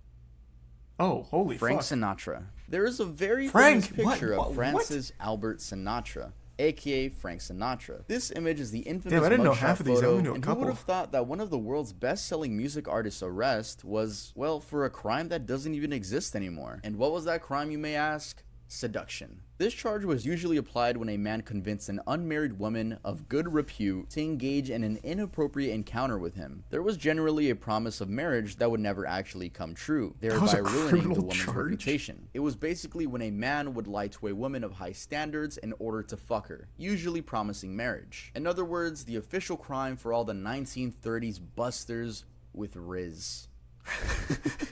Oh my Damn, God. the man actually caught a Giga Chad In 1938, charge. A 23-year-old Sinatra found himself in that situation, and he was officially arrested and booked for seduction. The charge was eventually dropped, and it was later discovered that the supposedly single woman was in fact married. Later that year, the original charge was revised slightly, and Sinatra was again arrested, this time for adultery. Adultery is legal punishment for cheating on your spouse whom you're married to. It's a really outdated law, which some states are actively trying to get rid of. These states include Alabama, Arizona, Florida, Georgia, Idaho, Illinois, Kansas, Massachusetts, Michigan, Minnesota, Mississippi, New York, North Dakota, Oklahoma, South Carolina, Utah, So, like, all Virginia, the and states. Wisconsin. I mean, this is a pretty lighthearted one on the list. I know the woman still cheated, and I feel bad for whoever her husband was, but imagine if this mugshot was for something way more heinous. Imagine it was like Frank Sinatra mugshot for robbing blind old lady, then pushing her in front of a semi-truck. it just wouldn't feel right. Yeah, I mean, I'm glad it wasn't anything too bad from Frank Sinatra. What an actual wild charge. There was a time where it was illegal to have game. Jesus Christ. Hey, sorry to hear about that, Sinatra. But also, congrats and good work. Elvis Presley. Elvis Aaron Presley was an American singer and actor, dubbed the King of Rock and Roll. He's regarded as one of the most significant cultural figures of the 20th century. His energized interpretations of songs and sexually provocative performance style led him to both great success and initial controversy. He became insanely famous with Heartbreak Hotel, which was his first #1 hit, being released in January 1956, and he quickly became a star. In Joel Williamson's book, Elvis Presley, A Southern Life, he writes about Elvis's life on the road, including his time spent with teenagers. Williamson wrote that while on tour, Elvis preyed on a group of 3 14-year-old girls who would pillow fight, Jesus tickle, Christ. wrestle, and kiss Elvis, who was 22 at the time. He also met his wife when he was 24. She was 14. Though they got married when she was Jesus 21, Christ. they claimed they never had sex. This has been questioned by many people, even to the point where a book has been written about it. Multiple books, actually. Now, Elvis was never charged with anything regarding these relationships, but he should have been, and I'm sure we can all agree on that. I never heard Thank that. you guys God so damn. much for What watching the the fuck? video. If you liked it, make sure to leave a like, and if you're new to the channel, make sure to subscribe. Also, go follow me on Instagram. We're almost at 100,000 followers. some And make eggnog sure to and go Fry buy Lord some and the amazing bits clothing Jacob at and T-Chan. earldoesn'texist.com. Oh Merry yeah, Christmas, and ear T. candy is out next month. Merry Christmas, Happy Hanukkah, Happy Kwanzaa, and all the other holidays, and Happy New Year, in case this is my last video of the year. I hope it's not, but in case it is. And I'll see you guys next time I upload. Nice. Yeah, I didn't know most of those. I am surprised he didn't put in Ian Watkins. Ian Watkins, what he did is still worse than everything on this list. His entire musical career, everything he did behind the scenes is the most heinous shit imaginable. But yeah, I think the reason he probably didn't bring that one on is because of just how dark that is. Like, there is murder on here with these two in the middle. But I think Ian Watkins had so much, and all of it is so unbelievably fucked up. Like, the most disgusting things imaginable. that Tov probably just decided that's a little much for this, would be my guess. Yeah, also no Gigi Allen.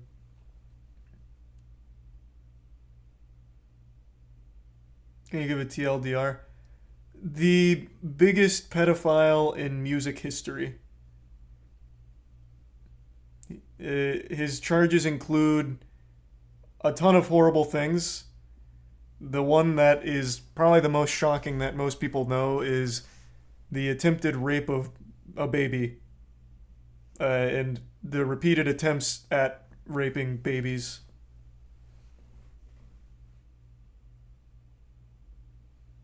Yeah. He is the biggest, most evil person in the music industry ever. I made a whole video on him recently, actually, if you want like the deeper dive on it. Sucks because he was the lead singer of like my favorite band growing up. Also, this is another great video on Ian Watkins. Yeah, the Lost Prophets singer.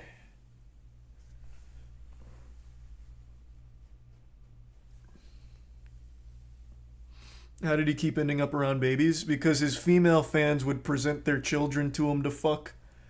And he would also convince the mothers to sexually abuse the kids in front of him, like through video calls and stuff. So the fans provided the children for him to fuck.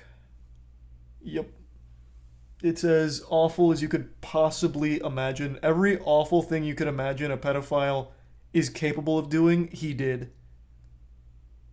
For many years.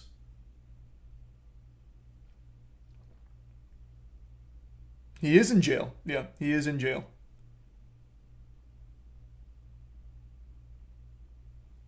So yeah, I think the reason Tov didn't include him in this list is because it's a lot. It's a lot.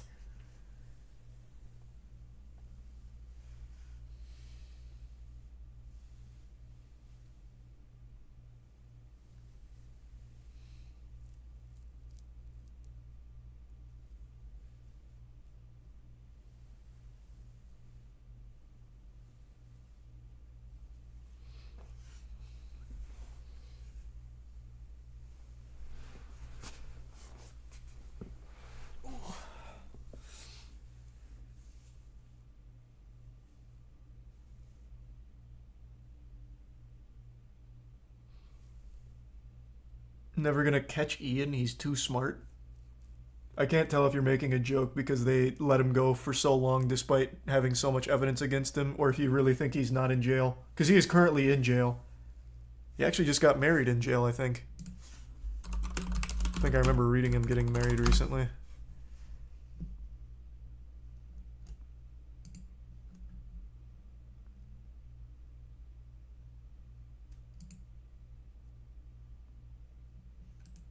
No, maybe not. He still does have fans that visit him, though. He has a girlfriend. He's not married.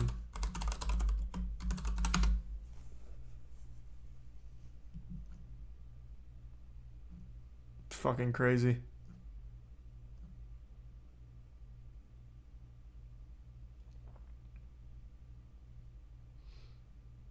Other inmates will kill him if they find out what he did. I don't think so. He's been in there since 2012. Or, fuck, was it? When did he actually go to jail? Was it? It wasn't 2012. He actually went to jail. Fuck, I'm blanking on the exact dates on things. What year did he go to jail? That's when all of this came to light. I don't remember when he was actually sentenced to jail.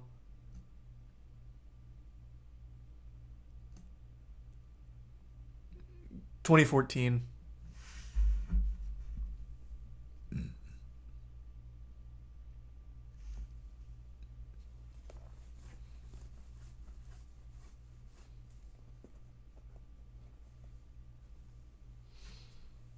He's in protected custody. Not surprising.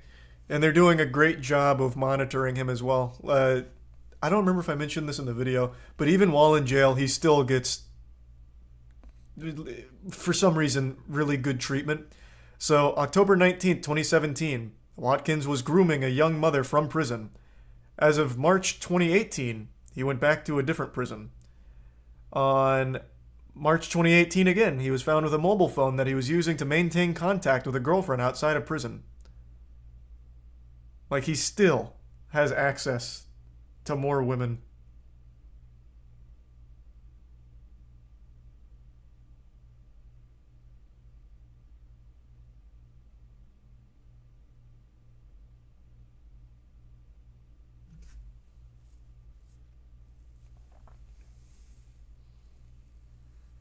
Separate the art from the artist. Meanwhile, the artist. Hey, I've talked about this like 4 times now. Even in that video, I mentioned it.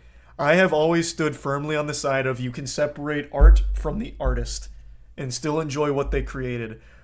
But I can't do that for Ian Watkins. His music was very much like a part of him.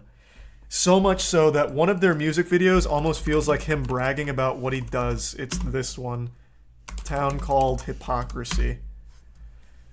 In this music video, he's like a children's show host dancing around kids, and those kids then transform into supermodels that he's now dancing around and like grinding on and shit. And then he gives like a little wink to the camera at the end of the whole thing. You can't always separate the art from the artist.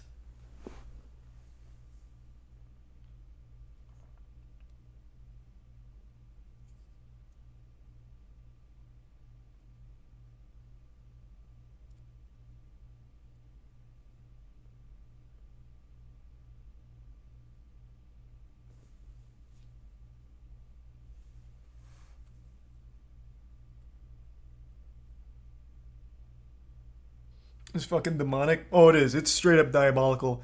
When he was asked about all of this, he never took it seriously. The password... I'm just repeating the video, but we're already into it. The password to his laptop, like his actual login, his password was IFuckKidsLol. That was his actual fucking password. He was so open about being a pedophile and yet still preyed on kids for years. When he finally got convicted, his reasoning for why he did it, he said he did it for the megalols. His words. Fucking insanity.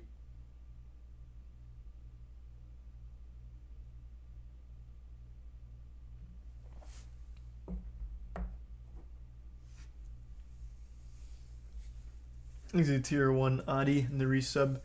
Dragon and Bits Retro. Merry Christmas, Retro. He said megalols unironically. Well, yeah. I mean, he's a fucking pedophile loser, man. What do you expect?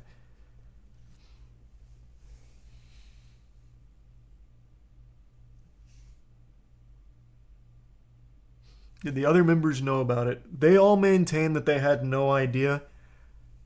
And I have no reason to not believe them, but I have also read from a couple of sources that it wasn't unheard of for young-looking girls to be backstage around Ian Watkins.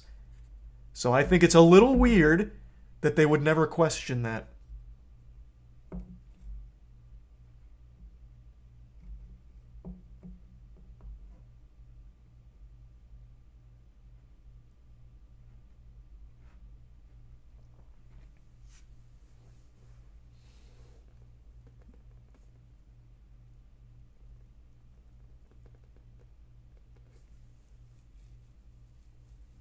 Thanks for the resub, Bob.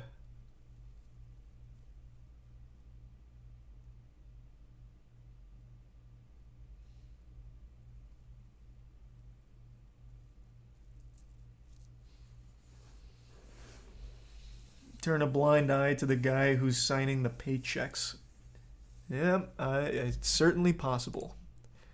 But yeah, I didn't mean to... That's such a fucking sad, depressing, disgusting topic. I didn't mean to bring that up, but since we were already going through this video, I felt it was at least pertinent since people were asking why he wasn't there.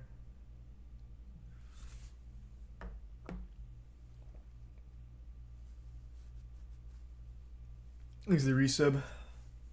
Washed up in the bits Eliza.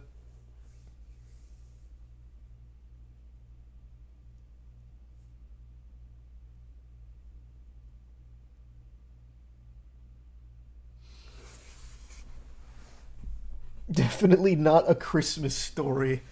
Yeah, that's not your old St. Nicholas holly jolly Christmas spirit kind of story, I'll tell you what. Thanks to the Prime Henry. Or Hinra in the resub Erebor.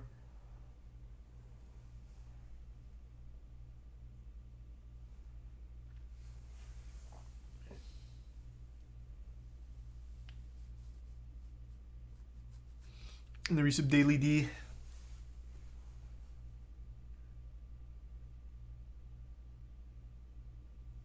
And the resub Kai and Danny.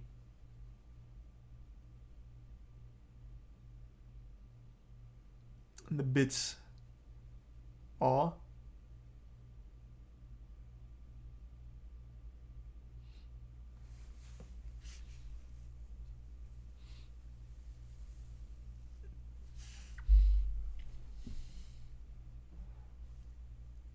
This exact thing happened with Davey Vanity from Blood on the Dance Floor. Oh! Damn, I hate to stick on this topic, but that's a really good point. Davey Vanity wasn't in this. I think it's because he hasn't been convicted yet. Yeah, that guy's fucked.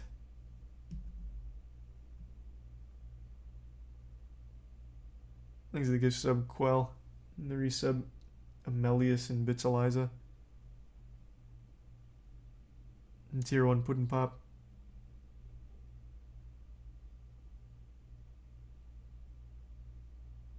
Was there a video on him? I don't know if there's actually been a full video on him. Let me see. None that I know. But like he's one of the most like he is so well known for being a predator and yet is still just free to continue to be a predator. At least to my knowledge, right? He's not in jail right now, is he? No.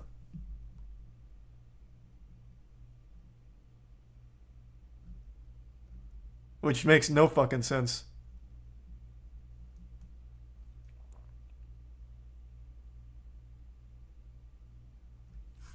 Exhibits Evan in the resub Almond.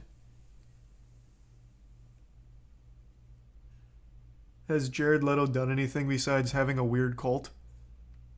He's a shit actor, but no, he just has that weird cult.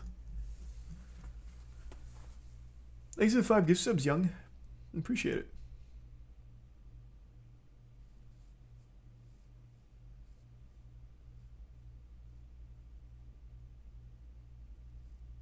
And tier 1J.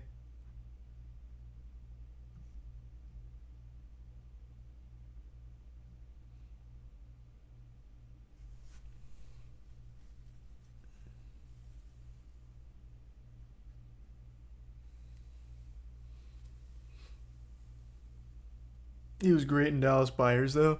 He was also great in Requiem for a Dream, to be fair. But that doesn't change the fact that he's just in nothing but stinkers now. And he is not good. It's not like he shines in those movies. He's like the most embarrassing part of the movies he's in now. Thanks to resub Trippy and the gift sub Evan and tier 1J. And as much as it hurts me to say this, 30 Seconds to Mars still just... They still have bangers. Like... They still have bangers.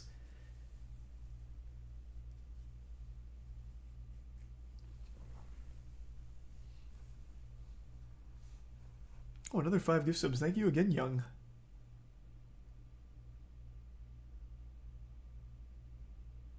Boomer take? It's not a boomer take. Their music is still like fine today. It's not just nostalgia. Like the music's still just enjoyable.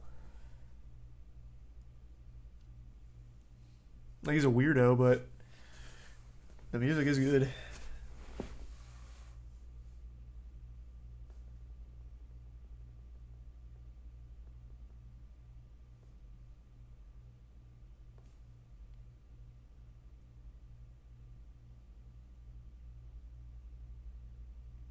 That one clip with the narcissist streamer ruined that song for me.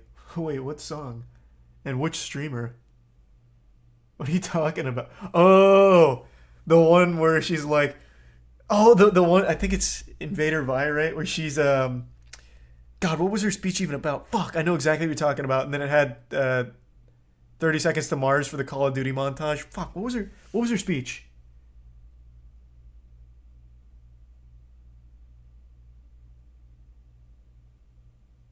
Animals, yeah. The animals are dying. The planet is dying. We just gotta go out there and say, fuck it. And then it goes into the COD montage with 30 Seconds to Mars. Yeah, what is that called again? I'm assuming it's this. Oh, yeah, this is the one. Then what the fuck is stopping us from just throwing ourselves off a bridge and giving up and saying, yeah, the planet is dying. The government hates us. Mm-hmm. The animals are leaving. The aliens aren't contacting us. We might.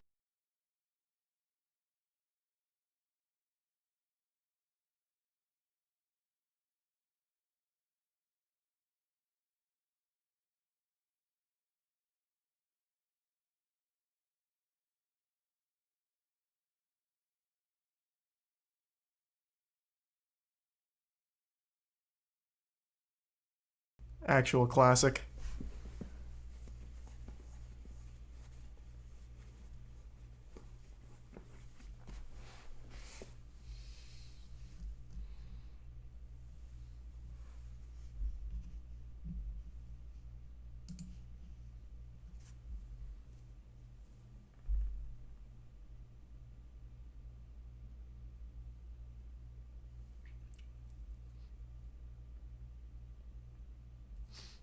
Morbius sings that. Yep, that's Jared Leto. 30 Seconds to Mars, man.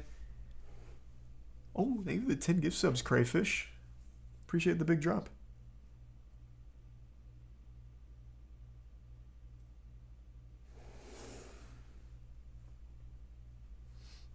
He's a prime skillful. Accidentally some of the best throwback in the stream. Oh, bro, you don't even want me on this montage rabbit hole. I still remember all of the goddamn classics, every single one of them. Even the deep cuts that probably only 5 people in here remember from back in the day. I was so big into the montage community for COD, Halo, and especially Gears of War. I bet you guys have not even seen Violet. Oh my god, did it get deleted? Holy shit. No, there's no way. This was iconic. Was it not called Violet? It was definitely called Violet. Let me typing in the song. Oh my god.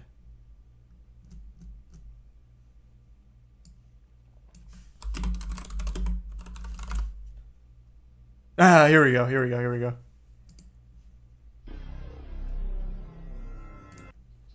God, 555 views. This was hosted on another website designed specifically for COD montages. And this blew my fucking mind when I was a kid.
But yeah, you don't want me on this montage rabbit hole. I fucking know all of them.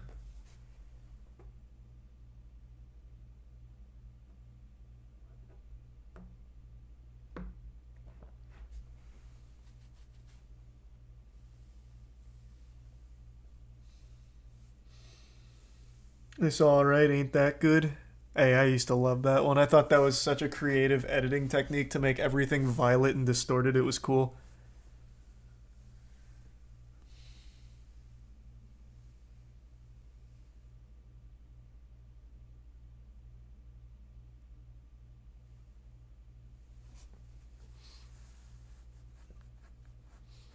Show us your oldest. No, I don't have them anymore, man.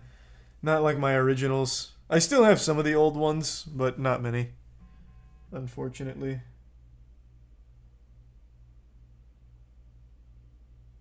Thanks for the bits, Evan. Yeah, modern montages are fucking boring. Thanks for your sub, Fox. Kind of just a dead genre. A relic of the past.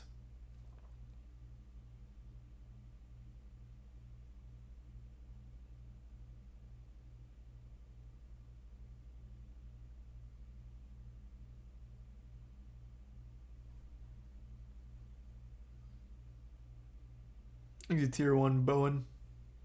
And the resub Uga.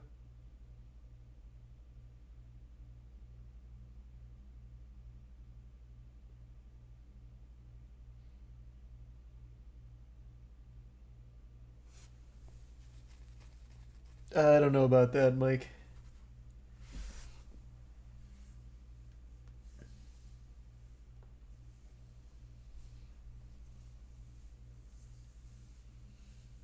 You ever do any weird fan music video?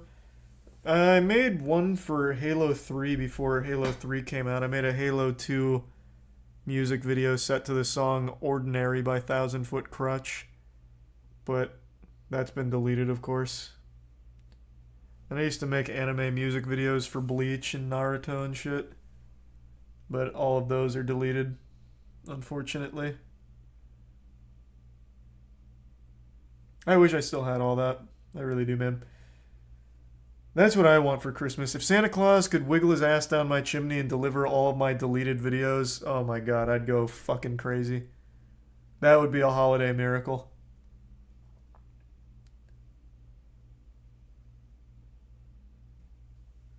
Thanks to the resub, Matt McGrump.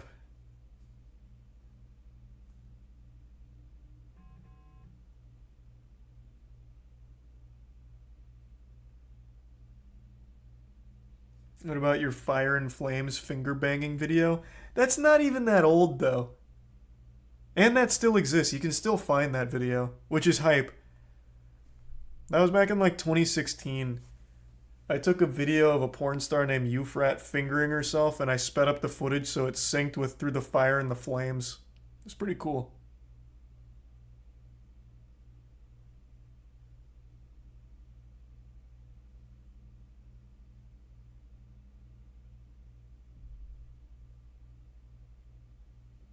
Thanks for resub, Silver.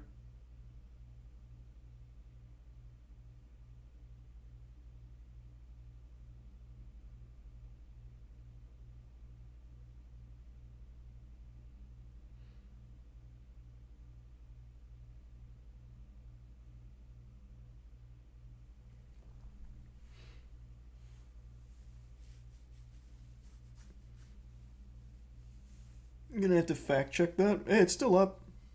Thanks a bit, Silver. I can't take full credit for the idea either. I was inspired.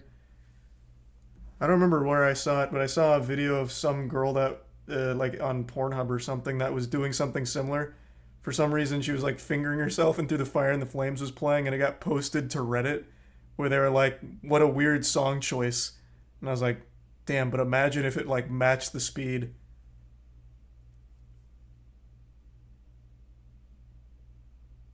Or something like that. Now I'm foggy on the details, god damn it. I know I got inspired by something, and I feel like that's probably what it was. Fuck.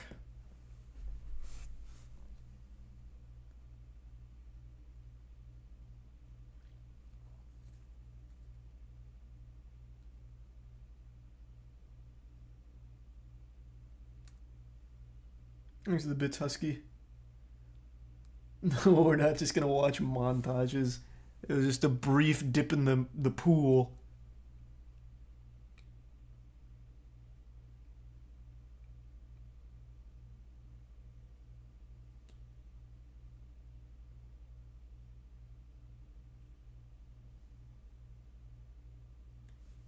True, Evan. True.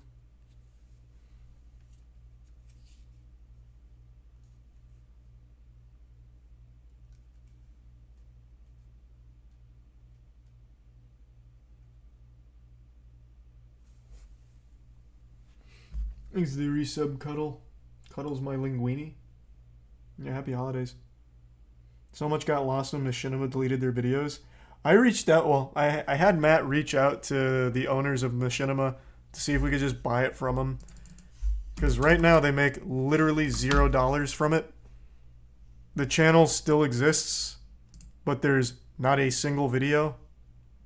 Like, they're just sitting on all of the old videos, doing nothing with it. So I was just going to put in an offer to buy it from them and just give everyone their videos back. But we still haven't heard back.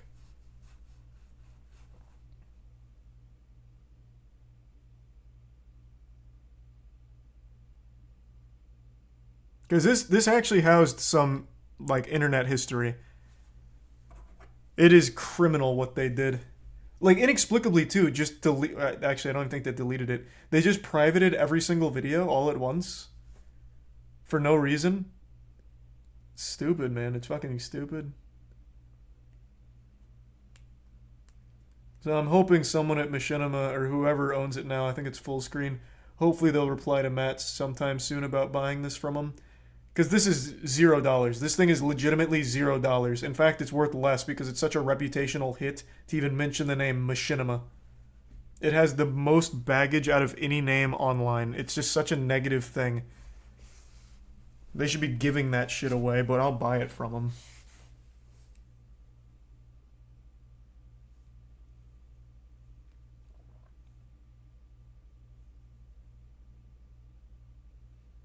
Thanks, Resub J Money and Pyroad.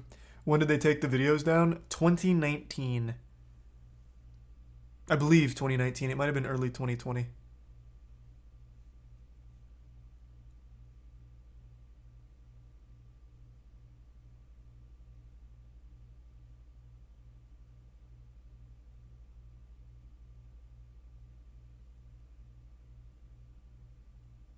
Yeah, I saw that, Evan. Yeah.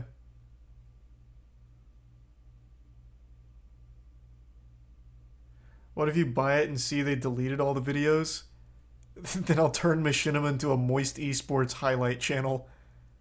Overnight, we'll have the biggest esports YouTube channel on the planet. Plenty of backup plans.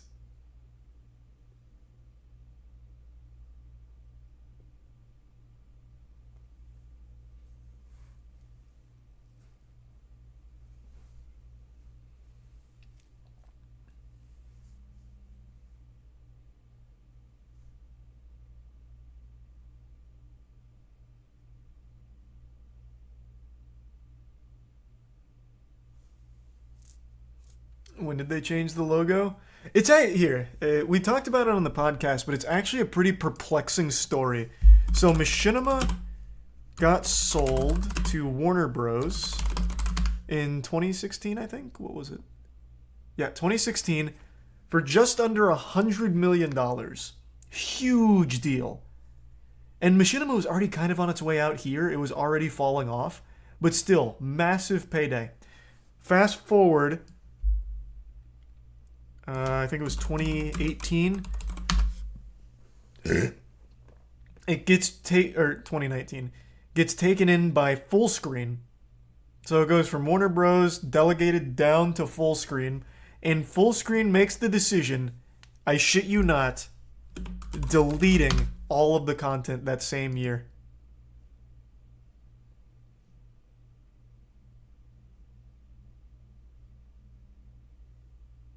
Makes no fucking sense.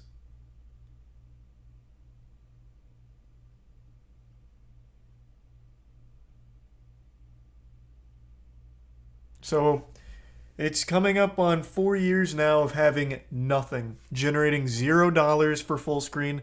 Just let me buy it. You can even retain a percentage of the ad revenue the channel makes. I don't fucking care. Give me the channel. I will unprivate all of the internet classics or give them back to the creators that made them in the first place. and then do something fun with this. But from everything I understand, there is nobody that is even associated with Machinima anymore. There's nobody that even has the information to log in. It is truly dead. Still haven't heard back from Fullscreen about our offer. If there's any interest there. But here's hoping.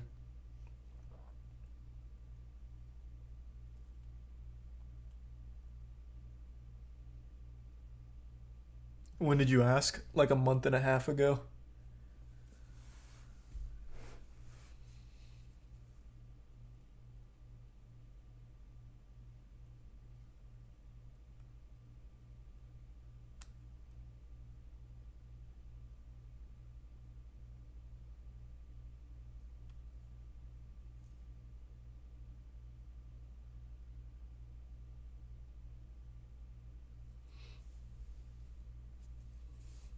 Make a hashtag about it on Twitter. I don't think there's anyone at Machinima that uses Twitter. I don't think there's anyone that knows anything about Machinima left at Fullscreen.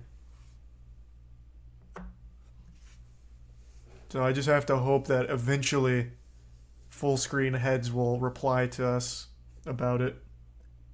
Thanks to Prime Tactical. There's some Anthony and the Bits Pretzel.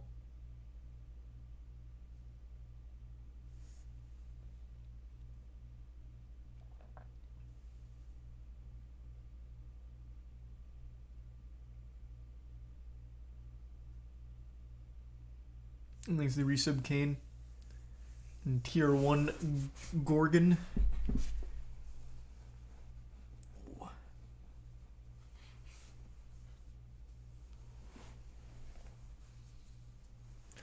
So sad, so much content just lost. Yeah, I know, man. It happened instantly, too. Like a Thanos a Thanos snap of the channel. Deleting every single video, or privating it, not sure yet, all at once. And never even telling the creators. They never knew, they just lost all of it. Which includes the iconic Furion and Fluxy Dualtage, if anyone remembers that. I think that was still Machinima's most viewed video, too. The re-uploads still exist, but goddamn, what a fucking hit.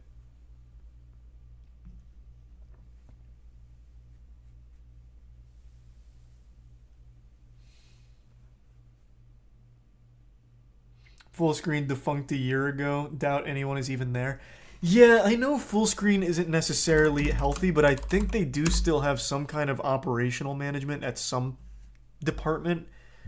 Like, they're not fully dead, are they? Weren't they just absorbed?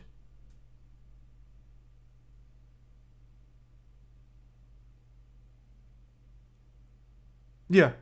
They were absorbed back into Warner Bros. Oh, no, wait, that's old.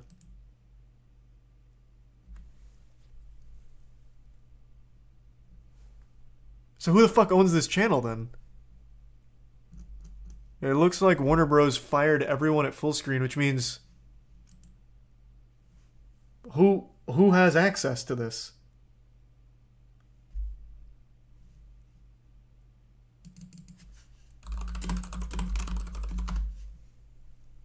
Okay, here, Warner Bros.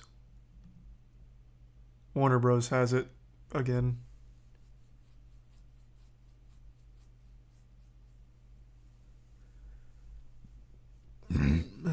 I don't know exactly how we get in touch with Warner Bros. About buying Machinima.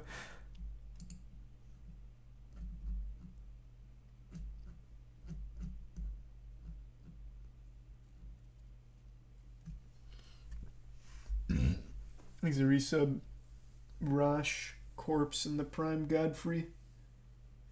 Yeah, maybe Jay if we get real desperate.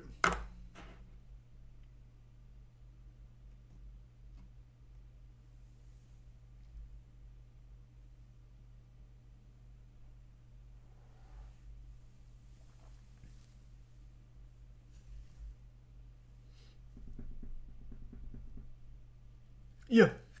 Of course I know about that, Forgotten, and happy holidays. Probably sell it for cheap since it's literally dead. They make $0 from this. Yeah. I would hope they'd be willing to negotiate a fair price for it. Thanks to resub cheese.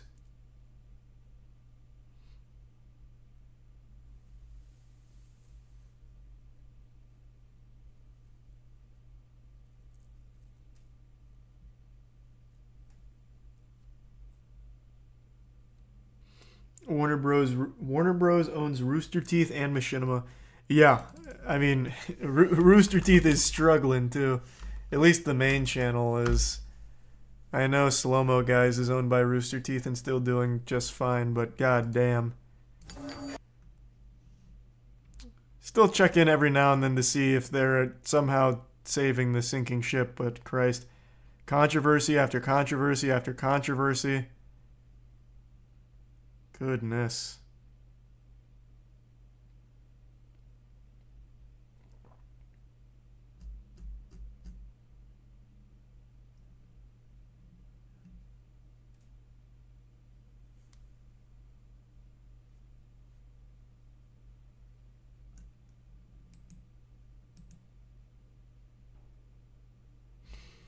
Once a company sold the corporate, it becomes soulless. Yeah, that does seem to be the case.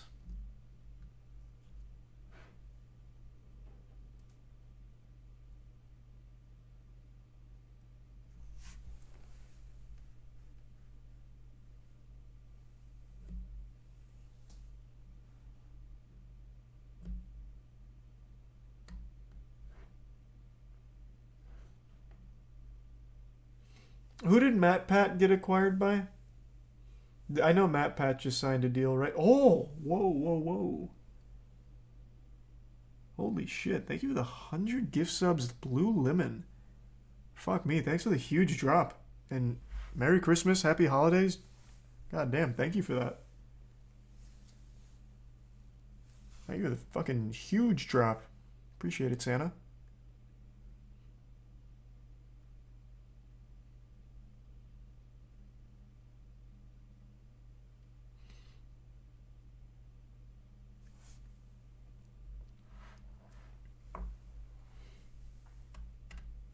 Thanks to the resub, Angry.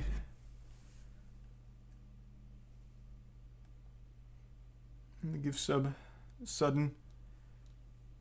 Right, hold on, just give me 2 seconds. I gotta pee real quick. I'm gonna fill up my water as well. Thanks to resub, Montro. I'll be right back. Thank you again, Blue Lemon.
I'm back.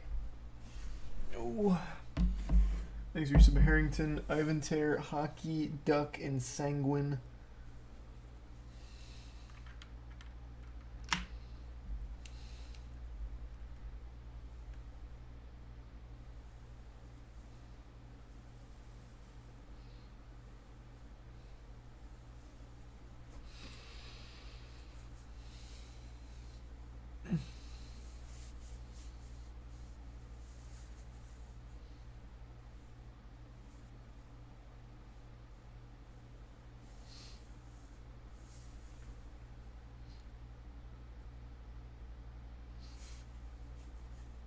Thanks to the Prime, Quark and Resub, Mothi and Maze.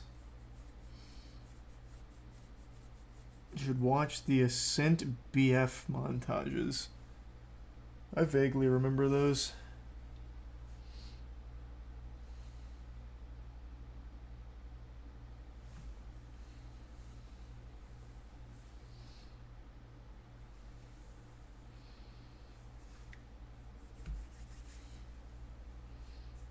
What? No, I was just talking about Rooster Teeth because of the whole full screen thing, all that shit. Oh, I did want to mention something. It's what this tab is here for. Santa Letters Adult Writing. This is a interesting topic. Not something too sinister or anything, but I mentioned on stream something I thought would be fun. I was talking to Matt and Danny when we were playing WoW, that I thought it'd be nice if we did like the letters to Santa and fulfilling the presents that kids write in for. That was before like actually reading them. So there's this program at post office, at least the Tampa post office, where they collect letters that were given to Santa and they post them online. You can adopt a letter and it has their wishes from Santa, and it's super cute. Like the idea is so cute. And you adopt it, you fulfill the presents on there. And we thought it'd be just like a really fun thing to do for the holidays. Well, when we went through it, it turns out that the majority of them seem to be written by adults. I'll give you an example. So one of them's like, "Hey, my name's Natalie, I'm 6 years old, and I'm really excelling in math right now.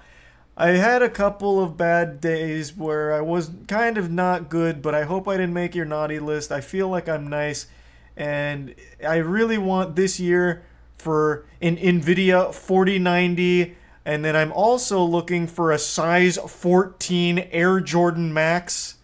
And it's like, oh, well, that's interesting. Natalie at 6 years old is looking for a size 14 shoe, huh? And that's like every goddamn letter. Every single fucking one was just like that we went through. There was only a couple of them where we were like, that's probably from a kid. Like that one might actually be from a child. But even then, there's no vetting. Like I couldn't fucking believe it. There was like no vetting to it at all.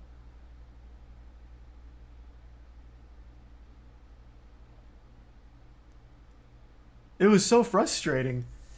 Because then I have no way of knowing, like, okay, did I just get scammed, or are we actually helping a kid get the Christmas presents they're looking for?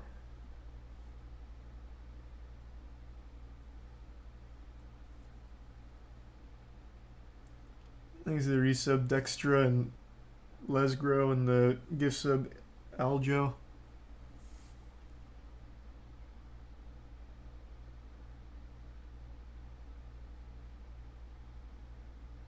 Did you buy the Jordans or not? No, we didn't do it because we lost confidence that we were actually, helping families have a fun Christmas as opposed to helping some dude get a new pair of shoes, very expensive shoes. It was really sad, honestly. Like, I feel like that's a great idea. Like, letters to Santa and just outsourcing it to people that want to help make someone's Christmas a little better. But I think there needs to be some level of process where it's like, yeah, this was actually from a kid looking for these things. As opposed to, here's a guy pretending he's 6 years old, but then inexplicably asking for fucking size 12 Reebok.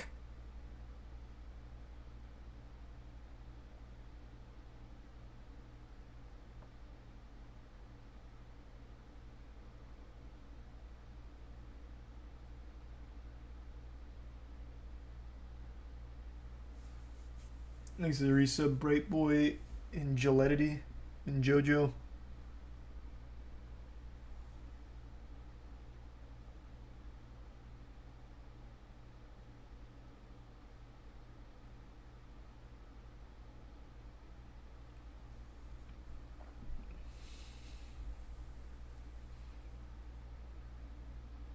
Somewhere out there's a little girl with giant feet that just can't get shoes that fit. Yeah, now our Christmas is ruined because we didn't get the fucking size 14 Air Jordans.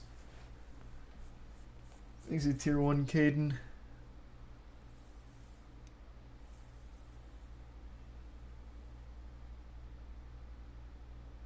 Did Cola ever get his Jordans? Yeah.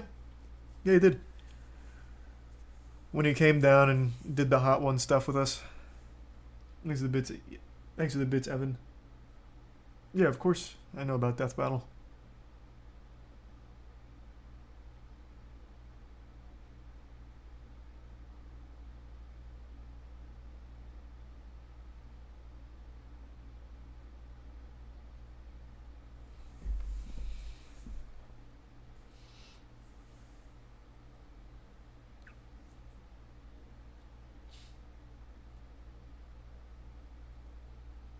What did I want for Christmas?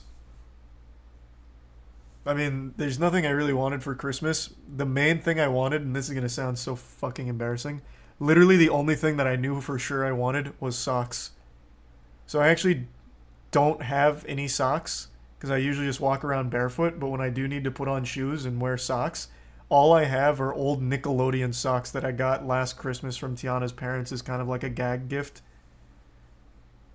So this year I was like, I want fucking socks, so I don't have to keep wearing SpongeBob's.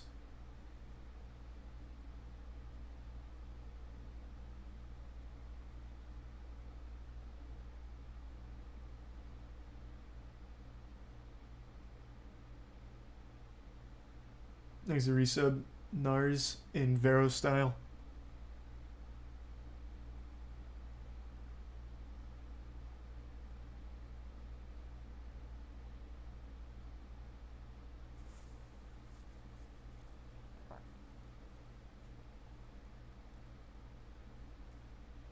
Needs the resub cheek.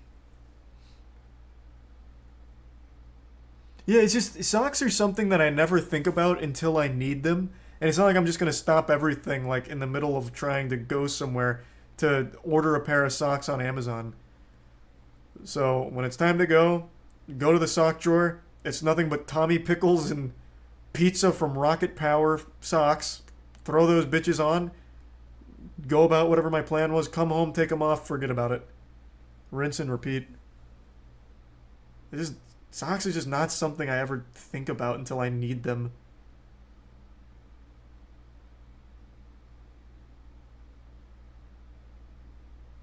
Exit tier 1, Evan.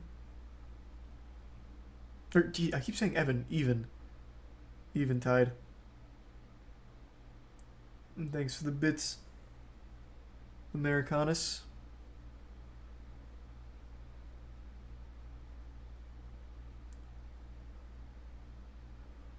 The resub Requiem.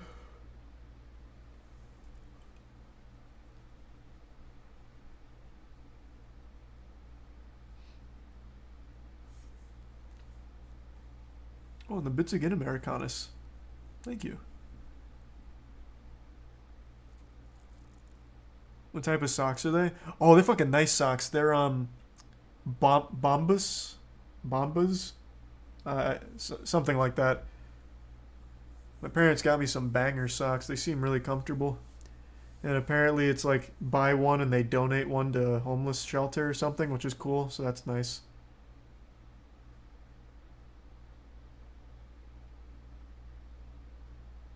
Is that not how you say it? What is the brand called? Is it not Bombas? Bombas? Bombas. Socks, shirts, and undies. And the socks seem very comfortable.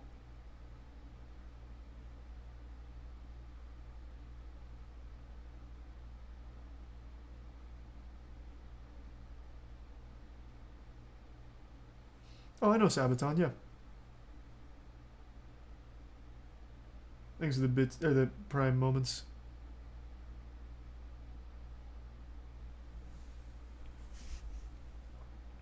And the bits duck.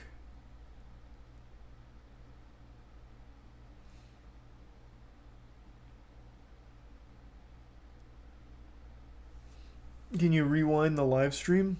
Not on Twitch, you can't. I mean, all of the feature updates they've been rolling out, I feel like that's coming any day now. I mean, I guess you could if I had the VODs auto-publish, but for some reason that setting doesn't work for me anymore. You go to VOD and go back, but that's only if the VODs auto-publish during the stream. Thanks for resub Mango.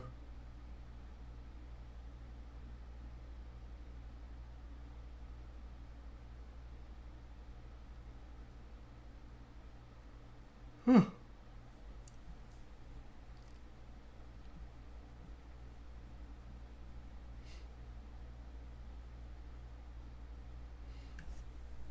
The worst scammer on TikTok. Yeah, that's the guy who plays pre-recorded videos of him near sick children and begging for money, right? That's who you're talking about, I think. Oh, whoa, whoa, whoa. Thank you for the 11k bits, Bobby. God damn, Bobby. Thank you for that. It's been a while. I hope you're doing well. Happy holidays. Jesus Christ. Thank you for the huge drop. I hope Santa was very generous to you.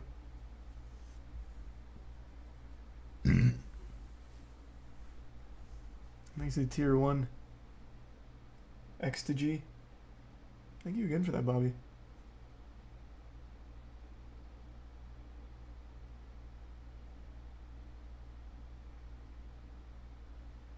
Have you ever thought of going back to YouTube for streaming? Who knows?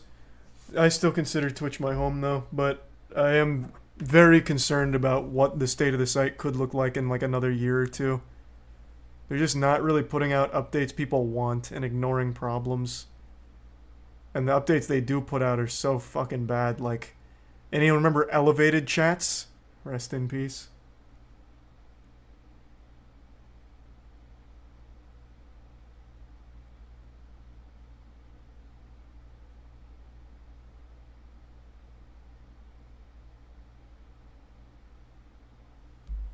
There's a resub, bud.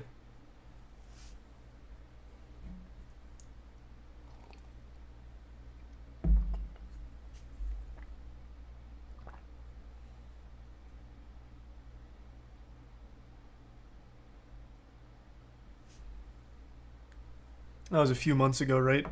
Bro, I think that was last month.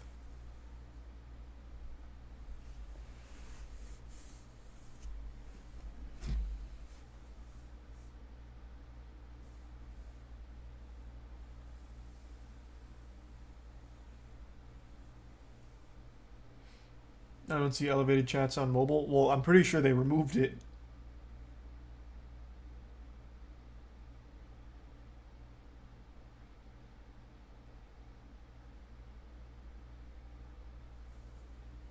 Thanks for the bits, Evan. Oh my god, I did it again. Even? In the resub R2. I'm very familiar with that channel.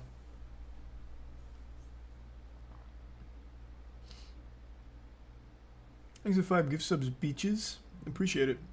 Why have the streams been inconsistent recently? Just had a lot going on.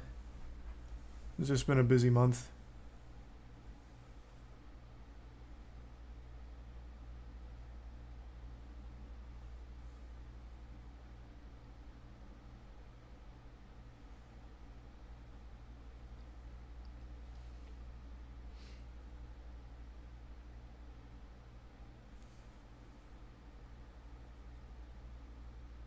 Did Santa visit you while you were streaming? Not that I know of. That bastard. Thanks for 10 gift subs, Nuno. Appreciate that, man. Wouldn't that be kind of fucked up, though? Like, I turn off stream and there's, like, presents under the tree right now? That'd be terrifying. That's like some horror movie shit. Thanks for resub, Fate.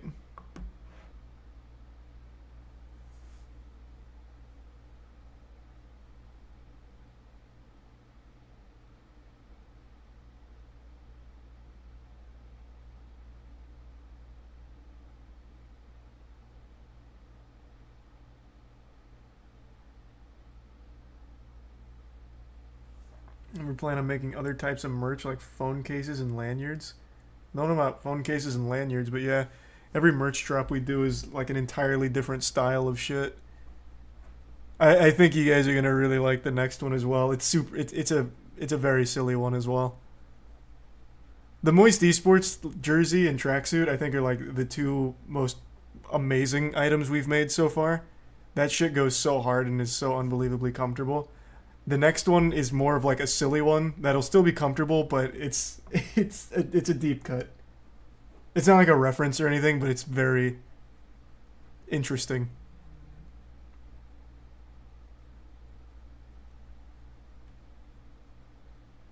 And then I eventually do want formal wear, to the point where I want people wearing moist global merch to their weddings and shit. So like a 3-piece suit, tie, the whole nine.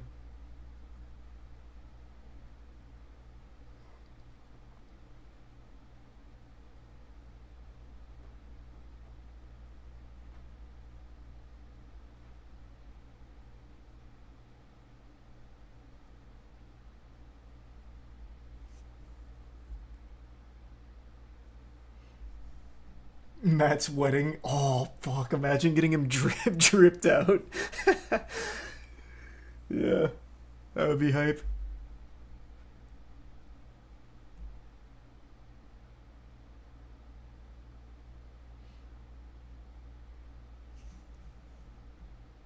They look like actual clothing, doesn't stream, hey, I watch this streamer. Well, yeah, that's the idea. Well, the jersey is obviously like a sports jersey. Like, that is very much like, hey, I like this team.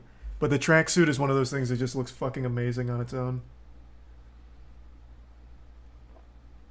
Thanks to the resub, Fernando.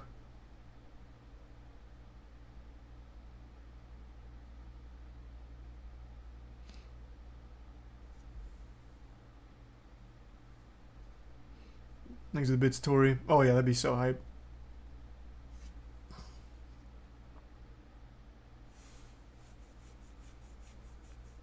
Games you'll be playing soon. I was gonna do more Dark and Darker tonight, but I kept getting lost in rabbit holes and having a lot of fun, so probably do Dark and Darker tomorrow.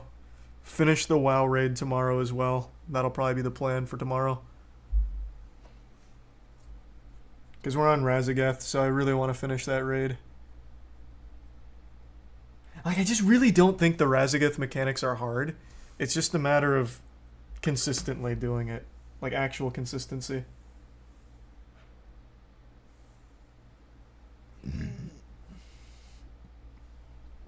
Just doing normal right now. We're not even on to heroic yet.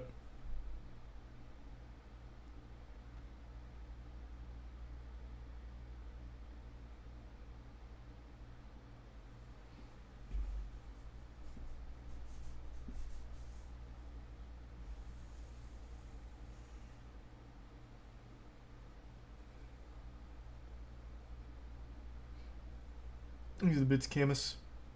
Yep, I saw the Sunny video on the cheaters.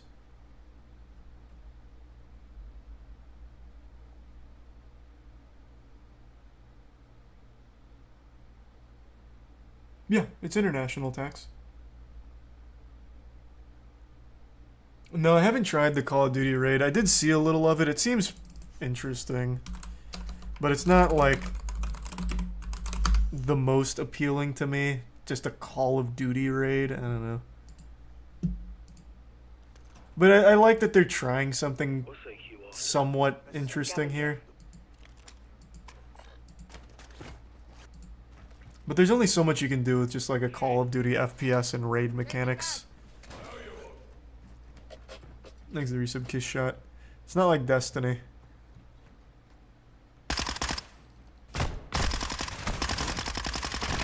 Yeah, it's just like a campaign mission. I wouldn't even really call it a raid.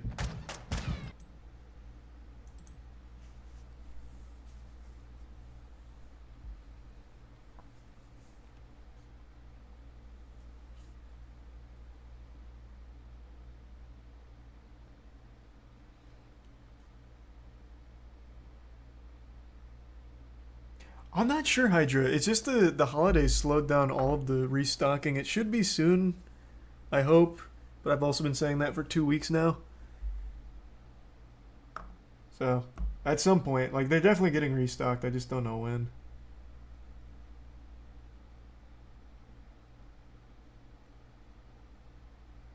Am I ever returning to Scarlet and Violet? Probably not. I planned on it, but I just never did.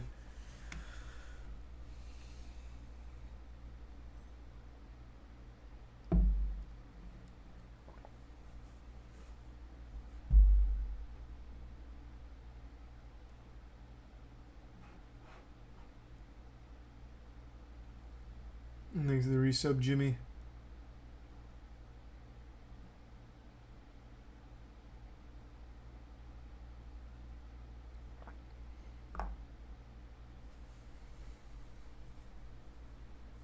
You ever gonna finish that Dark Picture game? I don't know, man. Maybe.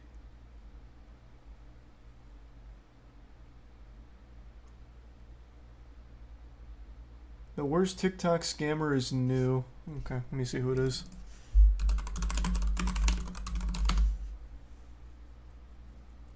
This guy?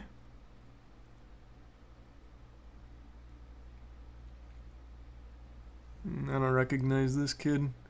Alright, I'll take a quick peek and then look him up Scams are myself. everywhere. You can find them on YouTube, Twitter, Twitch, pretty much any social media platform out there. Most recently, you probably heard about the FTX scam or how iShowSpeed promoted a crypto scam to his fans. I But did in the hear about grand both of scheme those. things, those are only just some of them. Today, we're going to take a look at TikTok, an app that can push somebody no one knows to the eyes of millions and potentially change their life for the better. On the other hand, it can also be equally as bad. But what happens when you're given that same opportunity, but for live streaming instead? If you end up on the TikTok live stream section, you've already fucked up. Like, I'm just gonna assume you're there for something nefarious. Like, why the fuck would you ever watch a TikTok live stream? Go anywhere else for live content. Not TikTok. Like, holy shit. It's fucking terrible. That is the worst streams ever. Bar none.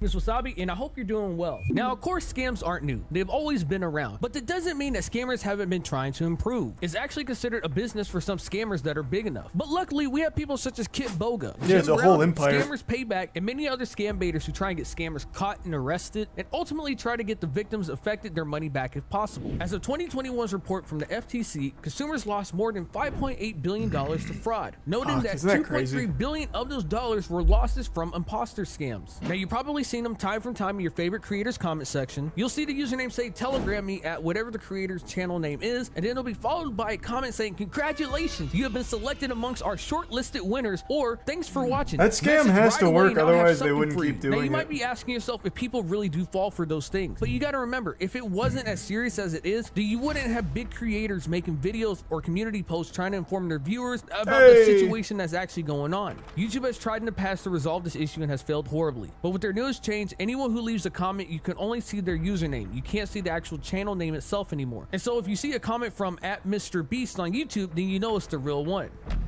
Thanks to the tier 1 Cobra. Now, TikTok is a platform that, in my opinion, I think is awful, but I can see why people like it due to the dopamine rush of infinite content always available. But throughout the constant swiping, there's Not just TikTok. The entire internet is just infinite content always available. You can infinite scroll on Twitter, YouTube, fucking everywhere. You never have to stop being stimulated. TikTok's probably the worst offender, though. I agree.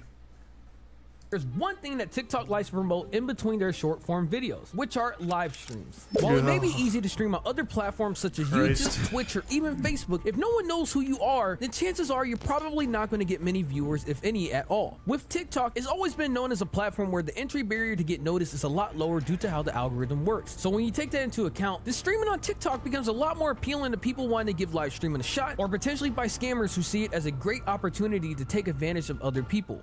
So judging by the thumbnail, this is the scammer he's about to call out, and I can already tell you he's doing the exact same scam that I briefly mentioned. I'm going to take a shot here, just based off of the other scams I know on TikTok live streams. He plays pre-recorded videos begging for money, doing something, telling a sob story, one of the two, and he just loops that shit endlessly to try and farm money out of it. And we are not getting a Galaxy. You see, I just needed to be positive because we aren't getting Galaxy. I was so confident. You are making me rage today. You are making me rage today because we aren't getting a Galaxy, which I means don't know what I'm that not going to means. knock her over, which means I'm not going to rage, and which means I'm not emo. Because Galaxy means I'm emo and I have to knock her down. Someone translate. Is a Galaxy some kind of like in-app currency that's a big one? What does that translate to real currency? How many doubloons?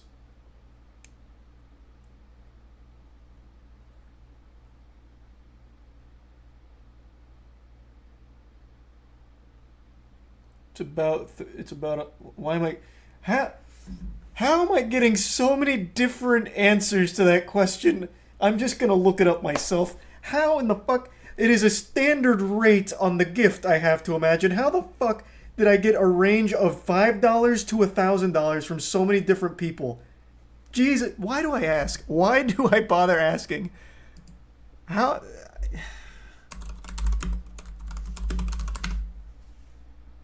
Cost $13.50. God damn it. Holy shit. It is $13.50.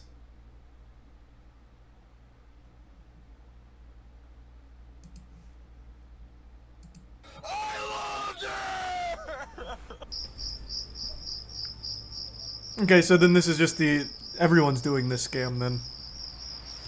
Displaying pre-recorded videos as a stream.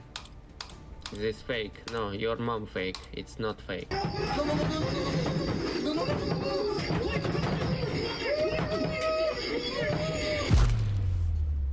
So what you saw was only just a few of the different types of scams on TikTok. At any time, you could go on TikTok and I guarantee you would find more of the streams that you just saw. And then to add the cherry on top, some people don't even have real streams. They're just pre-recorded. They're fake. So the process for going live is pretty straightforward. On TikTok's website, it says you must be 18 years or older, but you also need at least 1,000 followers. But for scammers, it's not hard or expensive to buy followers, so it's not really a roadblock to those determined enough. Now, I don't know why the requirement is hidden on TikTok's own page, but in case you don't believe me, Adobe's own website details the requirements for going live as well. Now, unfortunately, I only got 193 followers, so I wasn't able to test going live for myself, but I can still show you how easy it is to set up fake streams. So if you're on mobile and you have the mobile gaming tab available to you, at the top it says Mobile Gaming Live allows viewers to see your screen in real time. Once you click go live, then it allows you to choose an app to show on your screen. So if you choose photos, then you can just go to a pre-recorded stream, click play, and you're done. Or you can do like this guy and just stream someone else's pre-recorded stream as your own, because TikTok is full of kids and teenagers that don't know any better, so they're easy to fool and potentially get money from. So that's also very common. On TikTok Live, I know they take Twitch streams sometimes and just broadcast it there as well on their page to farm off of the TikTok stream, or off the Twitch streamer. So they'll take like a VOD. They'll take like, let's say, XQC playing GTA RP. They'll take his entire stream, download it onto their phone or tablet or whatever, and then they'll just play it as a live stream on TikTok and just let people come in and just farm. That's pretty common on TikTok. I've seen that before. That's pretty smart, and I think a lot of channels do that on TikTok because there's nothing stopping them from it, and everyone on there is a kid, so they don't even know.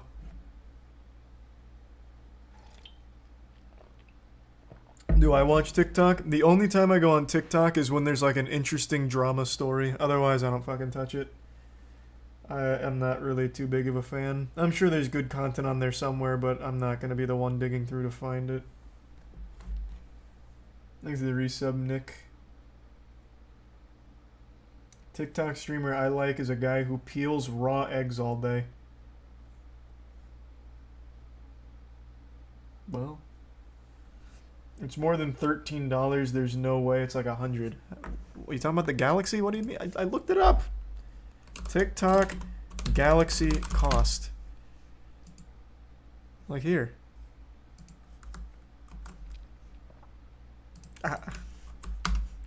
Why did you donate to tell me that when you can just look it up yourself?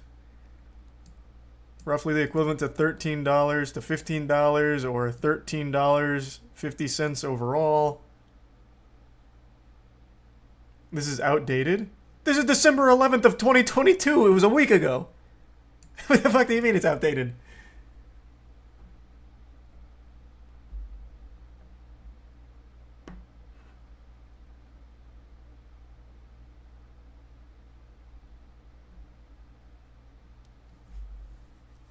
Yeah, I mean, I guess maybe inflation's a whole new kind of beast over on TikTok.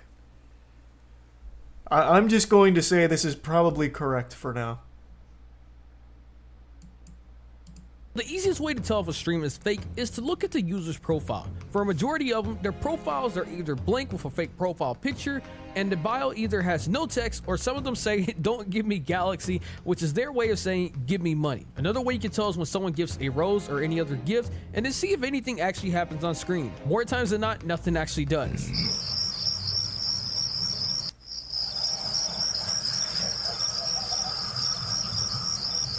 Now, I want to focus back to a user I showed you earlier called Dad of Emo. One look through all his videos, it would make you feel like you're in a fever dream, as a majority of them are all the exact same. Every time someone joins my live, I have to knock it over. Every time someone joins my live, I have to. This ain't what you want. Jesus Christ. You blinked? Are you serious right now? I haven't blinked for the last 17 days. You can literally join my live right now and check for yourself. I don't blink. This is unwatchable. Holy fuck. Your live? That is cap, bro. I haven't blinked in the last 7 days. You can literally join my live right now and see for yourself. I don't blink.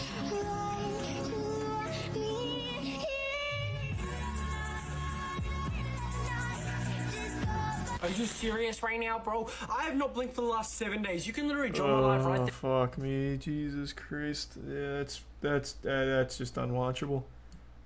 I'm going to take Wasabi's word for it here that this is the worst scammer. This is just insufferable. Holy shit, this is so bad.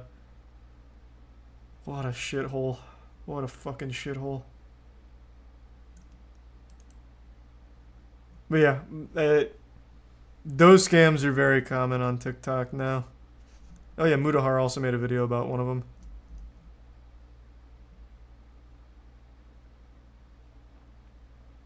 Is it a scam, or do people have bad taste? No, it's a scam. He just plays pre-recorded videos. So when you donate to him, and he's like, "Give me a Galaxy or I'm gonna fucking cry and pee-pee. Give me a Galaxy or it's gonna be real wet trousers in here. No Galaxy?"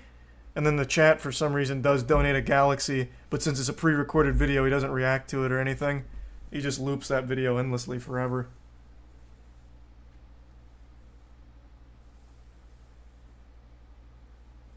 Thanks to the bitch shit post.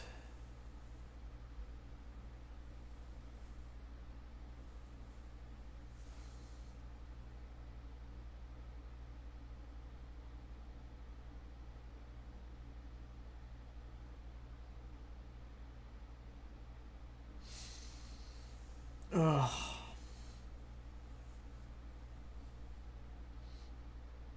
I wonder if he's live right now, actually. Hold on. That's a good question. Let's see. What's his name? Dad of Emo?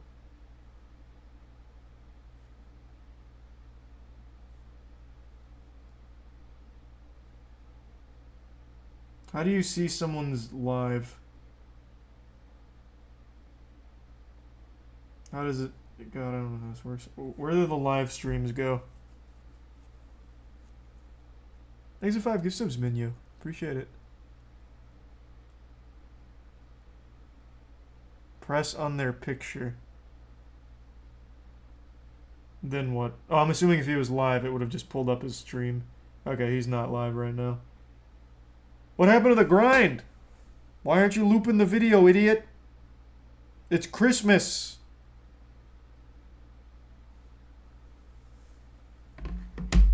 Man, it's not even about the hustle.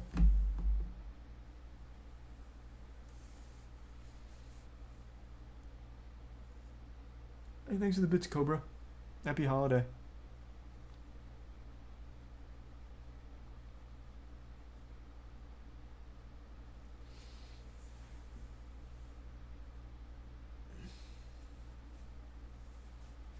He has all the galaxies he needs. Yeah, he's got too many galaxies now. He's got his bag. He said enough is enough. I'll leave a couple solar systems for the rest of you plebs.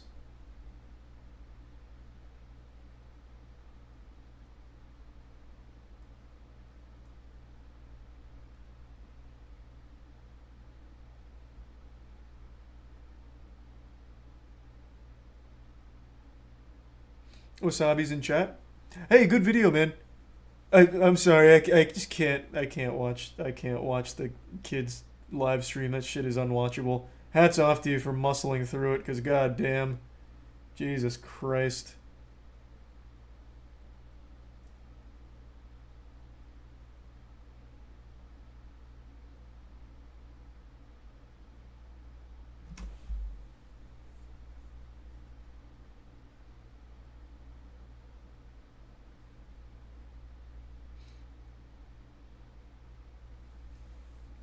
Change your mind about doing a JoJo's Part 6 Moist Meter? No, but I am going to finish it, of course.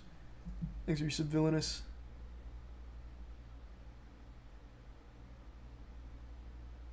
How are these types of scams so popular? I see them everywhere.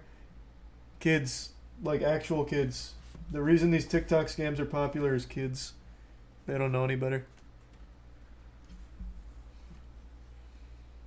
That's all. It doesn't go deeper than that. Thanks to resub Vex and the Prime Angel.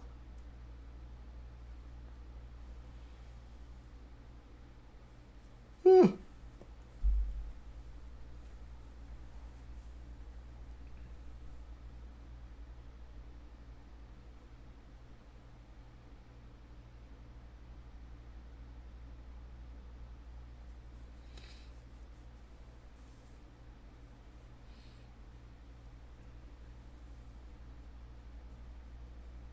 How do you decide to make a moist meter and what not to? Oh, it's just depending on when I see it. I only like making moist meters like when it's still like very new. But if I'm tardy to the party, I usually don't bother.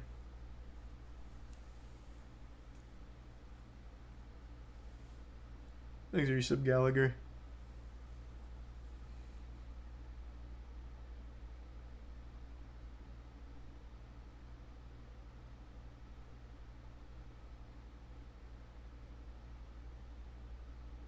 And thanks for the resub, JD.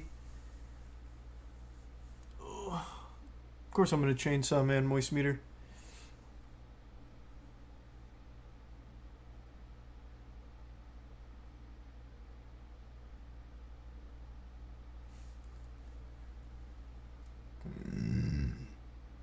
Fiance was waiting so long for the Horizon Forbidden West Moist Meter because she loves that game. Oh.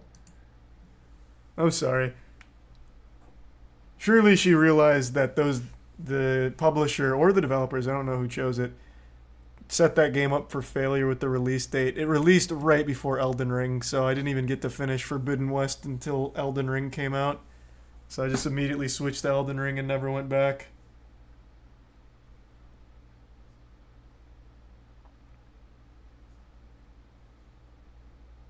I don't know how the fuck that keeps happening.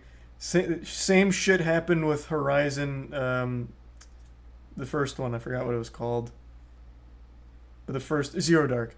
Same thing happened with Horizon Zero Dark. They released it at the same time as fucking Breath of the Wild. And this time they released the new one the same time as Elden Ring. I don't know what they're thinking. Zero Dawn, not Zero Dark. Zero Dawn.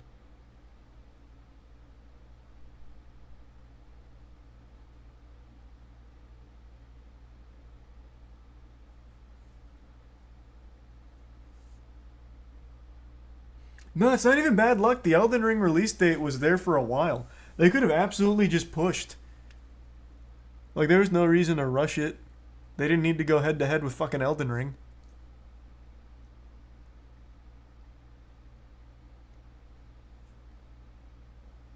How's the One Piece journey? I've stagnated at Skypiea. Sky Island's so boring. I'll get through it though. I'll finish that show. Well, catch up on that show.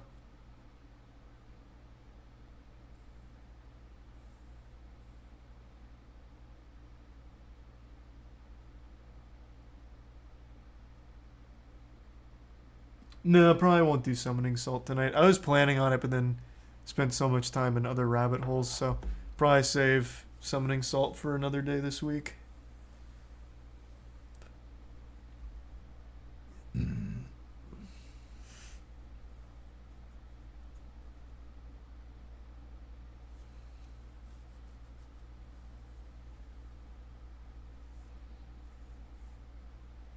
Thanks the resub, Conky Dong.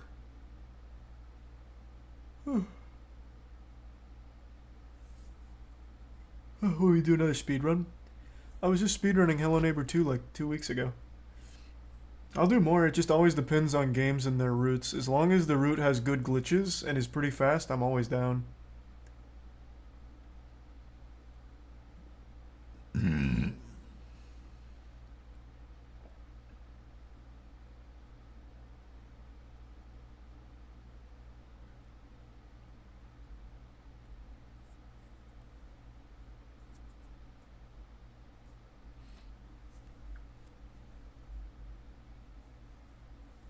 Have you checked out High on Life yet? Yep. I played it on release day. And I don't plan on going back. The game's not bad, but the writing is just not for me.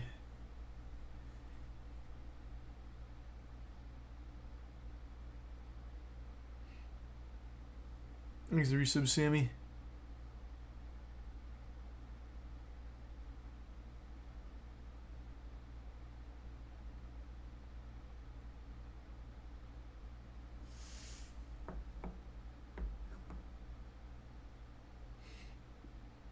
You're gonna run Choo Choo Charles. It's like a 16-minute run. Yeah, I checked out the run. It's kind of just playing the game normally. No real big glitches have been found yet, but I'm gonna keep checking in on it.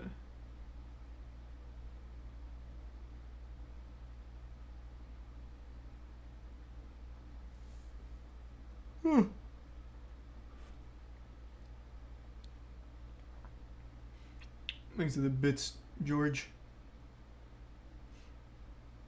Oh, sweet. Well, Merry Christmas to you as well, George. Alright, I'm getting tired now. I think I'm going to call it a night. Alright, everyone. Thanks for tuning in. New subs, welcome aboard. Sub means a lot. Thanks for subbing. Enjoy those emotes. Happy holidays. I will see you all tomorrow. Hope you have a great Christmas or any other holiday. And, yeah, thanks again. Let me see who's streaming.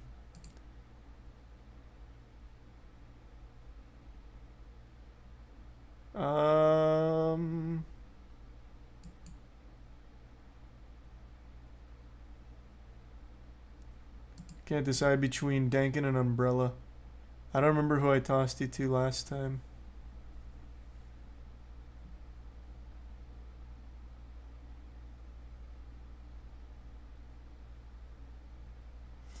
Oh, you guys really like Dark and Darker. I'll toss you to Dankin. He's doing Dark and Darker. Umbrella's doing Call of Duty, though, if you want to see high-level Call of Duty. Alright, thanks again. See you tomorrow.